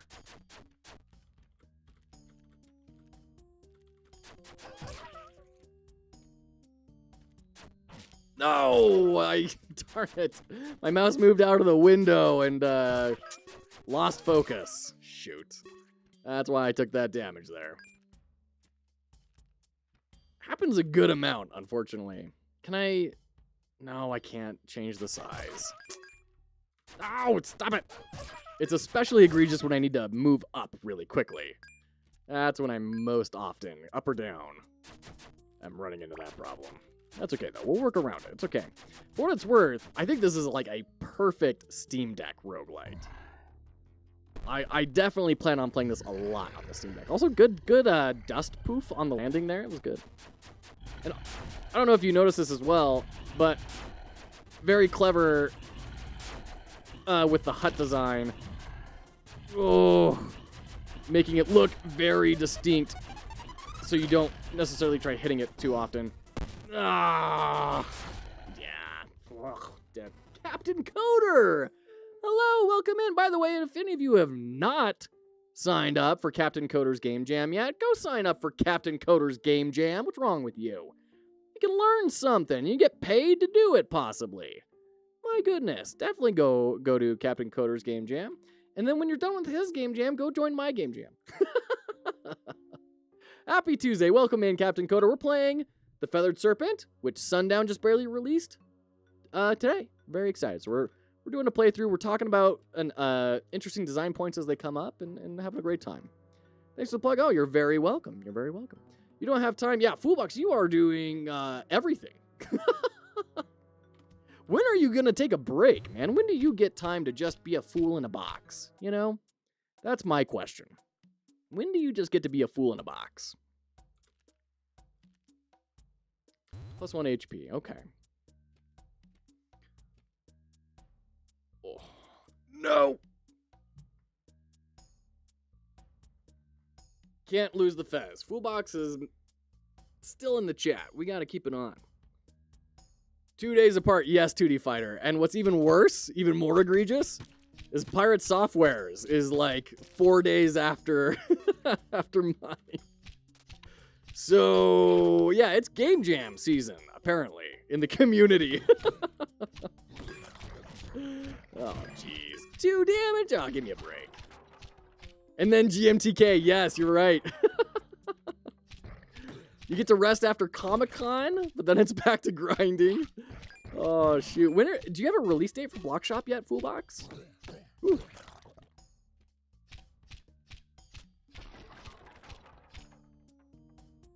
JD does dev. It's summer for me. Hard to do it any other time. I wanted to run one in December, but no time. I understand that. Absolutely understand that. You're in all three. I may be participating in all three as well. And I'm contemplating doing a Godot overlay for one of them too. We'll have to see though. Okay. Woo! Okay, got him. And then we can sneak down here. Everything's fine. I'd like to release around November if everything goes well. Okay, very cool, November. That's tremendously exciting, Foolbox.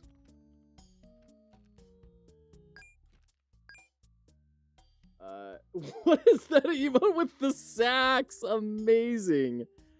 Gonna do the gauntlet for yours so I have time to rest after. Honestly, it's a really, really good call. It's a really good call. I hear that. It's gonna be a ride of a time. That is for sure. Okay, let's get the increased damage and crit. I think that's the best of those options, and then the heal. That can always change. Sure. Unless you submit to another event. Golden Capitan. Doing the Gauntlet and GMTK because they are the shortest. The rest are maybe for me, depending on ER, IRL. Yeah. No, I hear you. I hear you, Zaft. It's interesting. You know, hosting a game jam is an interesting experience. This is our second game jam that I've hosted, and when I first went into it, I thought longer time periods are going to be, like, better for people, right? Because they get a little more flexibility, they can, you know, spend a little bit more time over spread out, they don't have to put as many pressures on themselves, and I've quickly realized, no. It's just going to be 2 weeks of pressure. Is that new? Is that like growing something? Oh, there's a new thing growing right there. Well, Gilly, get back here. So I've come to realize, I think, that shorter jams are almost better unless you can have some sort of way to define a scope that is restrictive enough for people that they can understand, yeah, I don't need to be committing every day and a bunch of time to this, right? So that's an interesting design challenge I want to try and figure out. I want to jam, but I also want to focus on Sooty. Yeah, how's progress on Sooty going, by the way? The secret for me is just be so bad at making games that it's not even necessarily a great idea to focus on making one game at this point. Like, this is Sundown's game, right? That he's been producing for a long time, but he also has been making games for a very long time. Kind of crappy games, little garbage things and little animations and stuff, but it's all been experience that led him to be able to kind of just dive in and start building stuff. I'm really far behind in my learning curve, especially in programming. So I've got a long ways to play catch up. You want to focus on City too? Okay, good. Got the treasures. Nice. Okay, good. Yes! Made it out with no damage. Good. Need to start somewhere, Foxy. That's absolutely right. We need to start somewhere, and that's why game jams are being a good option for us, because it's, you know, a lot of learning opportunities and a lot of opportunities to solidify learning that we've gained while building things. So that's, honestly, the solidifying the learning thing is even more enticing to me, dang it, than the, oh, made it, than learning new things. It's getting an opportunity to put something into practice that I have learned in other projects, but it's kind of a jank project now. There we go. That was a good jump. It's going well. There are a couple more mechanics I need to add in a few buildings. Oh, shoot. I didn't even notice that guy behind me. Well, cool, man. That's super exciting. Ah, no, I'm not feeling this one. This is not going well. Okay, little one. Okay. Oh, man. If you've never tried to play a skill-based game in front of a crowd while streaming, while also having a baby strapped to your chest, you have not lived. Let me tell you. The second best time to plant a tree. Absolutely. Absolutely. I've learned a ton, to be honest. Like, I feel like my growth over the past few months has been a pretty stark trajectory. But definitely is also pretty tough.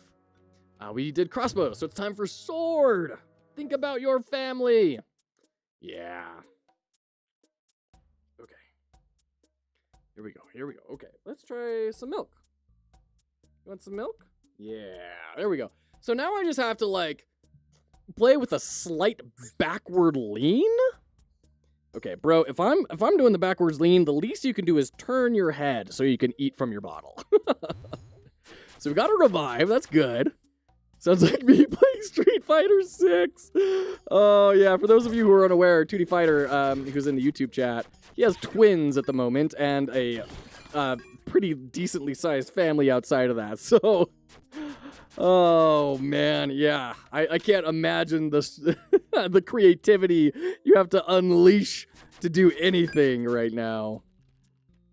Can someone tell their secret contact at Twitch to stop closing the chat every single time the browser decides to change resolution? Yeah, responsive design, man. It's pretty tricky. Ow, I knew that was coming. I guess I thought it would have a bit longer of a wind-up. Good health, thank you. Whew, 3, 2, 1, sprint! Got it. 24 monies. Ooh, we can get anything. Ooh, we can get the double shot. Let's get the double shot. I'm curious what that's going to look like here. Nice. Very cool. I like that. And then we don't have anything for anything else, but I like this a lot. Let's roll with it. One quick second. My wife was getting my attention. I'll be right back.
Welcome back. In web dev terms, it's probably window size. We're in Godot, excuse me. Let me go back to the game. Old habits, you know? One follower to go. Someone do it while he's not looking. No one did it. Reminds me of Captain today on his stream of, I don't think you can get 50 people chatting at the same time. Chat, there's no way you can do that. I'm a dad, Captain Coder. I know exactly what you were doing there. It was as transparent as a pane of glass. But I did my part. I pushed. I was rooting for you. Working with the twins, I now can play phone games with a controller while holding the phone. Oh my gosh, amazing 2D fighter.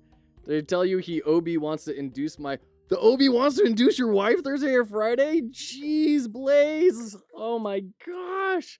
Because you don't have enough going on in your life right now. I mean, first off, congratulations, right? Wonderful, exciting. And I don't think this is your first kid, right? This is not your first kid? I can't tell you how bad I wanted to get 25 people chatting at the same time. Didn't even realize it happened. Getting to 50 feels impossible. Yeah. Oh, it's your first kid. Okay, I must be just thinking about goats then. Oh, Blades, congrats, my friend. That's going to be a whole new world for you. My heavens. Yeah, Captain, I hear you. And anytime I go to, like, the achievements page, it's like, cool, we've come a really long way. Way to go, everyone.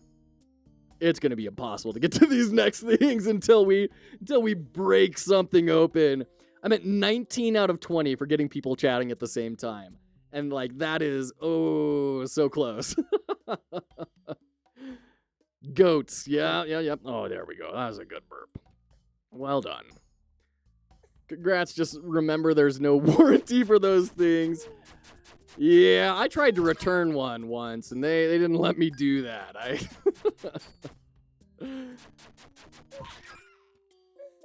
Memphis, thank you. 46 out of...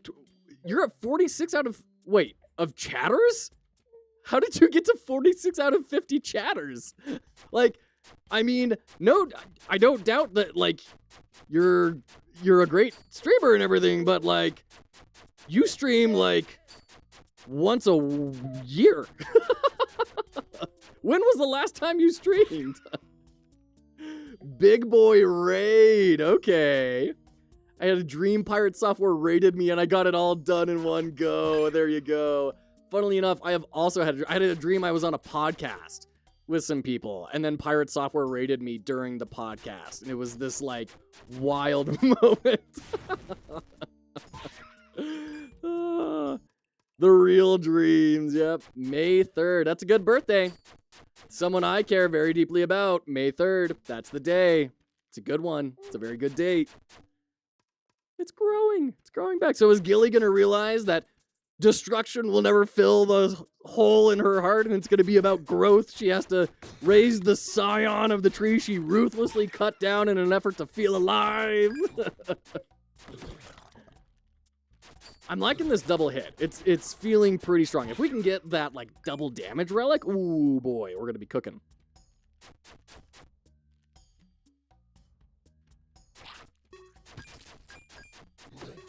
Okay.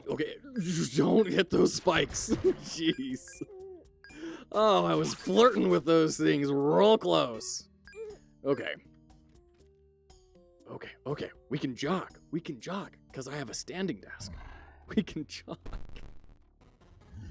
Hold on. The behemoth needs to get his face crushed in. Hold on, little guy. Here. You want the pacifier? Should we try the mute button? All right. Let's go. Yeah. I almost forgot about that attack. Oh, boo. Okay, so the head doesn't... I don't think you do extra damage. I think it's just an indicator of a health bar. I think it's just to show battle damage. Oh, man. Come on. Ooh. Come on. So close. Oh, we have the revive. That's right. God, we still lost all that health. Sheesh. 46 out of 50 viewers at the same time. Okay. I was like, boy, that is a big boy raid to get 46 chatters going. Holy cannoli. Reveals enemy health bars. Cool. See the souls of enemies. Nice. Reveals HP of all enemies. I like it.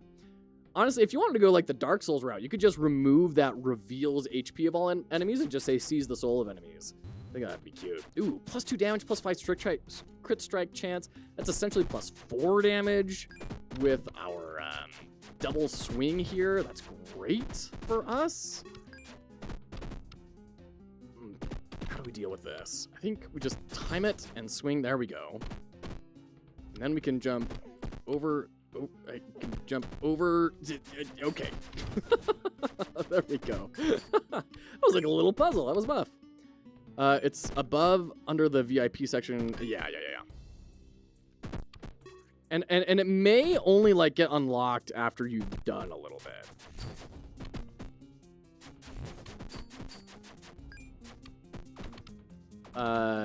I'm at 22 out of 25 now, but I've been there for a while. Yeah, it's rough. And I don't know. Oh, this guy has a health bar. Interesting. Huh. Wonder if there's actually a way to hurt that.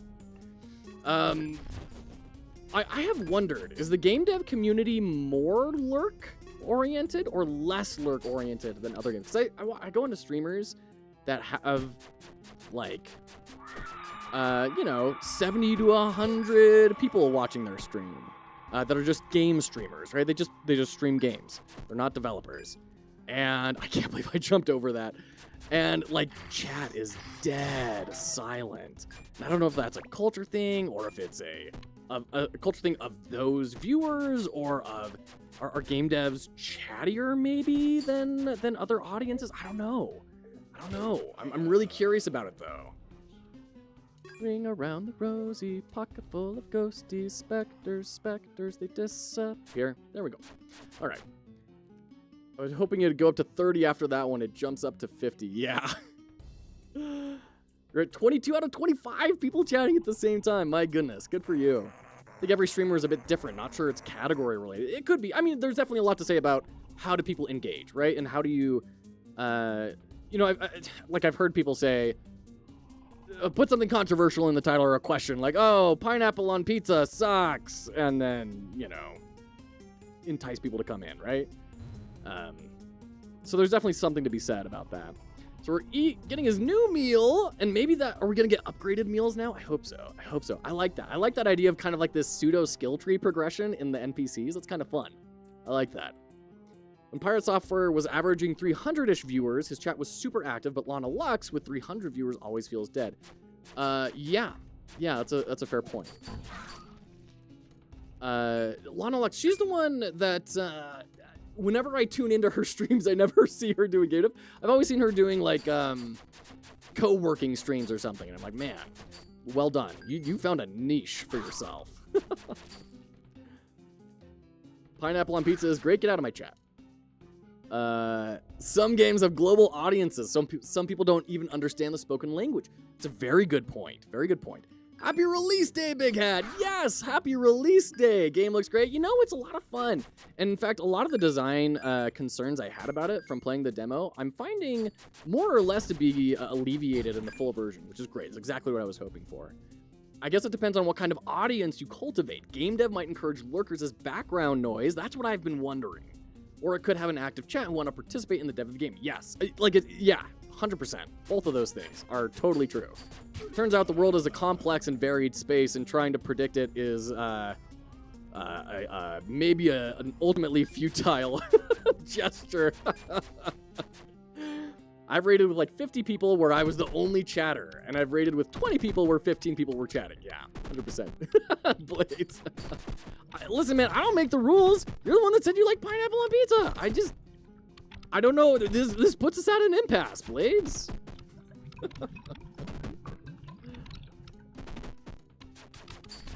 Okay, good. And nice. Good. Lovely. I know this feeling. It's the reason I tend to not do raid messages. Feels super awkward. I'm the only one. Yeah, I'm with you, Captain Coder. It's exactly why I don't do it as well. Yep. I figure it's one of those things that, oh, that's right, shoot. Forgot about that. When there's like a massive crowd, okay, sure. But if it's like 5 people that I can't really trust to like follow up on it, because like it's kind of awkward, you know?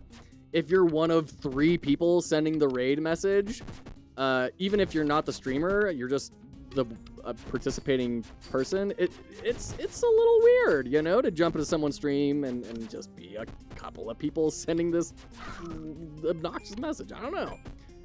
It's rough. I think it requires a certain branding and audience, right? Which I don't think that I cultivate necessarily. I think it's kind of funny. Horoscopes can predict everything. My viewers are silent because they're all Aquarius or something. Oh my gosh, amazing. Working on my own project, don't have time to be active in chat. Exactly, yeah. I say something once in a while. Yeah, that's the way I am a lot with streamers. Like, if I'm on a stream, it's probably while I'm taking care of kids and trying to get work done. Sorry, like I'm going to communicate as much as I can, but I've also got like 10 different streamers I want to be talking with and engage with. Like, it's just, it gets spread out, right? Takes a real adventurer to keep coming back to the jungle. Gonna give us the guns? Gonna give us the guns? Boo!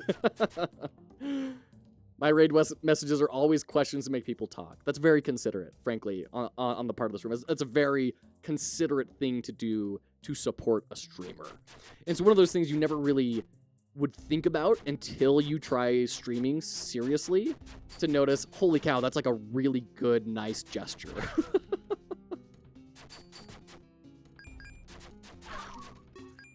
And then they don't read chat for like 15 minutes. What? Are we talking about your stream now, Foolbox? No, it's not that you don't read chat. It's just that you get behind on chat. That's all. You're constantly reading it. Okay, Sword's feeling really good in this spot now, whereas before it has definitely suffered. I don't want to deal with you yet. Let's get rid of these guys first. You know, as much as I really hate this guy, I do like how much he forces me to kind of order my actions in the game. And I think that's a strength of the design. He's really frustrating. I wish he stayed around for less time, but it does force me to consider, I want to take this guy out last so I have a lot of room to maneuver instead of, you know, getting caught because I'm dealing with 8 other spawns. I actually feel really awkward raiding in general. I'm trying to get over that feeling. I can understand that. For me, it's a sign of like, hey, I appreciate you and I think you're a cool streamer, and I want to support you, right? I do try to match the size of the audience to the raider, to the raidee. Like, I know a lot of people say, don't worry about it, raid into your favorite massive streamer with 3 people. It feels, I don't know, I don't even think they're gonna see that someone raided in, to be frank. Like, if I raided Pirate Software, Captain, you have a bit of a relationship with him. You know, the only way he knows me as the guy who used his face for a thumbnail for the last game jam. Like, I don't feel he would even notice, right? I don't read fast. Yeah, exactly. You don't read fast enough. Most people just leave even if they participate. Yeah. I like raiding because I feel like I'm recycling my used lurkers and give them a new life. I love that perspective. Sorry, I have to go a little focus mode.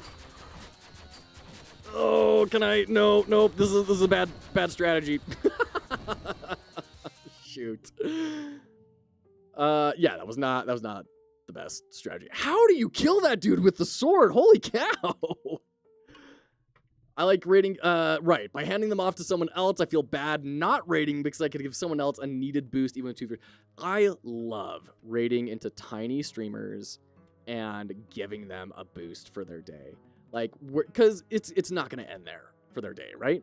They are going to take that boost with them the rest of the day. They're going to be telling people, somebody raided in with like 30 people today. It's crazy. And that could mean the difference in motivation for them completely.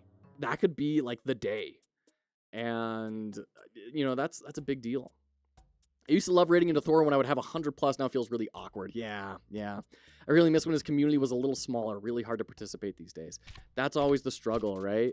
That's why one of my main maxims at foxhollowgames is I always try and make sure that I'm spending at least some of my time each day inefficiently, which is to say with individuals, doing something that I cannot scale, right? No matter how large this channel gets, which, I don't know, may not ever be large at all. But regardless, I want to spend time every day doing things inefficiently. And if I'm doing that, that's a sign that I'm doing it right. Because it's I don't blame Thor at all for the route that he has gone. And I think he 100% believes that this is how he is helping the most people. I truly believe that. But it is also difficult. You lose something. Infinite pogo chain. Yeah, Zaf, there's got to be something like that. Really happy for him, of course. Of course, yeah, absolutely. I only raid people I like and want to support regardless of how many viewers either of us have. And that's very fair, Blades. Absolutely. That's a very valid perspective. I boosted Tablet. He was freaking out. Yeah, I remember that. I was there for that. Pepperidge Farm remembers. You have no idea how much that helped me. Aw, that's awesome.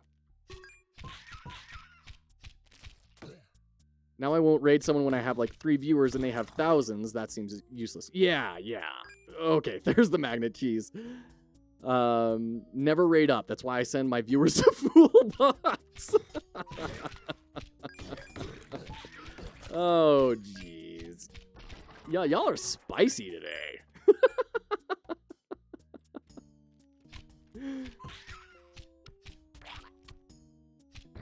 All right. I'm not going to go down for those coins. Those are lost coins. Sorry. Those are gone. That was nice, though. That magnet helped a lot. When I was first streaming, I would get really overwhelmed with 10 to 20 viewers. I didn't know how I could possibly keep up with chat if it grew more. Something I found interesting is that chat with 30 chatters feels about the same as chat with 80. It's mostly the same amount of active chatters.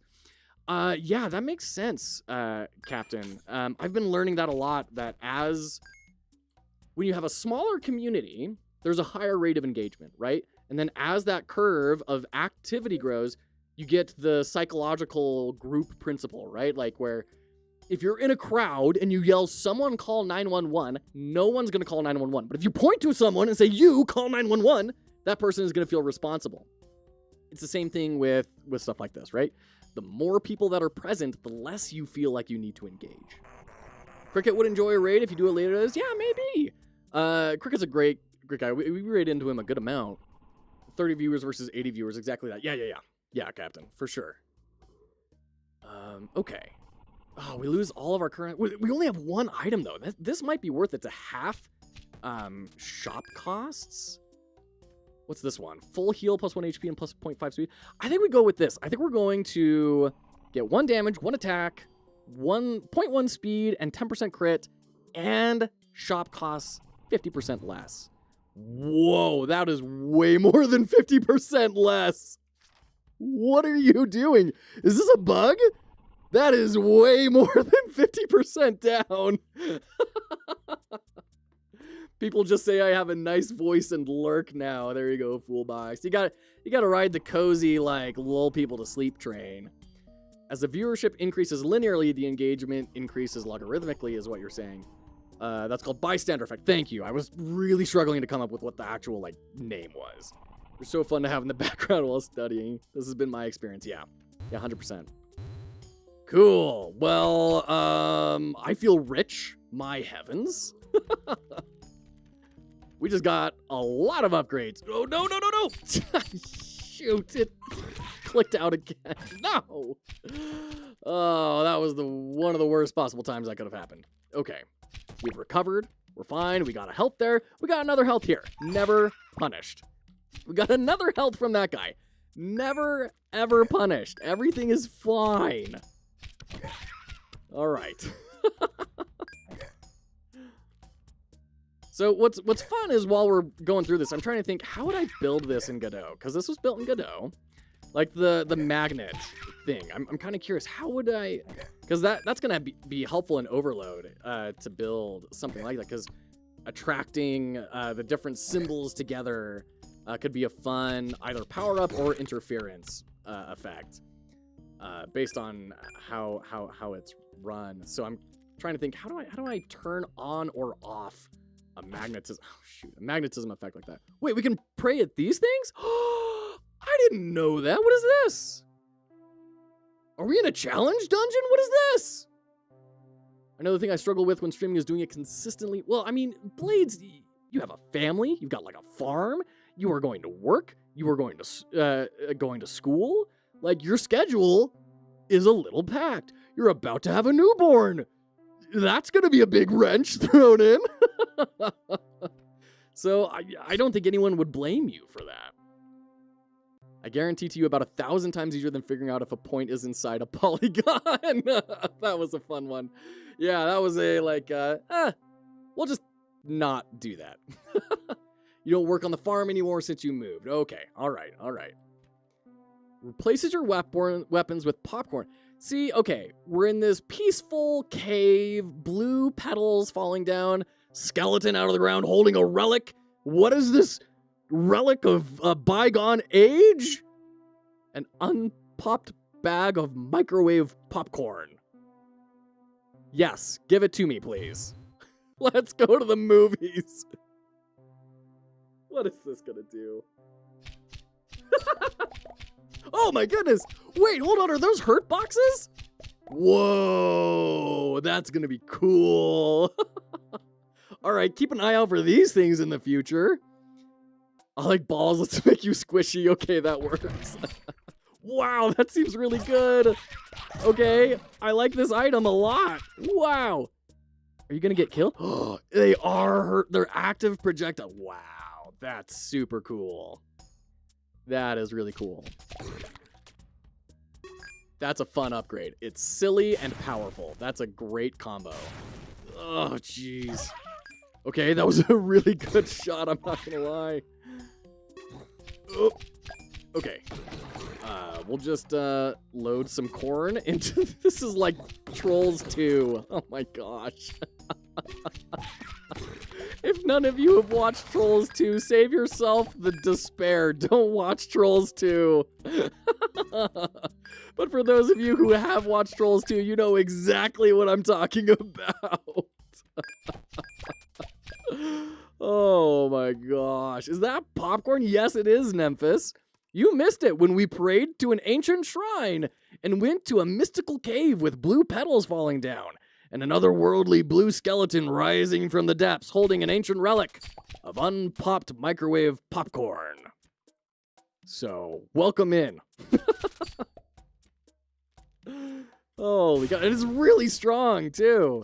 Because these corn kernels, it shoots a kernel, which it pops, and is now an active projectile and bounces around and such. That's really good. Oh my goodness. I sure do appreciate you all being here today. This is great.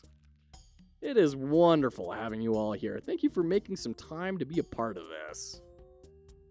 Okay, it looks like there's a floor down there. Okay, because that's what I was pretty sure was going to be hiding. Definitely some physics bugs with this, like clipping into the ground. In fact, I've noticed that with gold as well. There seems to be some sort of struggle detecting in the game that there's a floor when the object is moving at a certain speed. But is it a game-breaking bug? No, it's just like a slight, oh yeah, look at that. I'm not going to bother with that, Jess. I don't want to deal with that. I'm for sure going to lose health to that. It's just Godot physics being Godot. I saw a really cool comparison yesterday between Jolt's soft body and Godot's soft body physics. It was really interesting because the Jolt soft body physics, they had like a soft beanbag ball type sort of thing rolling down some slopes and hitting some problems. Like obstacles, excuse me. Use words that make sense, Joe.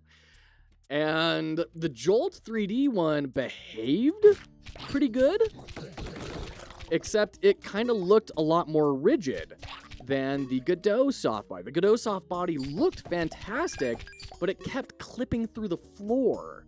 So if it just didn't clip through the floor, it would have been like nearly perfect. But unfortunately, you know, it's got that to work out. I'm curious what 4.3 is going to bring in. if that's going to help out with stuff like that. I know they've reworked some physics stuff. I just don't know if it's going to touch that. Wow, that's doing so much damage. Look at that. That's great. Oh. Yeah, get wrecked. Just constantly getting hit with those popcorn kernels. Which is just a sentence I did not expect to say today. Easy game. Wowsies. The softball would run into some problems like filing taxes or making an insurance claim and would sometimes clip through. You know, we all have our problems, don't we? We all, I've been called a soft body more than once. Thank you, Mothman. Appreciate you. Oh, goodness.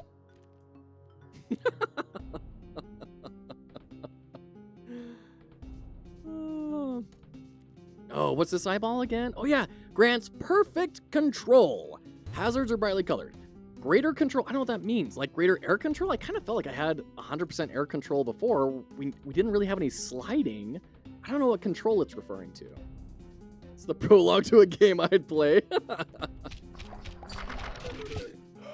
Oh, that is so cool. So the popcorn kernels got popped by the spears flying across, I think, and then popped into popcorn, which fell on the shaman dude, which killed him. That was really cool. Accuracy, maybe. Maybe it's pinpoint accuracy. Maybe. You might be right about that. Okay, I'll let the stegos drop away. I'm a little bummed that these don't, that they're still highlighted even when they're no longer active. I wish it would go away, because that would help. Because sometimes these things reset, and sometimes they don't. And I'd like to know, is this one of the ones that's going to reset or not? Okay.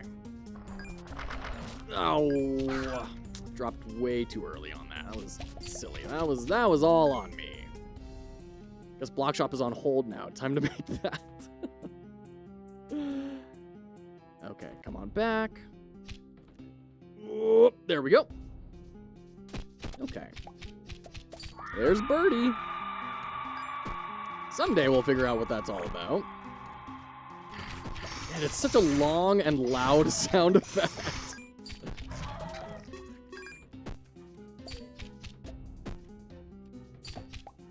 One thing I would like, and I think this would be genuinely a really nice quality of life improvement to kind of communicate more to the player. Careful, there's a bird. Is when the chests get hit, provide some sort of feedback, right? Because I think the bullet just disappears on it and you get a sound effect, but it would be nice to have it change, or like have it jiggle a little bit, or even change to a more damaged sprite. I think that would be a nice little juice moment. Been dreaming about making a roguelike survivor version of Wormhole. Oh, that's cool. Is that a bird? Is that a plane? Nope. No, yeah, that's a bird. Never mind. Watch out. I think that. Watch out for snakes. Oh, boy. Okay, guy. How we doing? Can I do this one-handed? Can I do platforming one-handed? Oh, I like how it even colors the bullets. That's kind of interesting. I always like when developers find a way to leverage UI and visual design to communicate things in a different way. That's always fun. That making it harder through the UI. Tez Kotlipoka's mask. Tekotlipoktas is probably how it's more pronounced. Plus 3 HP and doubles hearts from chess? Whoa. Yeah, I'll take all of these. Yes. Give me all of the health and a revive, please. And an attack speed and extra speed. Yes, absolutely. Should get a good bird's eye view on that. Oh, shoot. Okay, guy, how we doing? Some of those old, I was in a part of Mexico where, Spanish was definitely the main language. But it was interesting because it was near Guadalajara. And Guadalajara, if you don't know this, was very settled by the French. So there were a ton of white people walking around. And they were just native Mexicans. And that was like a fairly common ethnicity, which is not the case everywhere else in Mexico. But when I moved out to a place called Uruapan, which was further away from big cities, then we got to see some of the more native inhabitants that didn't even speak Spanish. They were still on their original tribal languages. It was absolutely fascinating. I really wish that I could have taken the time to learn some of those languages, because it was, now, like 15 years later, it's incredibly fascinating to me, and I'm really sad that I didn't take as much advantage of that time as I could have. Softballs are so 2016. I want to see a soft body simulation of a newborn baby. Have you seen, Tablet Pencil, those unfortunately realistic cakes? Where it's like for a baby shower and they just make a perfect sculpture of a baby as the cake. And everyone's just, oh, it's so cute. And then someone has the knife and it's just dead silence in the room. Like, who's gonna cut it?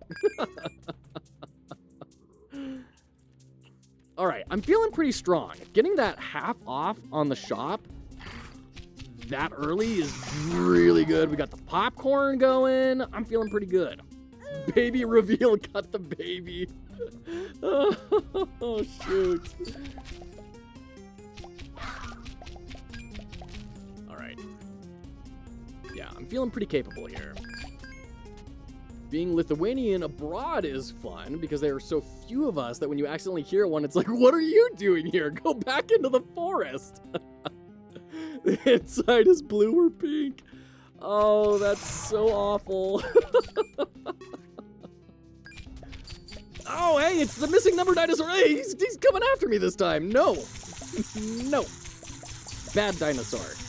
Bad glitch dinosaur. You were supposed to be gone. How dare you come back?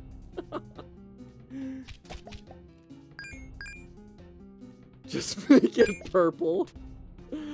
Oh, shoot. All right, there's the cheetah, man. Check out my cannons! Sorry, earbud users. Are you going to give us the flex? There you go. Double flex. Nice. You got it. Purple is always the correct color choice. Surprise! It's a baby who was formerly known as Prince.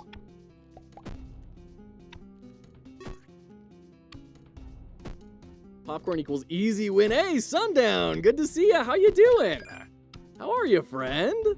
Just stopping by. No worries. I'm sure today's a very busy day for you. By the way, I did throw in a little announcement in our matchmaking Discord for YouTubers and stuff. Feel free to kind of push that a little bit if you'd like. But that is up for you.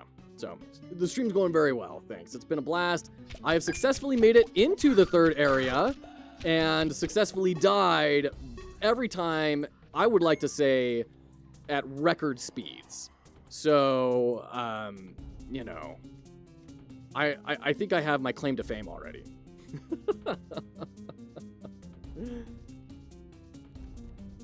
Yeah, what does better control mean? Yeah. Good call, Foolbox. What does that mean? On the relic. Yeah, plus control. What does that mean for Eye of Sense? What does that do? What does it do?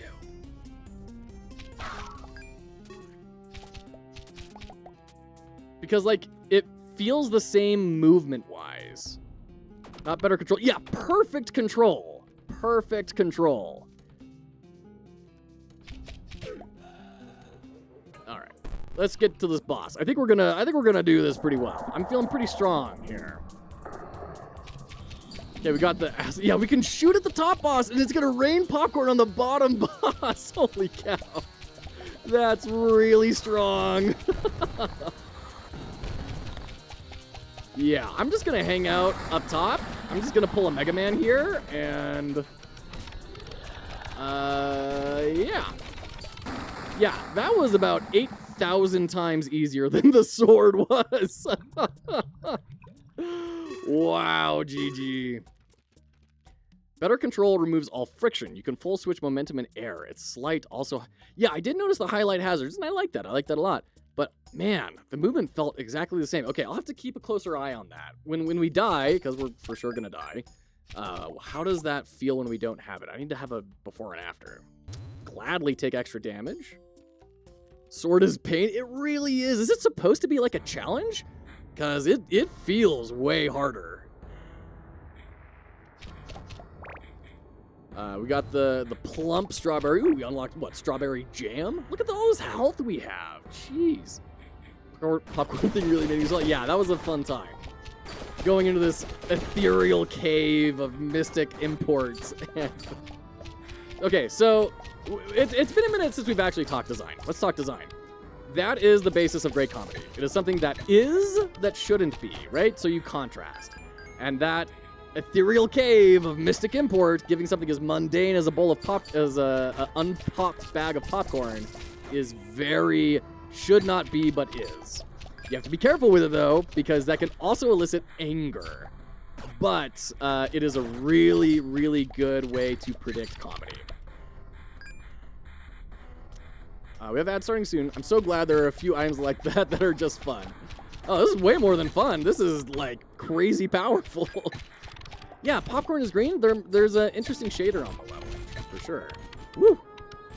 Dodge. Okay. No. I think we got hit there. Bummer. This is the furthest I've made it in level 3. 3 other secrets like that per area. Okay, very cool.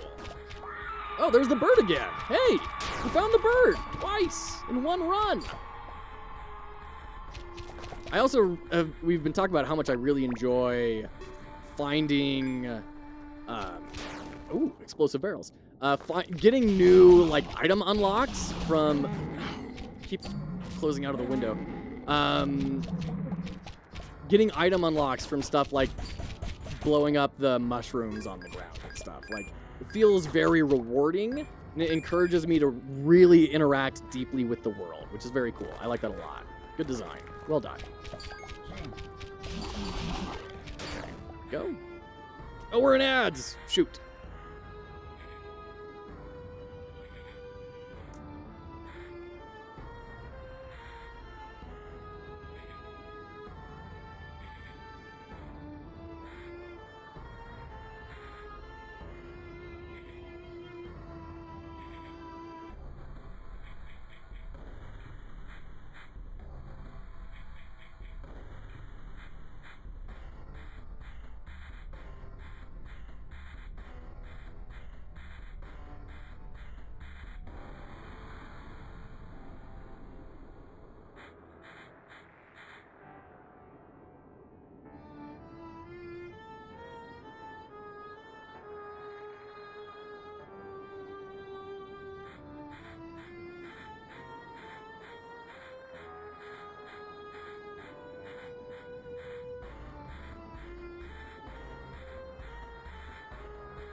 Welcome back.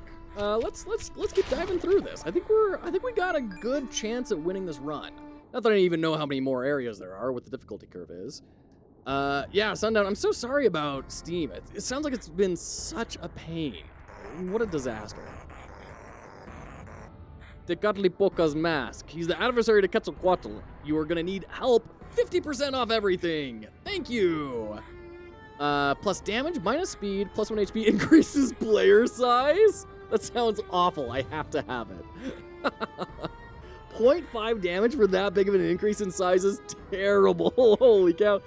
Plus 2 damage and full bow burst damage. Well, we don't have the burst unlocked yet. So we'll just get some more hit points. Okay. Stop jinxing it? No. Lots of good things I've learned. Just wish someone stepped in and gave me a heads up. Yeah. Well, I mean, you're going to be able to do that for others now. My goodness. I would still love to have an interview with you at some point after everything settles down, after you kind of adjust to life with the kid and everything. And... oh, my projectiles increase. Oh, okay, never mind. Best upgrade ever. Wow, that's really cool. Because, yeah, I think you've been through a lot of painful learning experiences. Oh, wait a minute. That's that's so cool. That's great. I love that. Okay. Trigger. Thank you. Look at every steps of your release to be honest and taking notes. Yeah, for real. Character kind of gives me Predator vibes. I totally understand that, Blades. 100% I understand that. Let's trigger that. Barrel. And then... oh, darn it. Still took damage. I thought I had such a clever plan for overcoming that. Just go fast. Okay. Taking 1 damage isn't terrible there. Rocks fall, everyone dies. No secrets up here? Boo. Alright. Oh, these birds. I hate the birds. They're so mean. Oh, the destructive platforms. Joe. Oh, one of these days I'll remember those exist. Man, popcorn is really strong. Holy cannoli. Oh, jeez.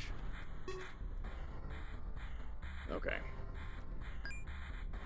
What else are we missing here? I mean, there's nothing to... Wait. No. There's chests down there, and I forgot those spikes are destructible. So if we drop some popcorn in there, yeah. Ooh, that was really close. Grab the health.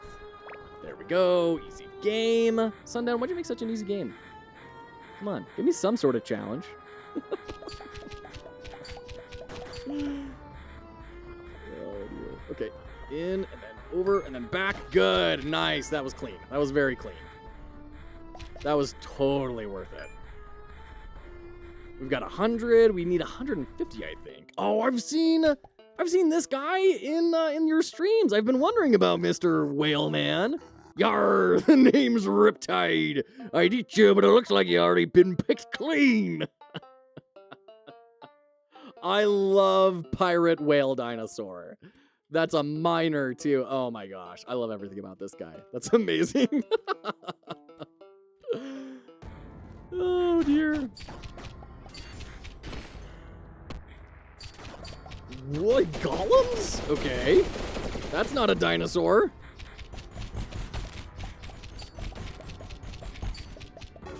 Okay. Oh, God, I forget they have range attacks now. Luckily, we have so much health that taking some damage isn't that painful, but... okay. Destructible platforms. Destructible platforms. Everything's fine. Everything's fine. There we go. Okay.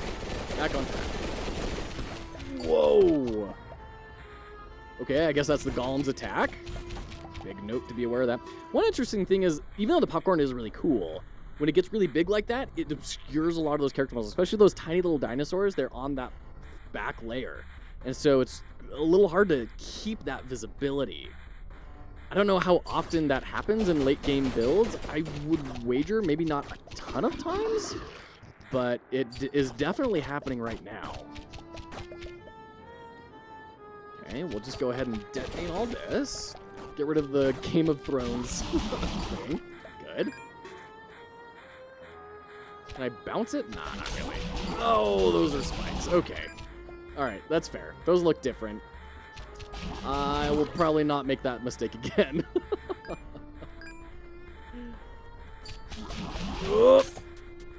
Okay, there we go. Nice. Isn't that a good balancing thing, though? Very often visibility is the downside of stupid. In a good way, builds in these games.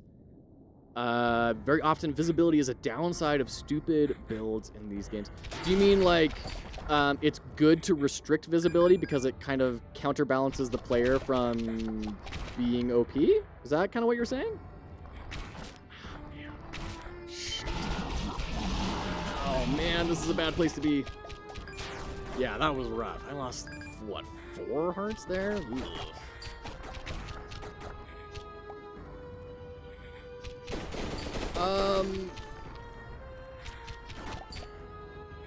So the problem with that, Zaft, is I don't think it's intentionally designed for. I think it's a side effect that doesn't feel good because it feels like you're punishing the player for being smart about their upgrades. So if you look at games like Soulstone Survivors, they have this problem really bad. And they have to build in sliders into their settings. So in addition to all of these things, they have attack visibilities. And you have to like set it down to like 10% in order to see anything. So I do think there is a space where that could be the case, Zaft. I think that could be a very intriguing design constraint of how do we accommodate for players making builds and unintentionally sabotaging themselves, right? I think that's a compelling design challenge, but I think it needs to be done very intentionally, and I have yet to see anyone do it intentionally. Otherwise, it just feels like you're getting punished for being good, which doesn't feel great, in my opinion. It's all my opinion. Okay. Ooh, monolith. Okay, is this a... Oh! Okay. I am not hurting him. Do I have to hit the... Yeah, we have to hit the eye. Classic Saturday morning cartoon logic. Love it. Okay, get rid of the dive bombers. You're not fun. Oh, jeez. And I can't... Oh, I can't wall jump against that. Ah! What do I do here? Can I get on top of him? Oh, jeez. Did I win? Wait, did I win? Did I just beat him? Thanks to popcorn? No, I'm taking damage from him. Oh, this is... No! Sundown! Sundown! Save me!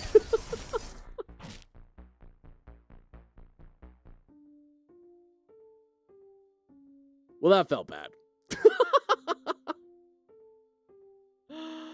Oh, shoot. So, in case you couldn't tell, I was backed up against an invisible wall. I was backed up against an invisible wall, and I couldn't jump over the spikes to get back to where I was supposed to be. Okay. Lesson learned. I have seen that boss fight. I know a little bit more about them. I call it quits after that one.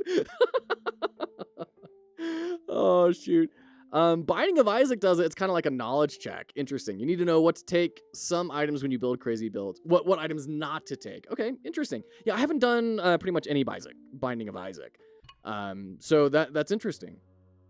You learn to not take onion or chocolate milk with some combinations real fast in Isaac. Interesting. Yeah. Very interesting. All right, it's a sword build this time. TLDR skill issue. Seems like the HP bar bugged when one gen died. All 3 weak spots needed to be destroyed. Got it. +2 damage and full bow burst. Once again, we don't have bow burst. We don't even have a bow this time around, but we got extra 2 damage. That's nice. Okay. Sundown. Since you're still here, can I ask you one more question? Why can I not hold down the mouse button to swing the sword? Because this thing is giving me carpal tunnel. Why can't I just hold it down to swing? Yeah, meta progression.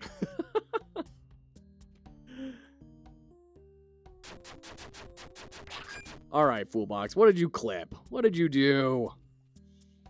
Oh, great. My ignominious defeat. That's what you clipped. You can once you break the attack speed cap. It's so cracked when you can hold it down. Oh, shoot. Oh, brutal. Oh, that was... Oh, what a tragedy. What a tragedy. All right. Let's jump back in. There we go. Oops.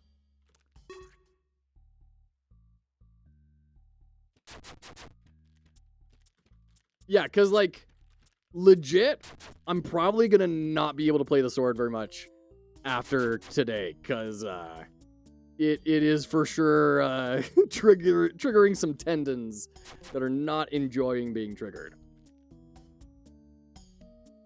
I would 100% play with the turbo button. All right, what you got for me this time? Guess who's back? You! Usually multiple times a day. Hilarious. Okay, you have 30 money plus 4 attack speed. Yeah, that sounds good. Yeah, we gotta go for that. I mean, come on.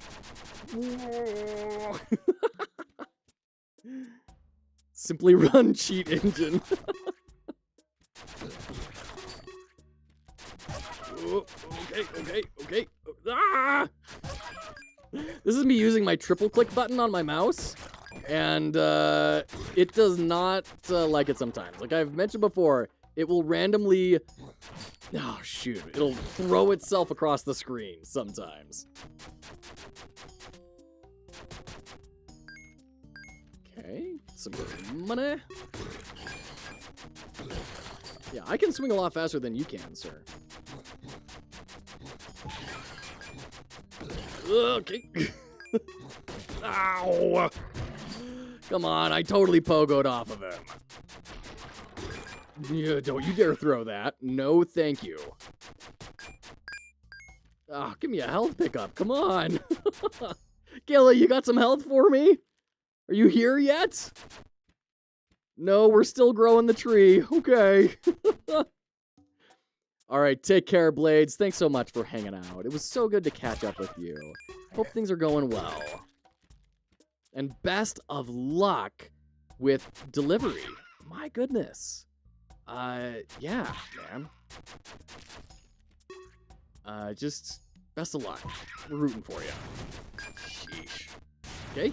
All right, everything's fine. Everything is fine. Oh, and Sundown, what is stealth? If you're still here, what is stealth? Because we've gotten a couple of relics that, like, key off of that, and we don't know what counts as stealth or not. Get off my yawn! I'm excited and getting more nervous. Yeah, totally normal. Totally normal. Absolutely, Blades. Wishing you the best. Oh, 1 second.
All right.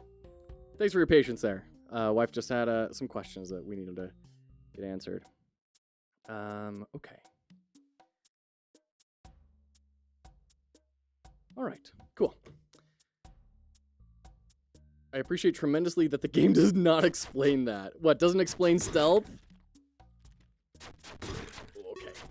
We've been having debates on the stream here on the relative merits of discovery in games, and games that do and do not communicate their mechanics. Have I gone fishing yet? No, I haven't figured out how to go fishing yet. I know you built something for it, but I have yet to find it. Mysterious mechanics are awesome. Oh, shoot. See, this feels deliberate. This feels like I'm supposed to, like, can I pray here? No? Okay. Feels interesting. After that, that shrine that took us to... the shrine that took us to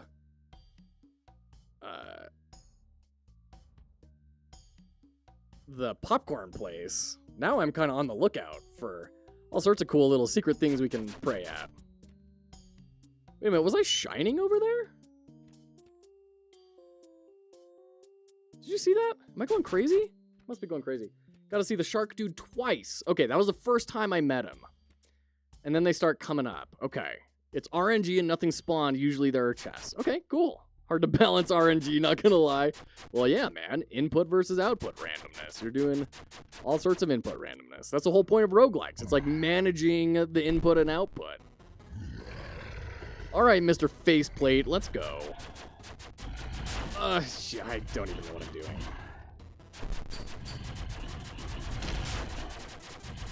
Oh, God, the swing radius is so small. I might just hold off on doing the sword until I'm able to upgrade that, because oof, is it rough. It is so itty-bitty. But I'm assuming I can upgrade it, right? Increased knockback. Projectile speed. What? There's no way to upgrade the swing size? Bruh. How do you expect people to win with that? How do you kill the Hydra with a radius as... It's like a little toothpick. It's just this little guy. Oh, that's a strong relic to start off with. I will definitely take the sharp axe. Yes. Oop. Okay.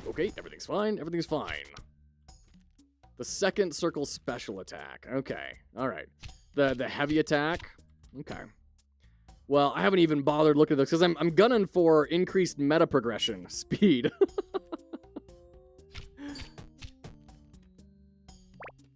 Whoop. Okay. Oh, call every time I land exactly on him. EP time. Have a nice rest of your stream, dude. Don't let offspring puke all over you with all that. But this is the only thing keeping him satiated, my friend. Thanks for hanging out, Tablet Pencil. Hope you have a great rest of your solar cycle. What increases swing size and damage? Just for the special attack or in general? Now I'm really curious. All right, what's in the chest? Is that worth it? This is a bad idea. Okay. Now, how do I trigger you? This is my problem with this thing. How do I trigger you without getting blasted? Like, I don't think I can shoot you.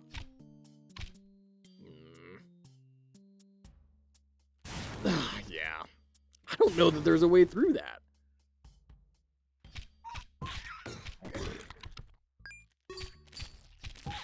Okay. Magnet those up. I'm loving the magnet upgrade. Nice. Shoot in front of. Oh. Okay, so it's like a motion detector. Okay, I mean, that makes sense, but for some reason it just never occurred to me. Thank you, Sundown. That makes a lot of sense. Oh, man. Can I apply you for more information? What are these, like, increased weapon things? This changes your weapon type to those used by Piliku. Like, I get that it changes the effect, but, like, what else does it do? Because it just seems like, cool, now it's a laser. Now I have these spiky bits on the sword. Like, what does it change mechanically? Does it change things mechanically? Like, it has to, right? I must just be missing something.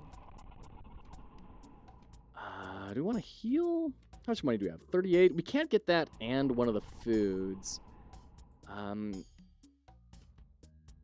Changes your attacks if you have the burst. Oh, the burst. Okay. Well, maybe I need to start unlocking that burst option. Also, why is this like 2.5 times as expensive and half as good? Did I unlock papaya or something? Is that just an upgrade?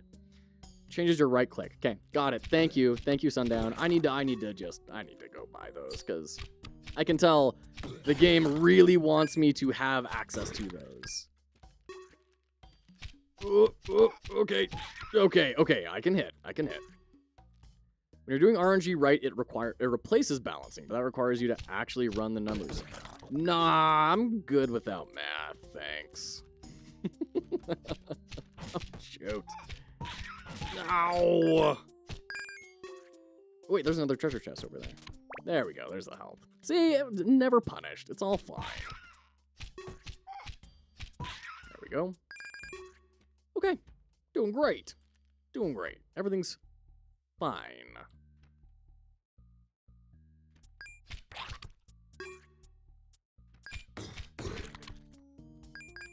Okay. Oh. Ooh, that was good. Oh, that was bad. Okay. We're at the point where we're one-shotting the spear dudes. Maybe. Some of them were one-shotting. Don't know why. I don't think they were crits. Oh. Ain't no way an optimizer brain will ever let you buy any upgrade that is not the get more meta XP upgrade until you're done with that branch. Yeah, exactly. Exactly, Zaft. That's exactly what I'm going through right now. And the magnet upgrades are flippin' expensive.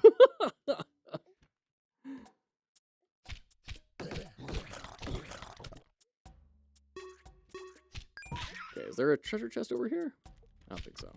Nah. Death from above! Oh, jeez. Okay, everything's fine. Everything's fine. Okay, great.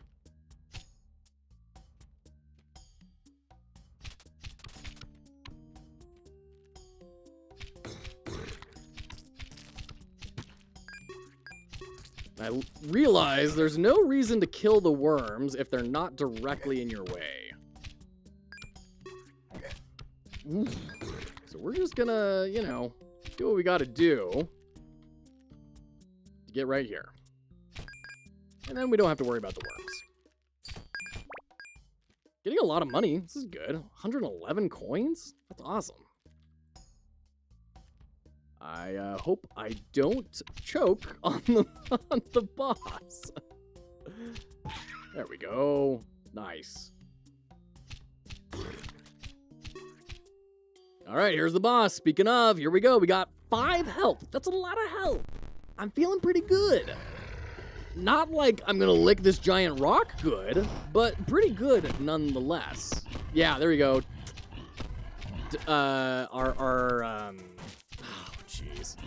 Our duck did dodge the breakaway.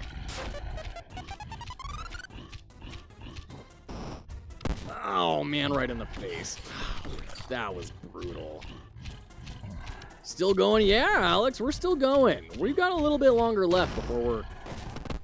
Jeez, the tracking on that can be so rough. Oh, please. I do not know when he stops tracking you on that. Oof. Maybe the secret is just don't be close to him, but it feels like you can't jump over him unless he gets really close to the edge.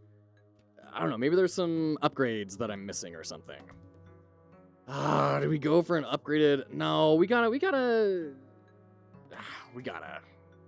go with the weapon attacks. Okay. And then damage. Increased damage while airborne. Interesting. Okay. Rest in pepperonis. Run under him, but that's only if he jumps, right? Like if he jumps, then you can run under him. We've done that a lot. Okay, there we go. There's our heavy attack. That's a little bit bigger than holding back on screen. Hey, you come on, Zap. You've been watching me this whole time. You know we've been doing that. Come on.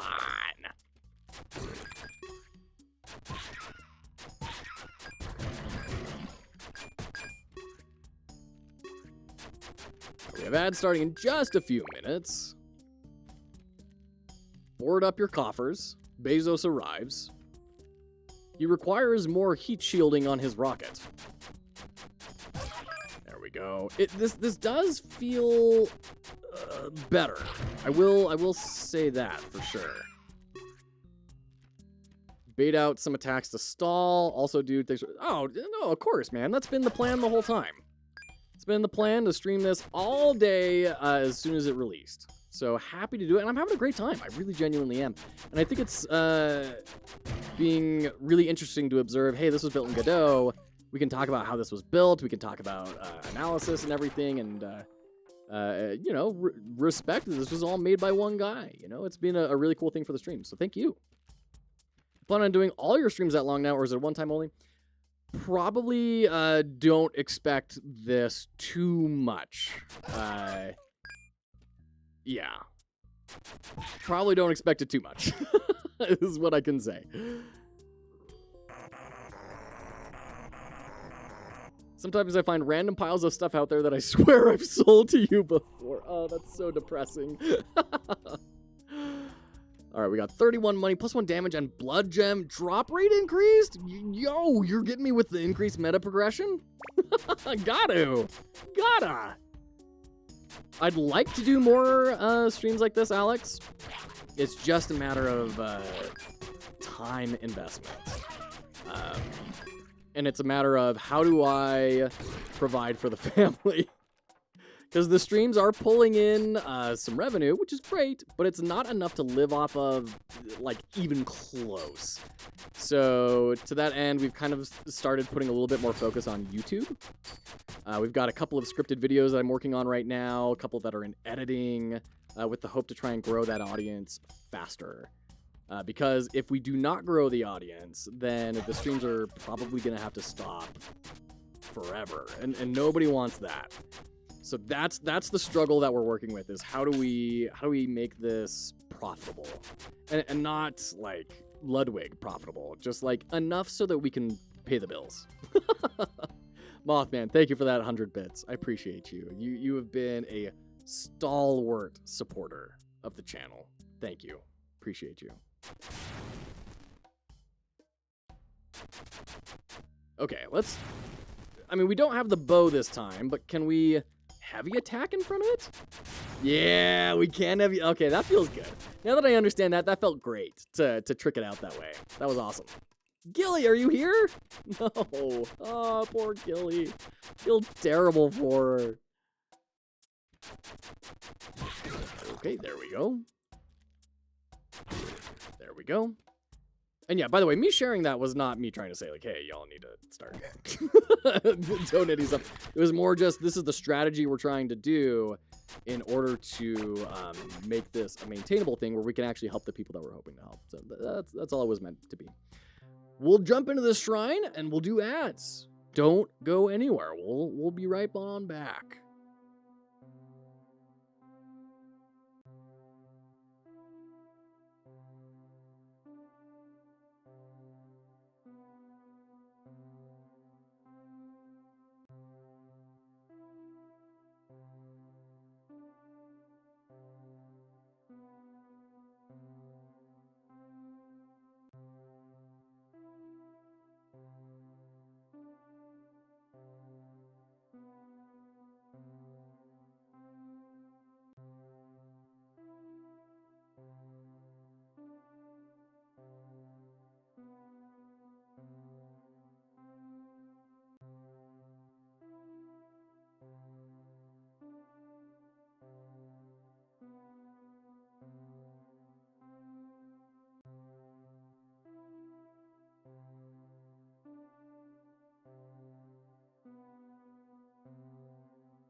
Okay, welcome back. Welcome back. Let's get our popcorn, shall we?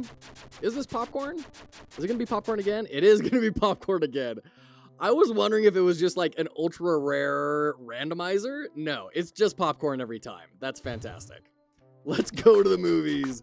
Wow. Okay, so that's the mealy popcorn. I dig it. That's hilarious. I'm such a big fan of that.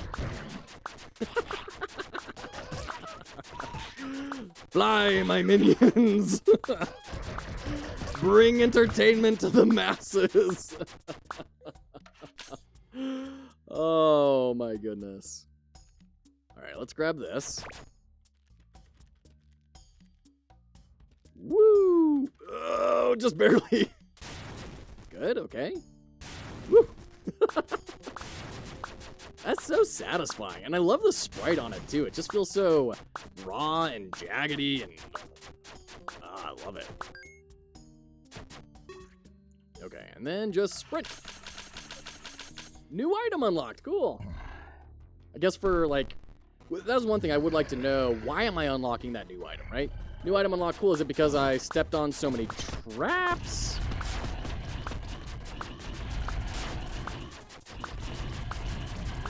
Okay, there we go.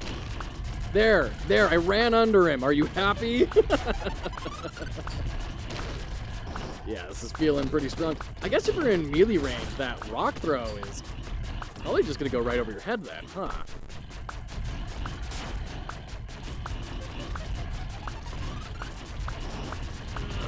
There we go. Got him. Easy. Easy. Who dies to that boss? That's such a lame, easy boss. Alright, what's our treasure chest? Some money. Good. Now, what do we got here? Plus 20% crit, 0.05 speed, and full heal. I will definitely take all that. Yes. Thrilled. Mothman Centaur hype. We did it, Red. Okay, we got a new eye. Oh, that's the enemy health bar. Cool. Yeah. Cool. Let's make it happen, Captain.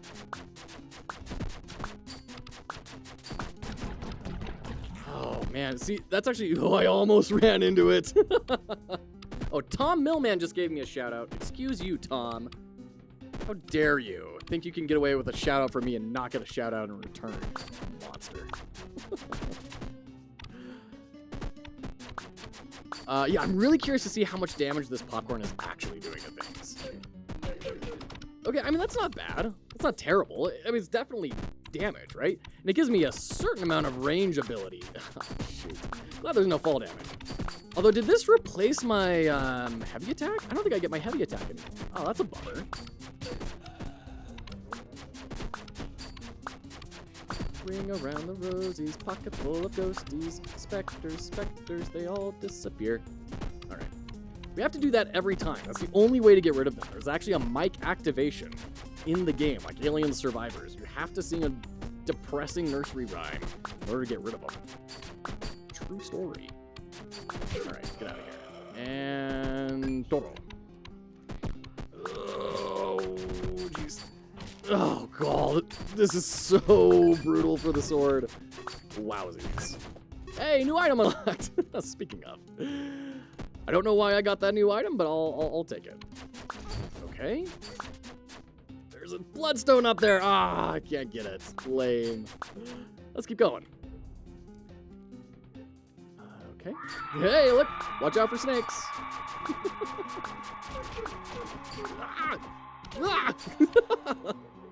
Jeez. This one individual is going to end my entire existence. Okay. I think I heard a bird. Watch out. You did hear a bird. Okay. Hold on, little guy. Hold on. I got you. I know. Hold on. All right. Hi. Oh, hello, Mr. Smiles. Ready for more milk? Yeah. You came up from your nap. Okay. I need a key binding to fire, so I can play it kinda one-handed. I need like an E to swing or something. We don't actually have very many items this time around. I guess we just... I mean, not in comparison to that one run we had that was just wild because we had the 50% off coupon from the very first store. Okay, good. There you go. Yeah, you just tuck right on in there. You just tuck right on in. Okay, and then run away. Okay. Everything's fine. Cascade some popcorn down on that guy. Same over here. We'll just bounce some stuff around. Oh, it's not quite. There we go. Down. There we go. Oh, dang it. Oh, that was pro MLG. Pro MLG right there. Okay. And grab you. Good. I do like the little ghosties that pop up when you have the eyes. That is pretty cute. Popcorn salty or sweet? Salty. We're the good guys, Zaft. The only way sweet popcorn is okay is if it's like caramel popcorn or something. You can't... No, kettle corn is a trap. Kettle corn is like pineapple on pizza. It's inexcusable. I'm sorry. Offspring disagrees. Here comes the money! I got just what you're looking for. Yes. All right. What do we got in the chest? Oh, meta progression. I mean, that's nice.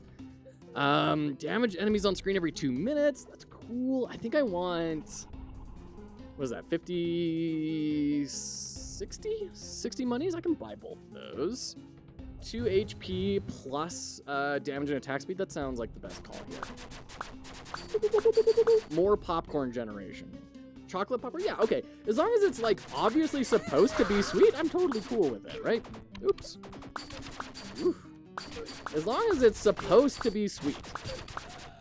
The problem is when they try and disguise it, and it just looks like a normal bowl of popcorn, and you dive in expecting something delicious and salty, and it's like, no, dog, it's got 8 pounds of sugar in it, but not in a way that's like nice and sticky or well-made. It's just coated in it. Ugh. My wife and I deeply disagree on these subjects, by the way. Okay, little one. What, do we need some more formula? Okay, hold on. I'm gonna go take a strawberry jam popcorn. Wow, I could kind of see it. Like if it's dehydrated, I could kind of see it. I'm gonna go get this guy some more milk. I'll be right back.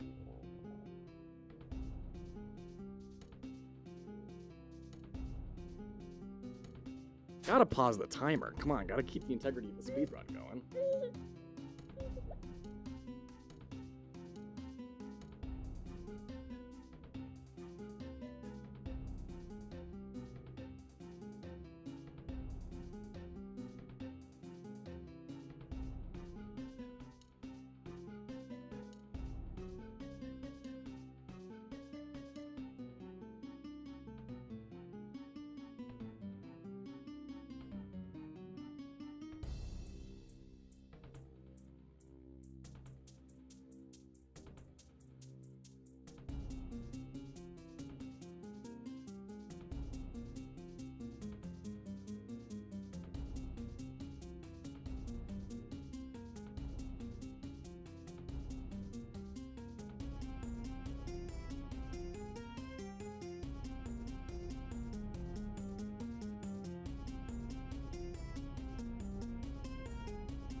And we're back. Welcome back.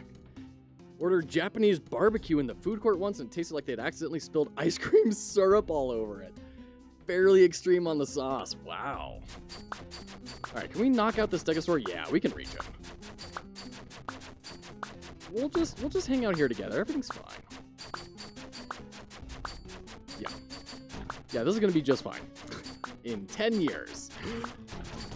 Okay, come at me, bro. I dare ya. Come at me. Ooh, new item. Oh, almost ran into the spikes. I was this close to running into those spikes. Oh, holy cannoli. Oh, that's right. I need to remember that this is the, like, you have to go up. I need to remember that on this level. Go up first and then down. Okay. Because I always leave stuff on the table up there.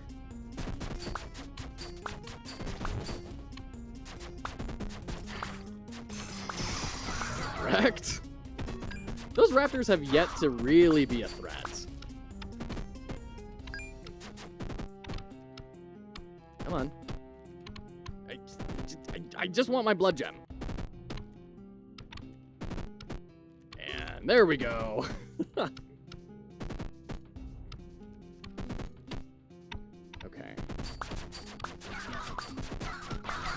Okay. I think popcorn is reaching this guy. Ooh. Got him? Good. Nice.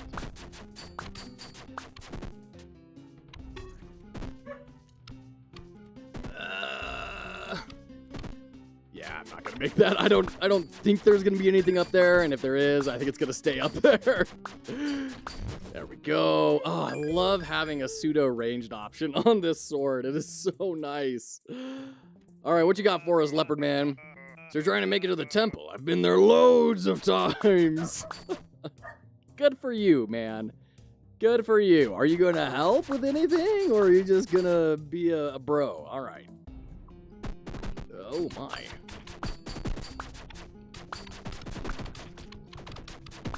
Ooh, I almost jumped right into that one. Let's go over here. Go, got it. Really? Excuse you. How did I get up there? Oh, there we go. Ah. Eat popcorn. It's good for, it's a superfood. Keep your spirit nice and strong. Okay, okay, okay. Good.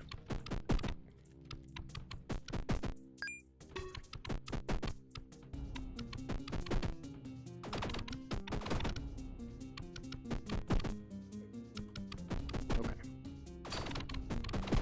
Whoops. Good. Wow, that was cool. And we'll just run, get to a nice spot where we can play around the posy, and we're all okay. Where are we at? 7 damage with 2.7. I mean, that's okay. But we're definitely going to need some more stat upgrades if we want to beat this darn Hydra. Oh, shoot. Oh, he got me twice. 3 times. Oh, man, I know. That was unfair, wasn't it, kiddo? That was unfair. How dare he? Clicked out. Oh, jeez. Oh, and just like that, you can end a pretty good run. Oh.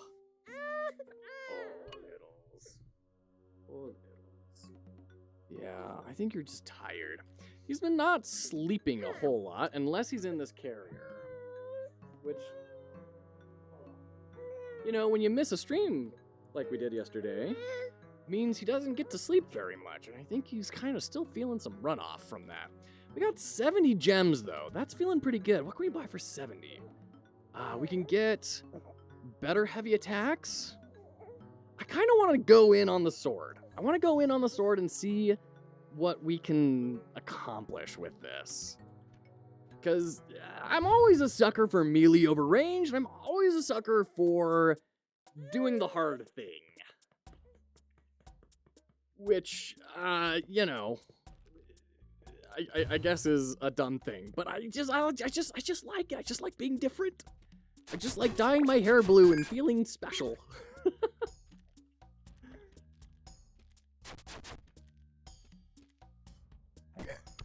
Okay. There we go. Oh, littles. Hey, what's the big idea? How's that? Is that better? Was it kind of getting stuck a little? Was that the problem? And slash, there we go.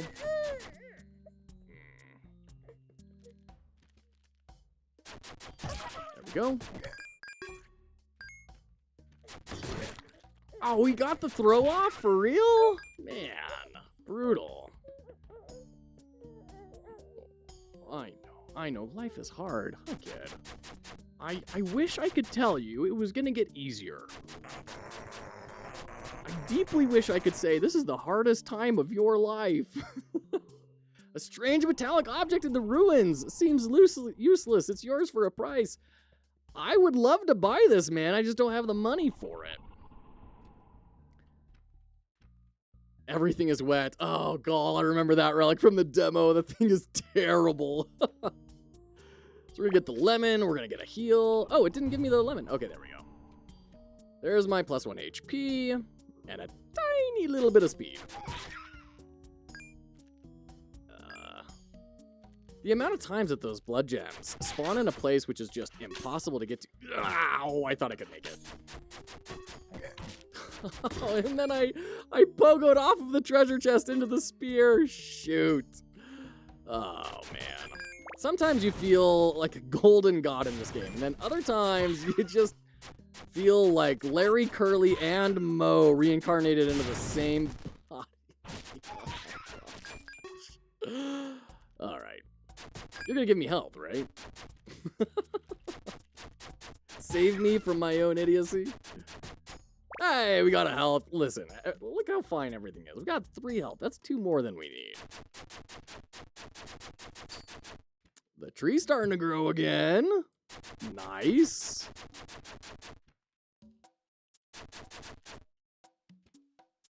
Now here. Wait for the throw and jump. There we go. Nice. Sometimes wonder if babies have a really strange life experience, like hallucinations and sensory shocks, before their memory starts ticking. Yeah, I don't know, Meowly. I mean, it's interesting because he'll just be sleeping there, right? Just in the middle of his crib, just having a good nap. And then out of nowhere, you know, total freak out. And I don't know if it's like, I have just experienced a sensation in my body that I have not yet experienced, and I don't know what it is. Something like your stomach gurgling or something. Or if it's just, I don't know. Like their body's just figuring out how to live, and that causes weird things to happen every now and again. I don't know. All right, there we go. Easy, easy. There we go. All right, let's do this boss. I'm feeling good. I'm feeling confident.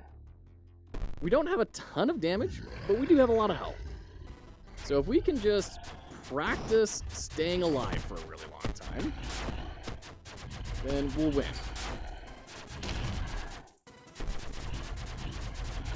Oh, darn it. Didn't read that one quick enough. You're getting a lot of damage in, though. Okay. Let that kill his friendo. Good. Is he getting hit by the spear? I hope he is. Nice. That was good. That was tight. That was a good fight. I think we only lost 1 health. That was pretty good. I'll definitely take that. We don't have enough money, though, is the problem. Okay, that was a pretty good money. Makes your opponents create... What? Create plants that fight with you? Plants versus dinosaurs? What? How are we going to create plants that fight with me? I'm very curious to see how this one works. We got this one, which is crit, speed, and a full heal. Yes, that is such good timing for that. Oh, for sure. I'll definitely take that. Right. Poisonous.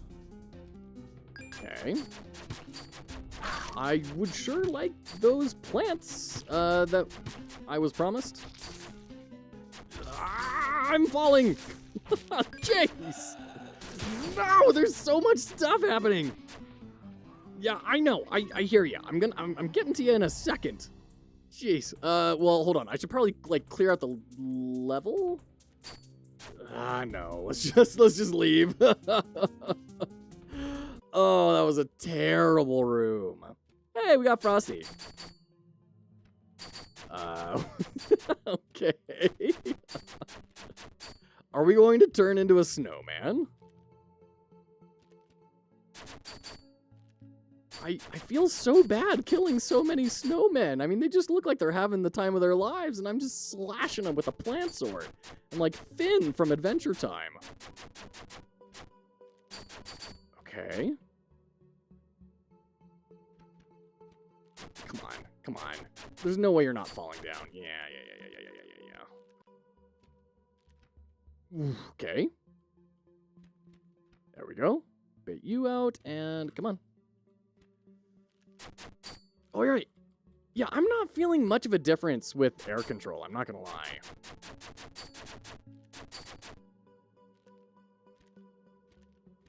Okay, we got the Glacial Eye. Makes your attacks freeze enemies? Okay, that sounds good. Really curious about this one. Got high hopes. I got high hopes. And a platypus controlling me. There we go.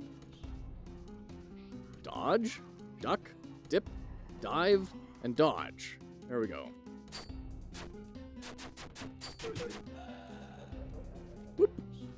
I like with these like cool special weapon upgrades that you're given a level to kind of explore it a little bit. That's nice. That feels really good. Yeah, watch out for snakes. Oh, man, yeah, I really don't know super well how to deal with platforming sections like this. With the sword! Oh, we're dead. Yeah. Careful, there's a bird. I really wanna get good with the sword.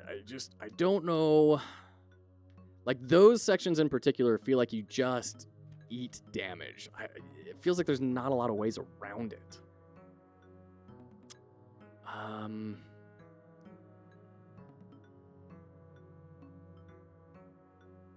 Let's level that up. Yeah. We'll save the rest. Let's keep going on the sword. I really want to make the sword work. Now that we have the heavy attack and everything, I want to make it happen. There's like tubular in the special world in Mario. You kind of have to YOLO it. Yeah. +2 damage. I'll take that.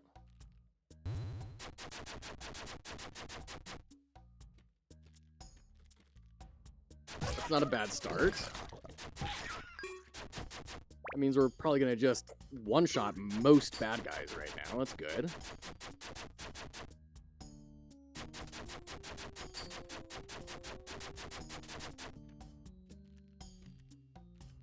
Okay. I clicked out. Okay, whew. And we made it. Oh, spikes. Okay, everything's fine. I am a golden gaming god.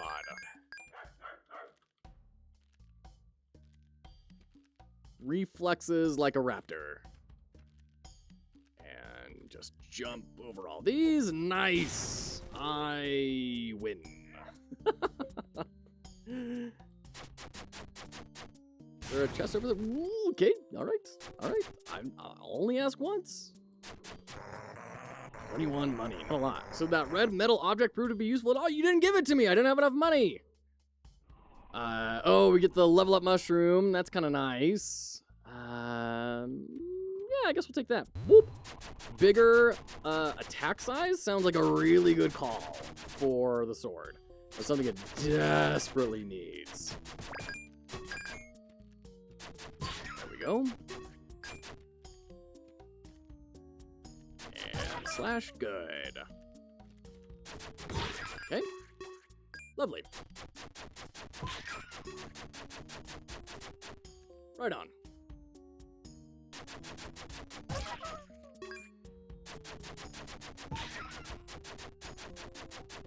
Feels like my heavy attack is gone now, though.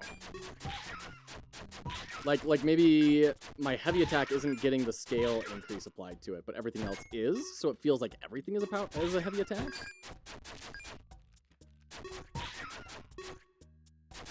Got him. Nice. Oh, that felt good. That was a good jump. Tree's still growing. It's getting bigger.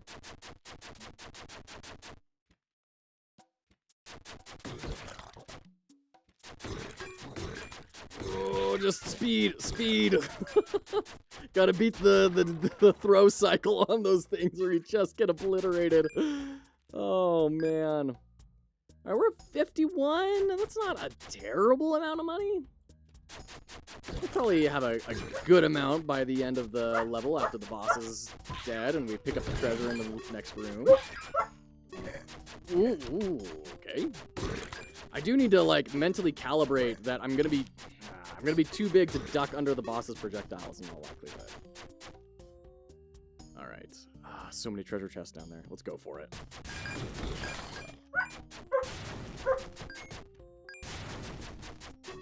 Okay, jump and run. Okay, everything's fine. We got it. All right, boss with 3 health, but we're super big, very strong.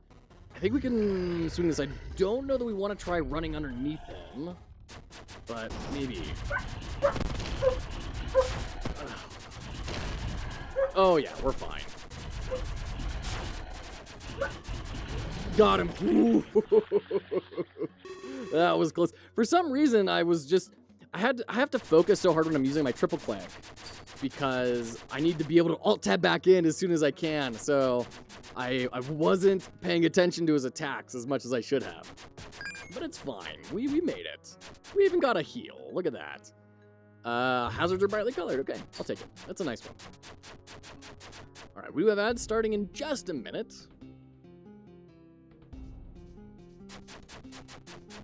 Damage upgrade? Yeah, I'll definitely take that.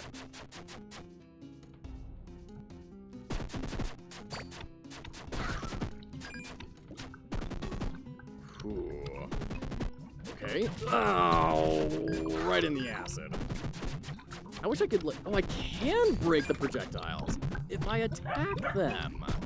Okay, well, that's a new tool in the bucket. I wonder if that works for every... No. We'll get out of the poison. That's Danger Town for Swordland. Okay, okay, okay. Hey, look at that. I pogoed right over him. All it took was a bigger sword.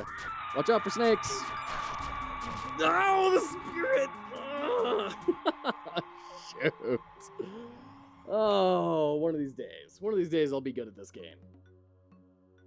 Careful, the bird. The bird gets me every time. Okay. We have 66. This is looking pretty good. I think I want to keep gunning for this. Additional item choice in treasure rooms sounds really good. Considering that items can be as strong as they are, of like double your damage, it sounds like getting more items is a good call. Ooh, we've got the splitter. That's good. That's a good starter.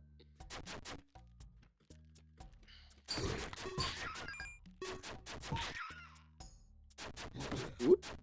No. Bad dinosaur. All right, there we go. There we go. Just cruising through. Nice. That felt really good. That was good. Just being a blender. Okay. Got him. And you know what? You live there now. Congratulations. This is your life now. I'm not gonna dive in there for like a chance at getting a coin. No, thank you. 27. Not sure if I've said this before, but I really appreciate the business you give me. You're so welcome, my friend. Yeah, we are $2 short of being able to buy the cheapest thing, so we'll just keep rolling.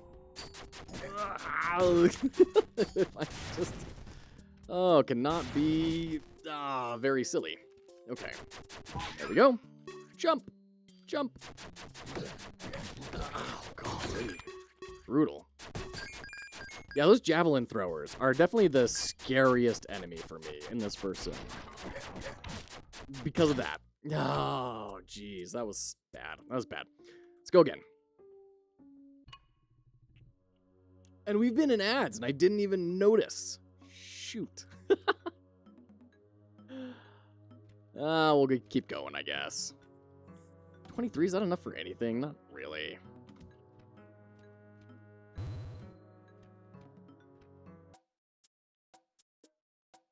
Into the forest. Yeah, the forest does feel like it drags a little bit. +2 attack speed, +1 damage. Gladly take it. Careful, bird. Oh. Every time it gets me. I want that on a shirt. Careful, bird. Just that sprite of the pterodactyl swooping by. Although it's probably not a pterodactyl, is it? It's way bigger than a pterodactyl, right? Always great when they just jump on the spikes themselves. And sweet. There we go. I don't think there's any treasure down there. Ooh. Take that, though. Yeah.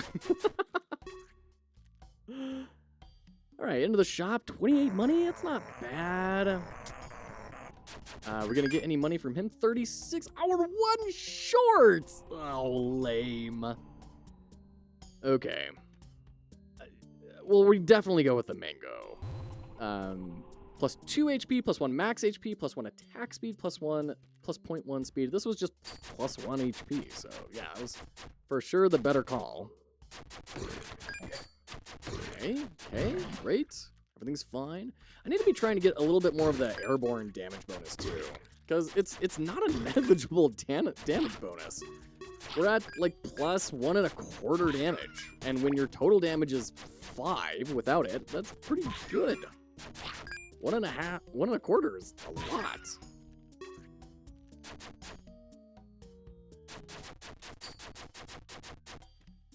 There we go.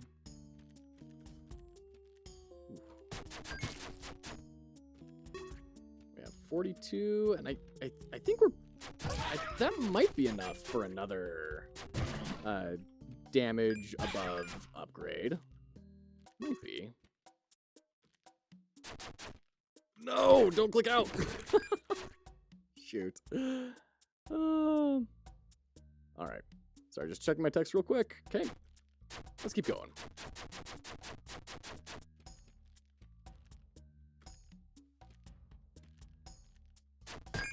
Nice. That was a good amount. That was like 20 bucks. I would love to find 20 bucks. There we go. Okay, great. Love it. Ooh, more money. Hey, ooh, ooh, ooh. This is a lot of money we got. This is feeling pretty spicy.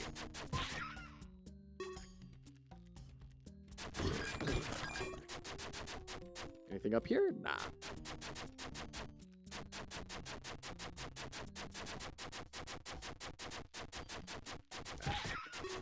Oh, jeez, what is all this money we're getting? We're at 106 before the boss? Jeez. All right. Well. Gotta survive till the next store, that's for sure. This is too much to let go of.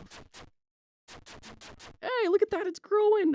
That's a little disappointing that it's been growing so much without me even leaving the first zone very often. That is the game saying you are trying for years and years to do this. That could actually be kind of an interesting UI way to communicate that to the player. Like, hey, this is how long you're stuck on this part of the game. Like, you want to maybe lower the difficulty? You know, Ninja Gaiden, Black did that, right? If you died too often on the first level, they were like, maybe you should lower the difficulty. But they didn't have the cute visual metaphor. All right, friendo, you and me. You lick that rock. It's like dinosaur ice cream. Oh, what am I doing? Okay. That hit me?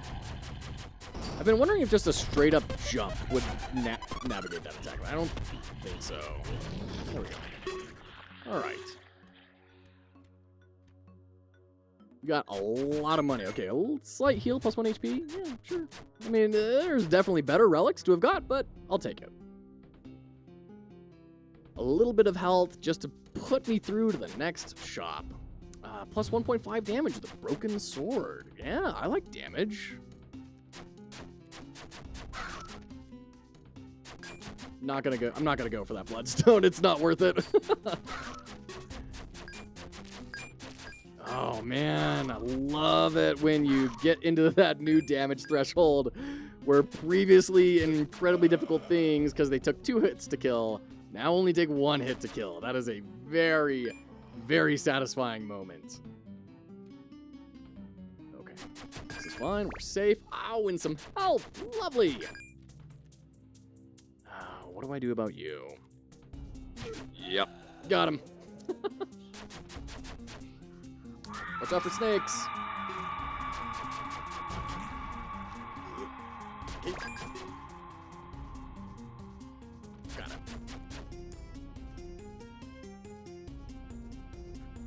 Yeah, we have so much money.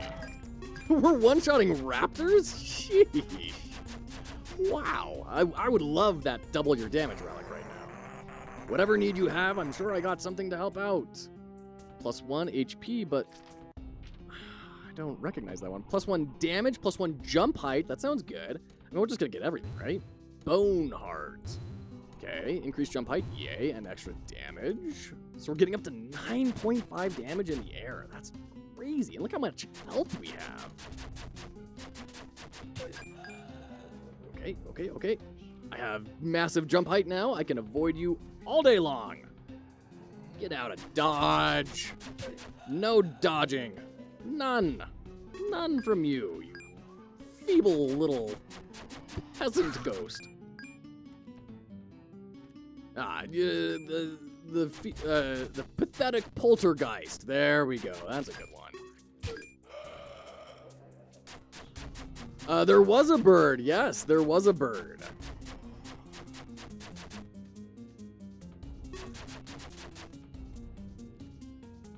Whoop. Okay. Is there a way up there? This is, I think, how Sundown kind of communicates. No, there's nothing up there. Oh, there's a treasure chest, though. Almost missed that. A little bit of money, I'll take it.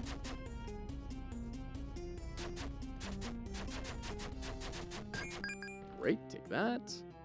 Man, I love that increased jump height. It is very empowering. All right, come on, come on, come on, come on. There we go. Get out. So I'm curious if increasing the magnet is going to increase the radius or the pull strength, or both. Because the pull strength is a little weak. You kind of have to give the money some time to catch up to it, you know? All right, we got Leopard Man. What are you going to do for us, Leopard Man? You have yet to do anything. 999? You keep coming back, so I figured you must want an autograph. But it comes with a price 999 from the one and only Cannon. Yeah, man, sure. I'll definitely save up 999. Oh, that's hilarious. I can't wait to see what happens there in the future. Because I don't think it's even possible to have 999 gold at that point in the game. So he's got to discount it at some point. Okay. Oh, right, this guy sucks. No, dang it. Oh, man. Okay. I'm going to search for if there are any treasure chests that I can try and heal up from before getting the ice upgrade. Because I definitely want the ice upgrade. I just want to see if there's any way to mitigate some of these consequences of my own actions. All right. I'm going to leave those other two. It's fine. This is plenty. Let's keep going. Let's get some ice. I'm going to ignore the snowmen because I don't think they give you anything. So we'll just cleave through what we need to. I don't know why I took damage there.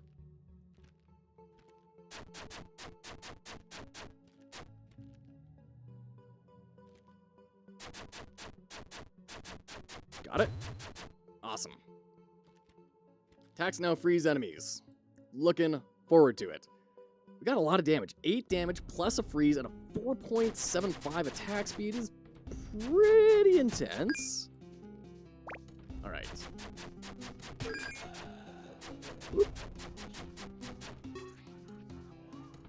Oh, I was thinking, there's no way he's already gone, right? All right, come on, bro. I think I would like it if that enemy was used a little less frequently, just because it stops your progression so hard.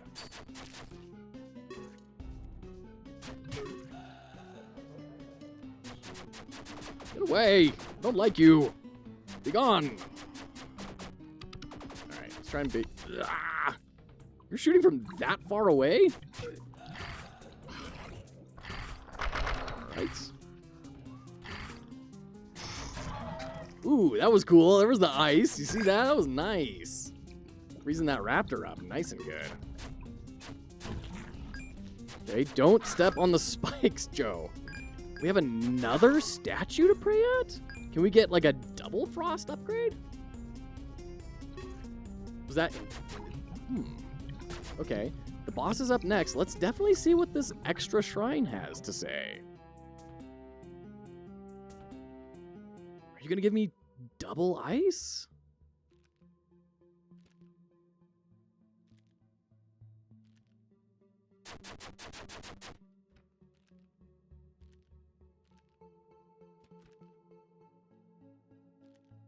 Okay, extra jump height, making this whole section a whole lot easier. Oh, it's missing! Lame!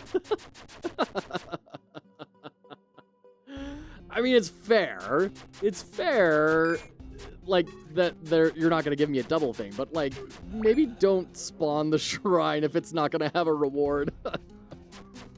You're going to throw me into an area that doesn't even give me resources. Oh, that was awful. At the minimum, it should give you money. Yeah, I 100% agree. right? This is a solved problem, right? When you have too many of something and you get another of that something in roguelikes, it's, oh, jeez, what are these? It's always, you know, give you a little bit of resources, even if it's just meta progression resources, you know, it's very helpful. Okay, how do I do this?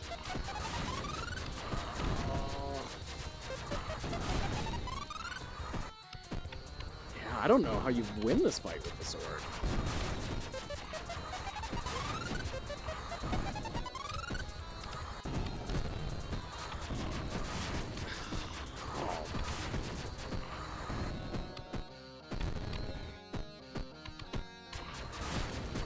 Yeah, that flamethrower is so fast to come out that I don't think you have any real opportunity to dodge it. Hey, guy. Yeah, there you go.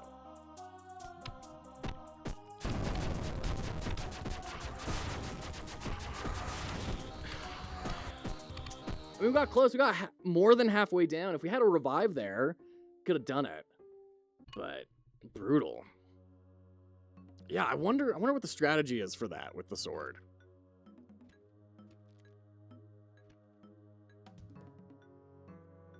$96.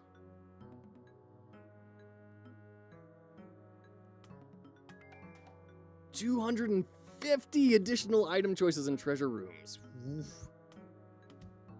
All right, but we get a full 2 extra damage when we're airborne now. That's a lot. That is a lot of extra damage for free. All right, we got sparkle eyes, so we can see hazards. Good. That's useful.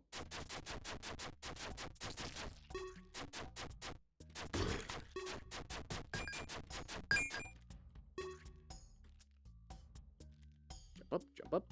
No!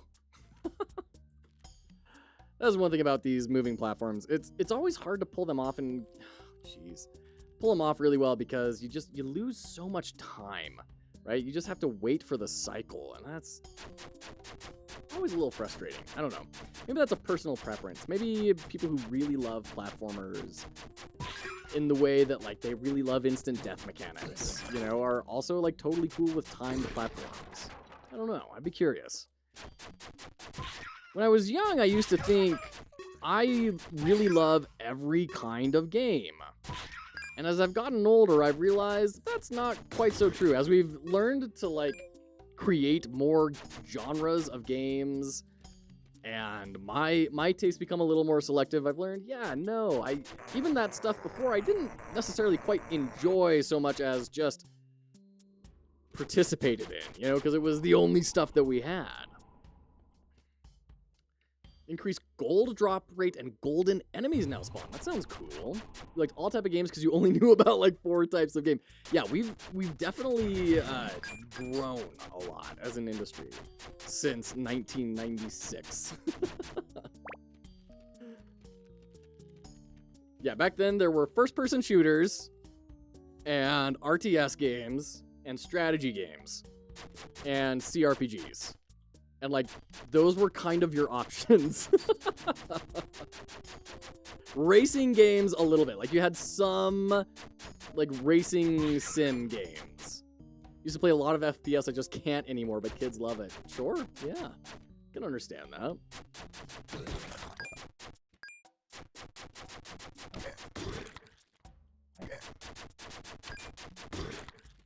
That is a good strength of the sword, I will say. That it can go through walls. That is a big deal, to be frank.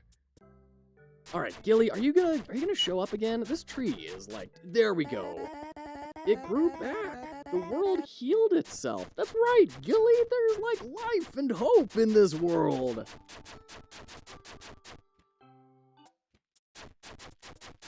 There's something worth fighting for, Miss Gilly. That pogo is so unreliable. You're saying that Yoku blocks over a bottomless pit is not pinnacle of game design. I mean, some people really enjoy it. It's just not for me, you know? I can't invest that much time and frustration into things anymore. Oh, there's a golden enemy. Ooh, that's a lot of money. Yeah, I like golden enemies. we go. Yeah, it's not for me. In the same way that a lot of things in gaming, more and more are not for me. Like gacha games, like Genshin Impact and everything. I don't know how people enjoy that because I constantly feel like I'm getting pressured to spend money. Most games are not for you, Fox. It's true. And that's a good lesson to learn for everybody. And not even just about game design, but about life. Like, most things aren't about you. They're not about you, and they're not for you. And that's okay. No. Brutal. Wow. Oh. Did we get, like, any amount of meta progression worth talking about? 10. Yeah. Well, on that note, hey, I think that's going to be it for me today. I'd even argue most best games are unapologetically not for most people. I think you're right, Zaft. I think when we try and make games that are specifically for everyone, we wind up with AAA gaming, which, like, you know, don't get me wrong. I love my AAA games every now and again. Like, I love Diablo 4 as it currently stands. There's a lot of really cool things that get produced, but there's also a lot of stuff that's like, eh. Let's go ahead and raid into Polygon Pilgrimage. We haven't raided into them for a while. Let's go hang out. So, with that being said, thank you so much for hanging out. We've had a great time. We've been able to analyze New Brooklyn Bridge, do a deep dive UI workflow experience. It was great. We did a whole lot of Feathered Serpent, a lot of little things that picked up that I've learned and plan on bringing into Overload. So it's been absolutely great. Thank you so much for hanging out, everyone. Zaft, thank you. Appreciate it. Thanks for hanging out. For all of you who may be new, foxhollowgames is a charitable enterprise that is helping people enter the game industry. If that sounds like a good ride to you, we do game analysis, playthroughs, development, critiques. We do a game jam coming up in July. Make sure you sign up, and we will catch you next time. Thanks for hanging out.